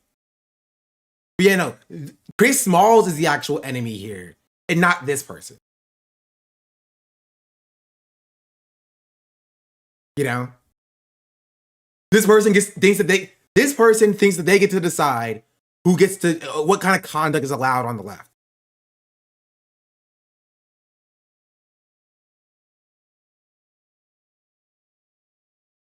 Anyway,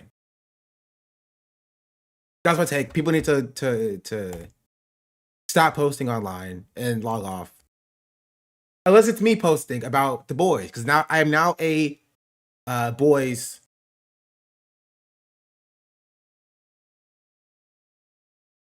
poster. Yeah.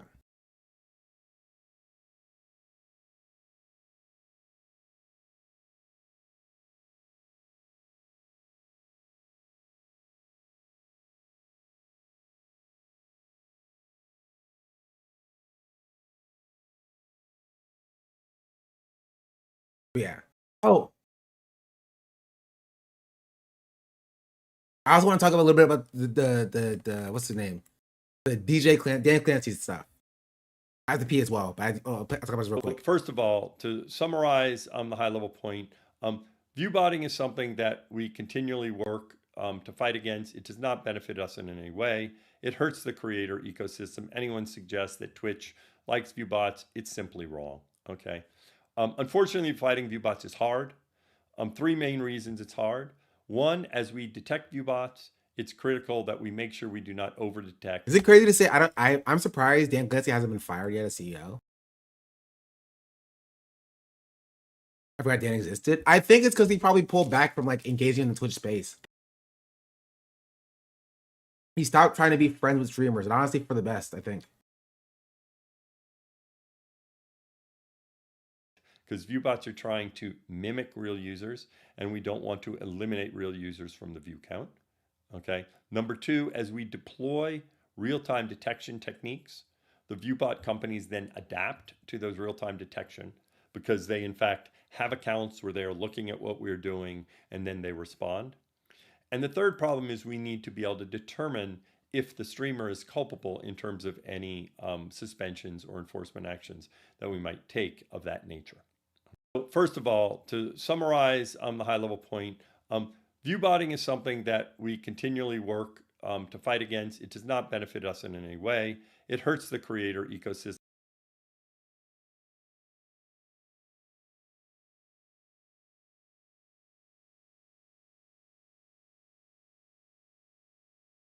The cap will be determined.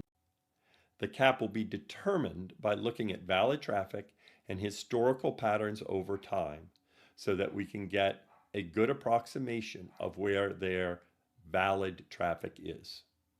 Traffic over the cap will not be counted. What about raids and valid spikes in traffic if a cap is applied? The cap is a cap. So if there's a big raid and the stream is already at the cap, then all the traffic from the raid will not be counted. Again, we are going to add buffers into how we place the cap to take into account some normal variation. Okay?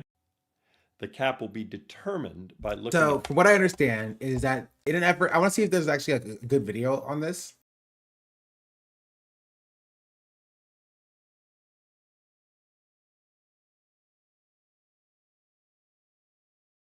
It's like, how are people getting this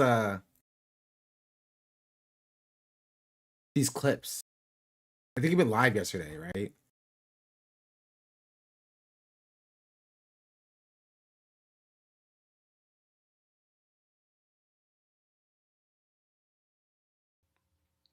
if someone was botted historically, doesn't that poison the data and make it where the cap you're applying may be incorrect? We have a fair amount of information about. Okay, it's not a long stream actually, so we might take a little look-sees at it.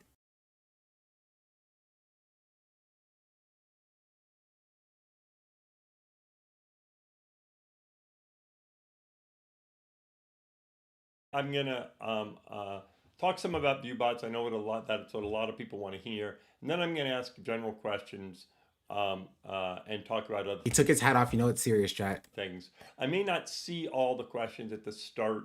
I'll probably be keeping an eye out for the viewbot questions while I'm talking about viewbots for things I'm not going to get to. But then some of the other questions, like you'd love to see a team for neurodiverse, ADHD, etc. creators.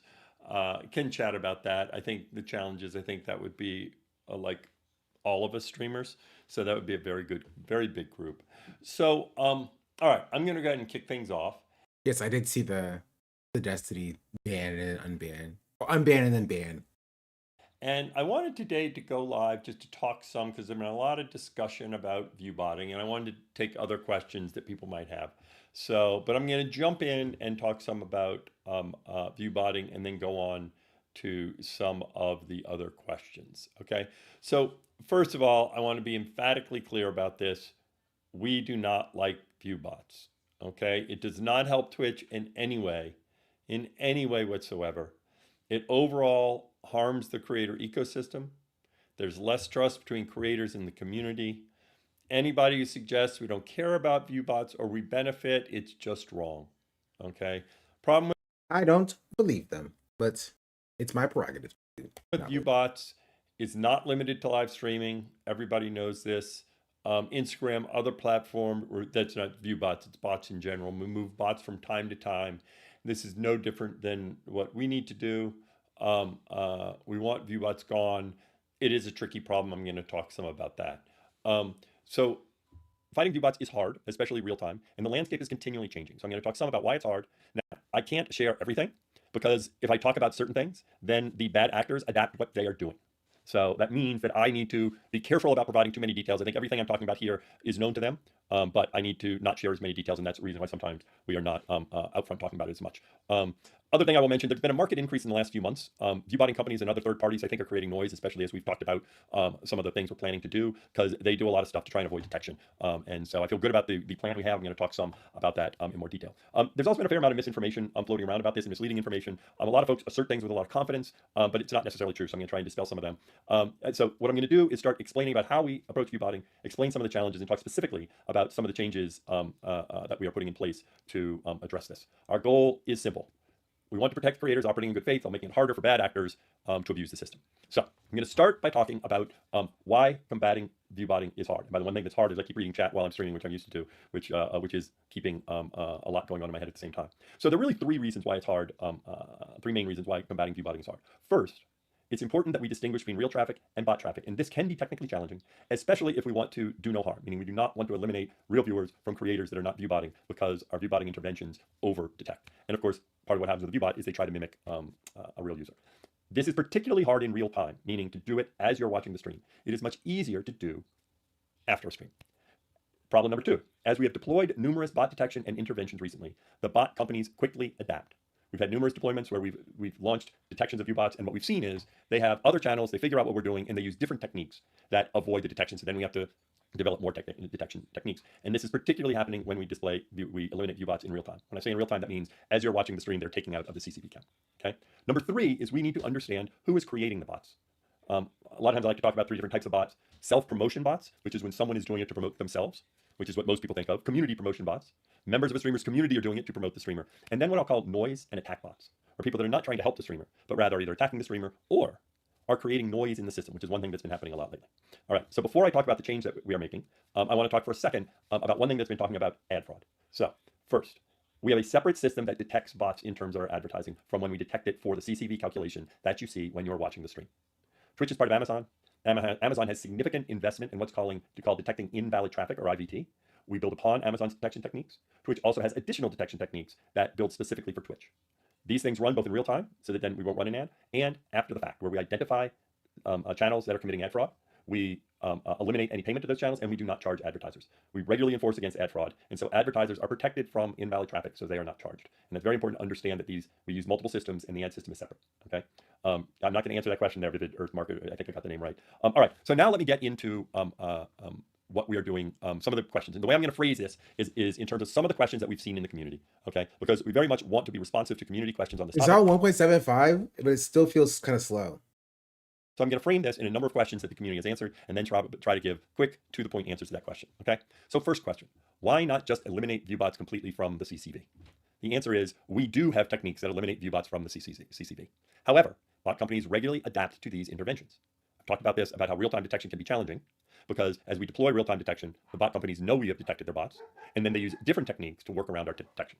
So we do eliminate, but then the bot companies keep trying different techniques. Question number 2. Why not just ban viewbotters immediately? One of the big challenges, we need to know that the streamer is responsible for the viewbot. If we started suspending regularly for viewbotting, that becomes an attack vector for people that want to get someone suspended. We also do not know if it's a streamer's community that might be involved in the viewbots, and the streamer might not be complicit. So this is one of the challenges in terms of enforcement actions. Now, let me get to a change that we are releasing soon, and we have not said exactly when the change is going to be out, but it will be out shortly.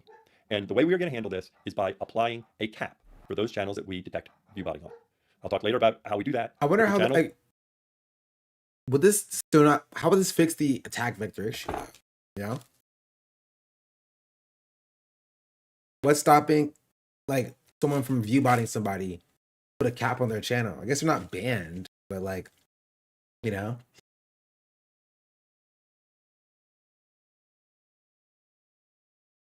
Where we see consistent and persistent viewbotting, we will compute what will be a CCV cap for that channel.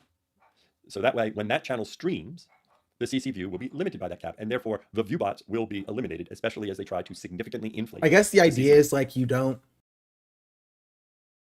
remove the incentive to viewbot, I guess. So like, if you're viewbotting like Hassan to see his view count go from like 30,000 to 50,000, and you want to see that view count go up, just so you can get like a screenshot of him botting or whatever, and get like it removes that incentive if you just cap the number. He's capped at 30,000, and you don't have to, you kind of disincentivize that vector of attack, theoretically speaking. What this is saying is Twitch now decides your viewers. Twitch always decided your viewers, though. So, like, just like this is more like explicit in that regard. For that creator. The CCV and cap on the CCV will be applied across all Twitch services. The cap will be determined by looking at valid traffic and historical patterns over time so that we can get a good approximation of where their valid traffic is. Traffic over the cap will not be counted. What about raids and valid spikes in traffic if a cap is applied? The cap is a cap. So if there's a big raid and the stream is already at the cap, then all the traffic. My election stream, he gets 30,000 viewers and it shows 40K. I don't think it'll be in that regard per se. If that happens, they'll just turn the cap off. It'll be just a switch. This isn't gonna hurt people like Hassan, right? Or even like really Asmongold. You know? It'll hurt like the mid streamers to the smaller streamers. For the most part, like the most. And that's what the cap really hurt. But I mean, like, I don't know. I don't really care about the cap as like an idea. I don't think it's like gonna kill Twitch or whatever. Per se. Because like I don't think because I don't think any currently right now, there's no consequence for viewbotting. I don't think anybody viewbotting like a smaller 200 viewer streamer to like 5,000 viewers maliciously to cap them is like doing that consistently enough to like, get them banned or like have like a adverse effect. You know what I mean? Like, I don't know. Get a dumb idea, but not end of the world. I mean, I just don't see a way they can really deal with viewbots anyway. Or do they have a capture to chat? I mean, chatting is different than viewing. Because it would impact the sun through just would need to viewbot Hassan like a day before an election or major venture to cap. No, I'm saying that like Twitch would just turn it off for Hassan. So I'm saying it wouldn't impact Hassan. But also I'm saying it wouldn't impact Asmongold, right? Because he has enough visibility where like if like like or Ebi or freaking Ludwig or Cutie Cinderella, right? If they know there's an event coming up for these streamers or whatever, they'll just turn the cap off for them. Why would they not? You feel me? I mean, freaking Dan Clancy, like, specifically allowed Rakai, while he was banned, to show up on Cutie Cinderella's stream for the Streamer Award, right? We know that there's already precedent for Twitch allowing them to do this stuff like that. Right? It's not, the goal was not to handicap their biggest streamers to get them to leave the platform. They're not going to be like, all right, sorry, Hassan, it's an election day, and you're supposed to get like 200,000 viewers. We capped you at 10,000 today. You know what I mean? Like that's not gonna happen.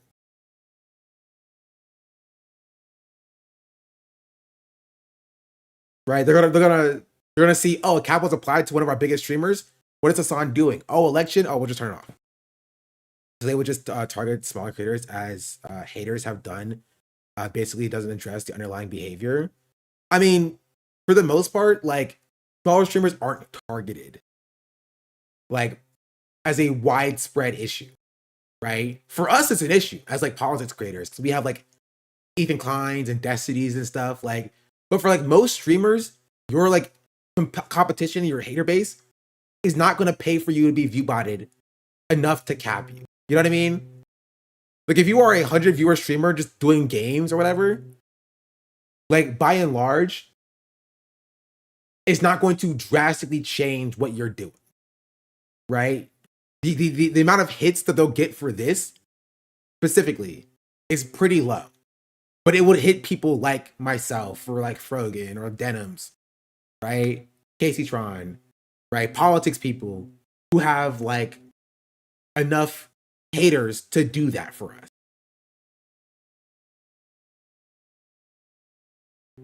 You know, like that. Like, most people aren't viewbotted anyway, right? So even now, like, we're not being viewbotted at this point.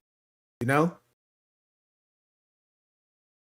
right? Hassan's viewbotted because he's hyper visible, right? And they just wanted to do it just because he can sometimes, right? Asmongold's viewbotted because they want to help Asmongold out. But like, viewbotting maliciously is not a very common occurrence. Right? Now, do I trust Twitch to always make the right call on this? Definitely not. Right? But do I think there will be like massive amounts of like false positives getting people capped? No. I don't think you'll see like massive amount of people being capped at different CCVs. I think you'll see like Lacey get capped, Ron get capped. You know what I mean? Like, and their caps are going to be what their CCV currently is, right? Lacey's going to get capped at like 12,000 or whatever. You know, Ron's going to get capped at like 14,000, and it'll be like that, right? So they won't be able to bot up to like, or like Neon will be capped at like 2,000. That's what I think is going to happen. I don't think they're going to like start throwing caps on everybody's streams. Count it. Again, we are going to add buffers into how we place the cap to take into account some normal variation. Okay? Yeah, it's on Twitch. How Yes. long will the cap last? We're exploring different time lengths depending on the situation. Repeated violations may cause the cap being applied for a longer period of time. Question: how does this solve the problem of bot companies adapting to your detection mechanisms? And this is very important to understand how the cap will work. We are using statistical patterns when we look retrospectively at a channel to identify when botting is occurring. There are a lot more signals to distinguish between who is causing the botting and when someone is consistently botting, when you can look back over time. And so as we look back over time, we feel pretty confident of our ability to detect who is botting. By not deploying all of our detection techniques in real time, this eliminates the bots company's ability to adapt to our detection techniques, because the time factor of their adaptation, they won't have direct feedback about our detection. Yeah, so that, not to give them any credit, this actually makes sense. The goal is not to stop the botting. The goal is to make it so it's harder for the botting companies, right, to know when their bots are working. You know what I mean? And so the goal with the caps, let's say if I want to bot Lacey and Lacey's at 10,000 viewers and I want to bot him up to 20,000 viewers, right? And I try to bot him, and then maybe it works, right? But the next stream, I try to bot him again, but it goes up to like 15K. So I'm like, you know what I mean? Like, it kind of reduces the real-time feedback of like what bots work, how much the bots are, how effective are the bots. Is Twitch stopping bots in a different way, or is this the cap? I don't know. You know what I mean? It adds in a layer of like obscurity to see whether or not Twitch is actually using other methods to stop the bots, or if it's the cap. You don't know. You know, the problem with security through obscurity doesn't work if the creator is buying bots, but does limit the bot attacks.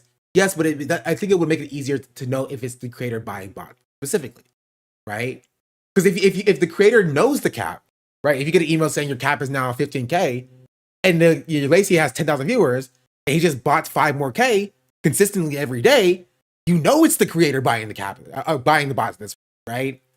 Or at least you have a better idea, right? But again, I don't think Twitch has a big enough team to be able to do this analysis, right? They've fired a lot of their people. Their staff is very small. I don't think they have a big enough team to be able to do this analysis in a meaningful way for as many streamers that is on this platform.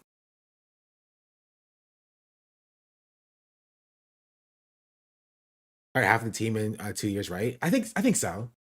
They dropped like 80% in the last 5. They fired a lot of people. It's fair. Just also crazy that this is a disincentive for bigger creators to raid smaller streamers because they can't tell a genuine raid from bots. I don't think that's necessarily what they're saying per se. I think Twitch should. I don't know. I think Twitch should be able to tell a genuine a genuine raid from bots. They should be able to tell that. Like, I'm not saying that they can, but they should. Techniques. So it greatly improves our ability to eliminate viewbots from discovery and other surfaces. Why don't you count valid traffic if there is a spike? Isn't this platform isn't this growing as a platform? Like viewbotting or like viewership? Because if it's viewbotting, no. Of exposing to viewbot companies the techniques we're using to detect the viewbots. When we expose it to them, they adjust. And we are using statistical analysis to analyze patterns over time. Will Twitch announce when it is capping channels? The streamer will be notified, but we will not publicly announce what channels are capped or the level of the cap. People might figure it out, but we are not going to be announcing that. If someone was botted historically, doesn't that poison the data and make it where the cap you're applying may be incorrect? We have a fair amount of information about valid traffic, not valid traffic over time. So I think we have a pretty good sense of what is the valid traffic. And so if someone has been botting historically, it actually oftentimes helps us determine that they're botting. When does enforcement begin? Soon. We don't want to give bad actors a head start. So I'm not telling you right now exactly when they start. How does the cap solve the problem of not knowing who is responsible for the bots?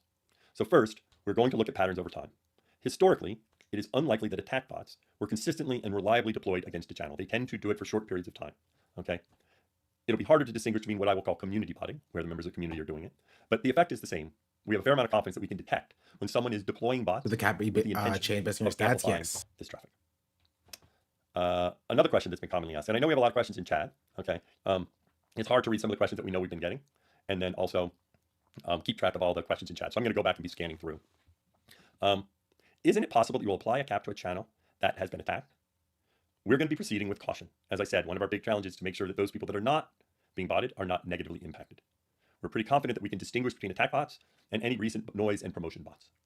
So can't tell. We'll see. We'll see. This is my biggest hang up, is that I don't know if they'll be able to do that effectively.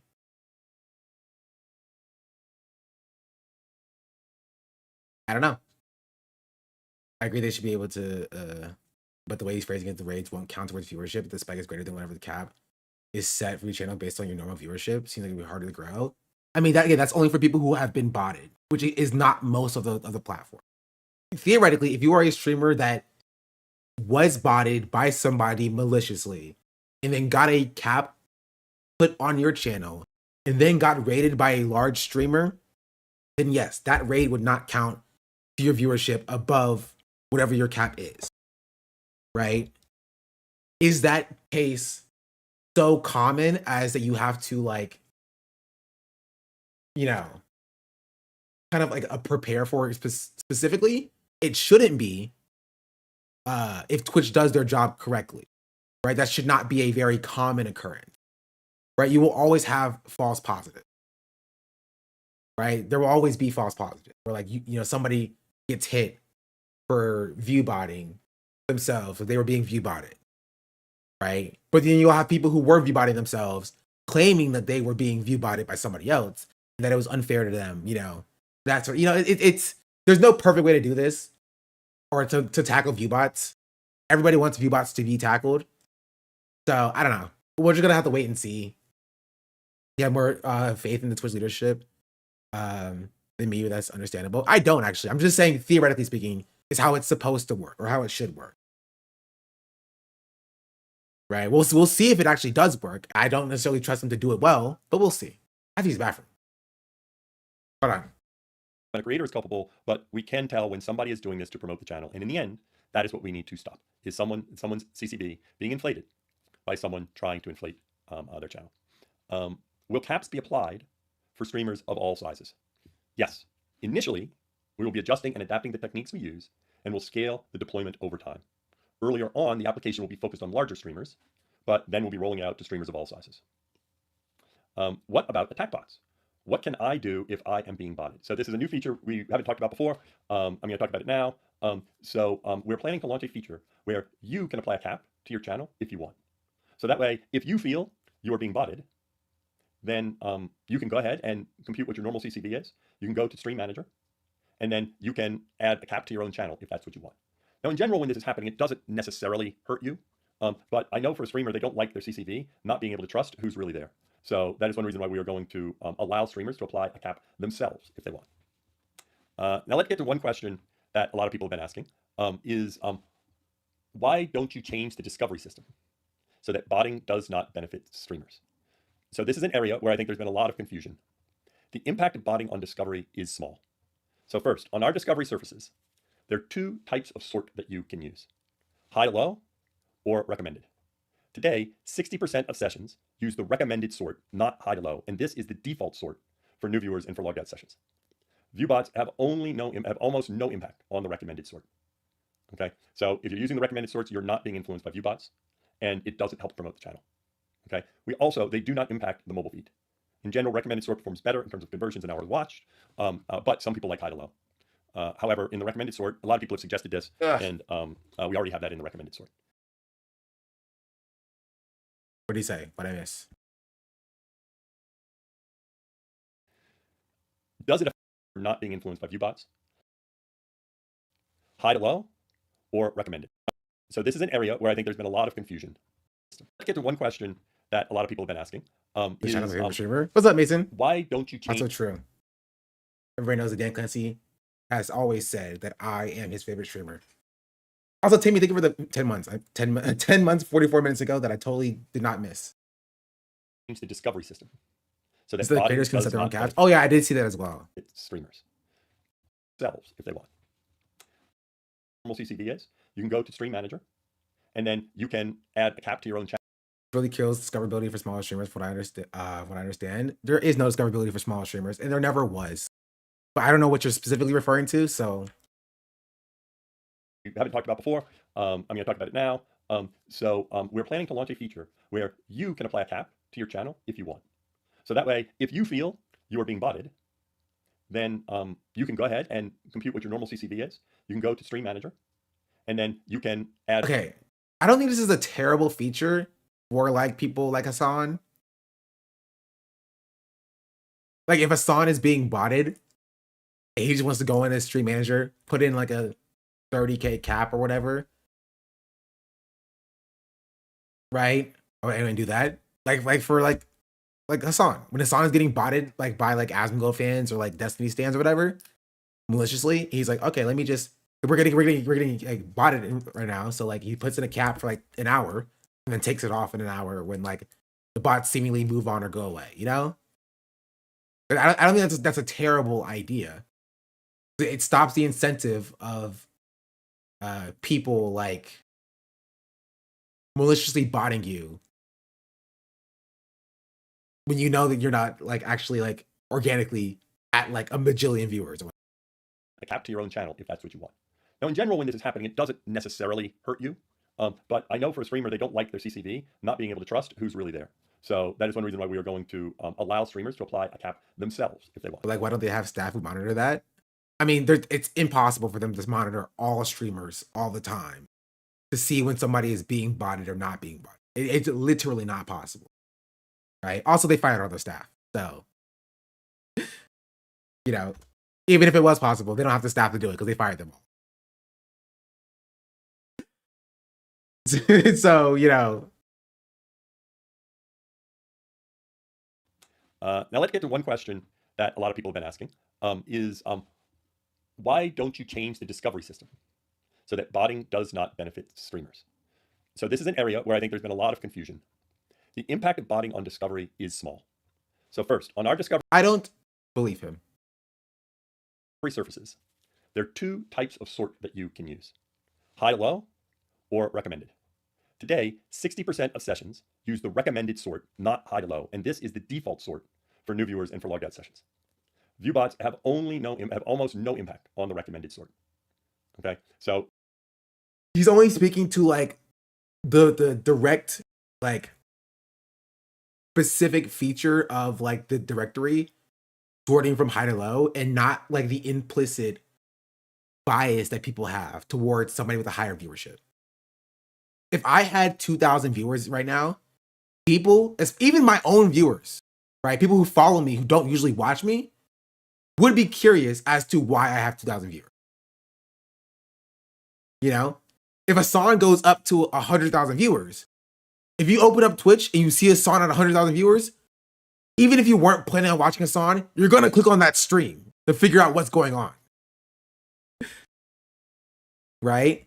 Is it even fixable though? It's fixable in insofar as you can try to do more to promote like newer types and different types of content. One example would be removing viewer count from your following subscription. Right? If I follow a streamer, right, I follow them because I want to see their content. If you remove the viewer count from that, right, or even like anything from the sidebar, what's it called? Or maybe even anything from the front page. Who knows?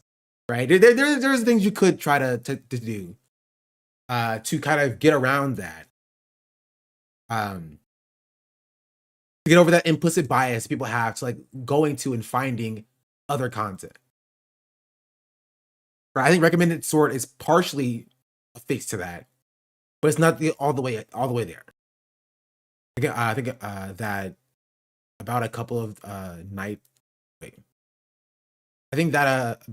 nighttime people sometimes, where I'm like, wait, what?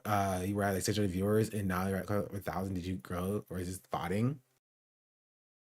I agree, though. I admit I've sent someone's chat because if your account was low, some people do that as well. But like most people, especially if they're new on the platform, will click on somebody's stream because they have a lot of viewers.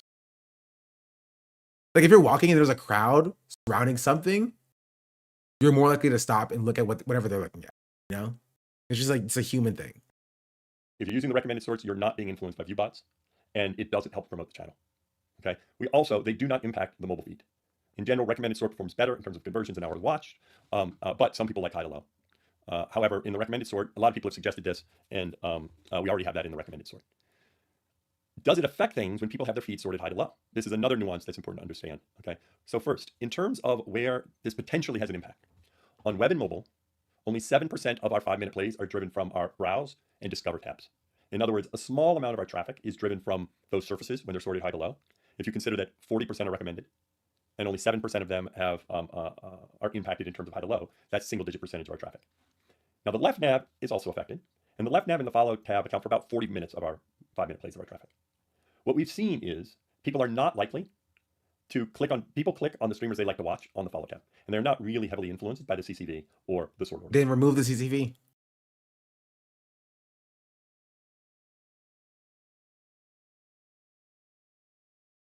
Maybe not for the follow tab, but like for like the recommended tab underneath the follow tab. Like just show people cool stuff happening.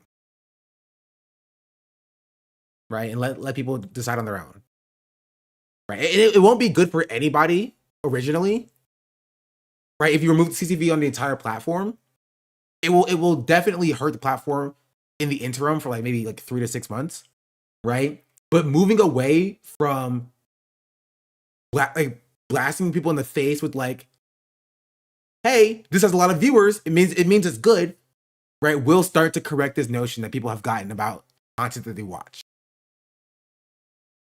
Right? YouTube kind of like did that as well when they changed where the amount of views a video has is. It's still useful to see if a video is like a scam or not, but like right now people are making their decisions about what to watch based on how many other people have already made their decision, and that leads to like the views consolidating on the platform. You know, I don't know. There's not a good way to fix it. And I'm not gonna sit here and watch the entire thing because I am tired right now. But like, there are just things to think about in that discussion.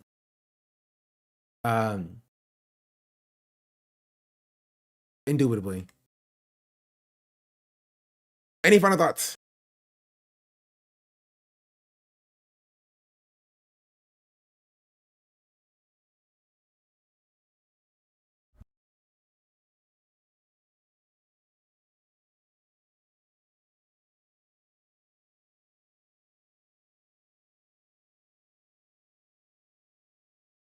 Any final thoughts?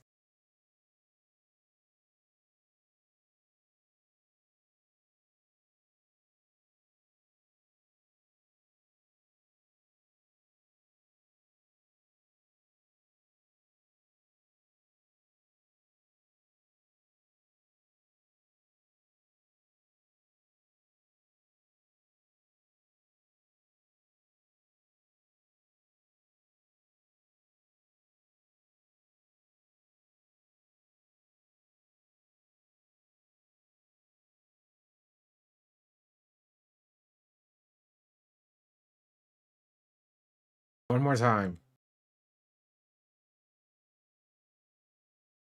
Beat shebang.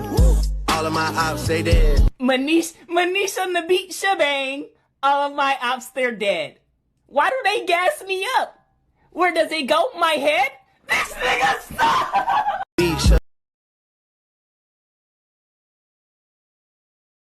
So funny. Anyway, that's where I'll leave you, chat. Alrighty. I'm gonna play some Magic the Gathering. And the link to this. I mean, it's anywhere on Twitter. Literally. It has 200,000 likes, bro. Beat shebang. All of my ops, they dead. Manish on the beat shebang. All of my ops, they're dead. Why do they gas me up? Where does it go? My head? This nigga stop! I love whoever posted this couldn't even figure out how to download it from the computer. They had to screen record their computer. And so this is how we get memes in the worst quality, bro. In case you're watching something on Twitter and you're like, bro, how is this meme such low quality? It came out, like this media came out last year. It's stuff like this. It's people screen record a screen that they saw of somebody else screen recording a screen. They saw someone deep frying a screen that they saw a screen recording a screen. And then it's how we got here, you know? But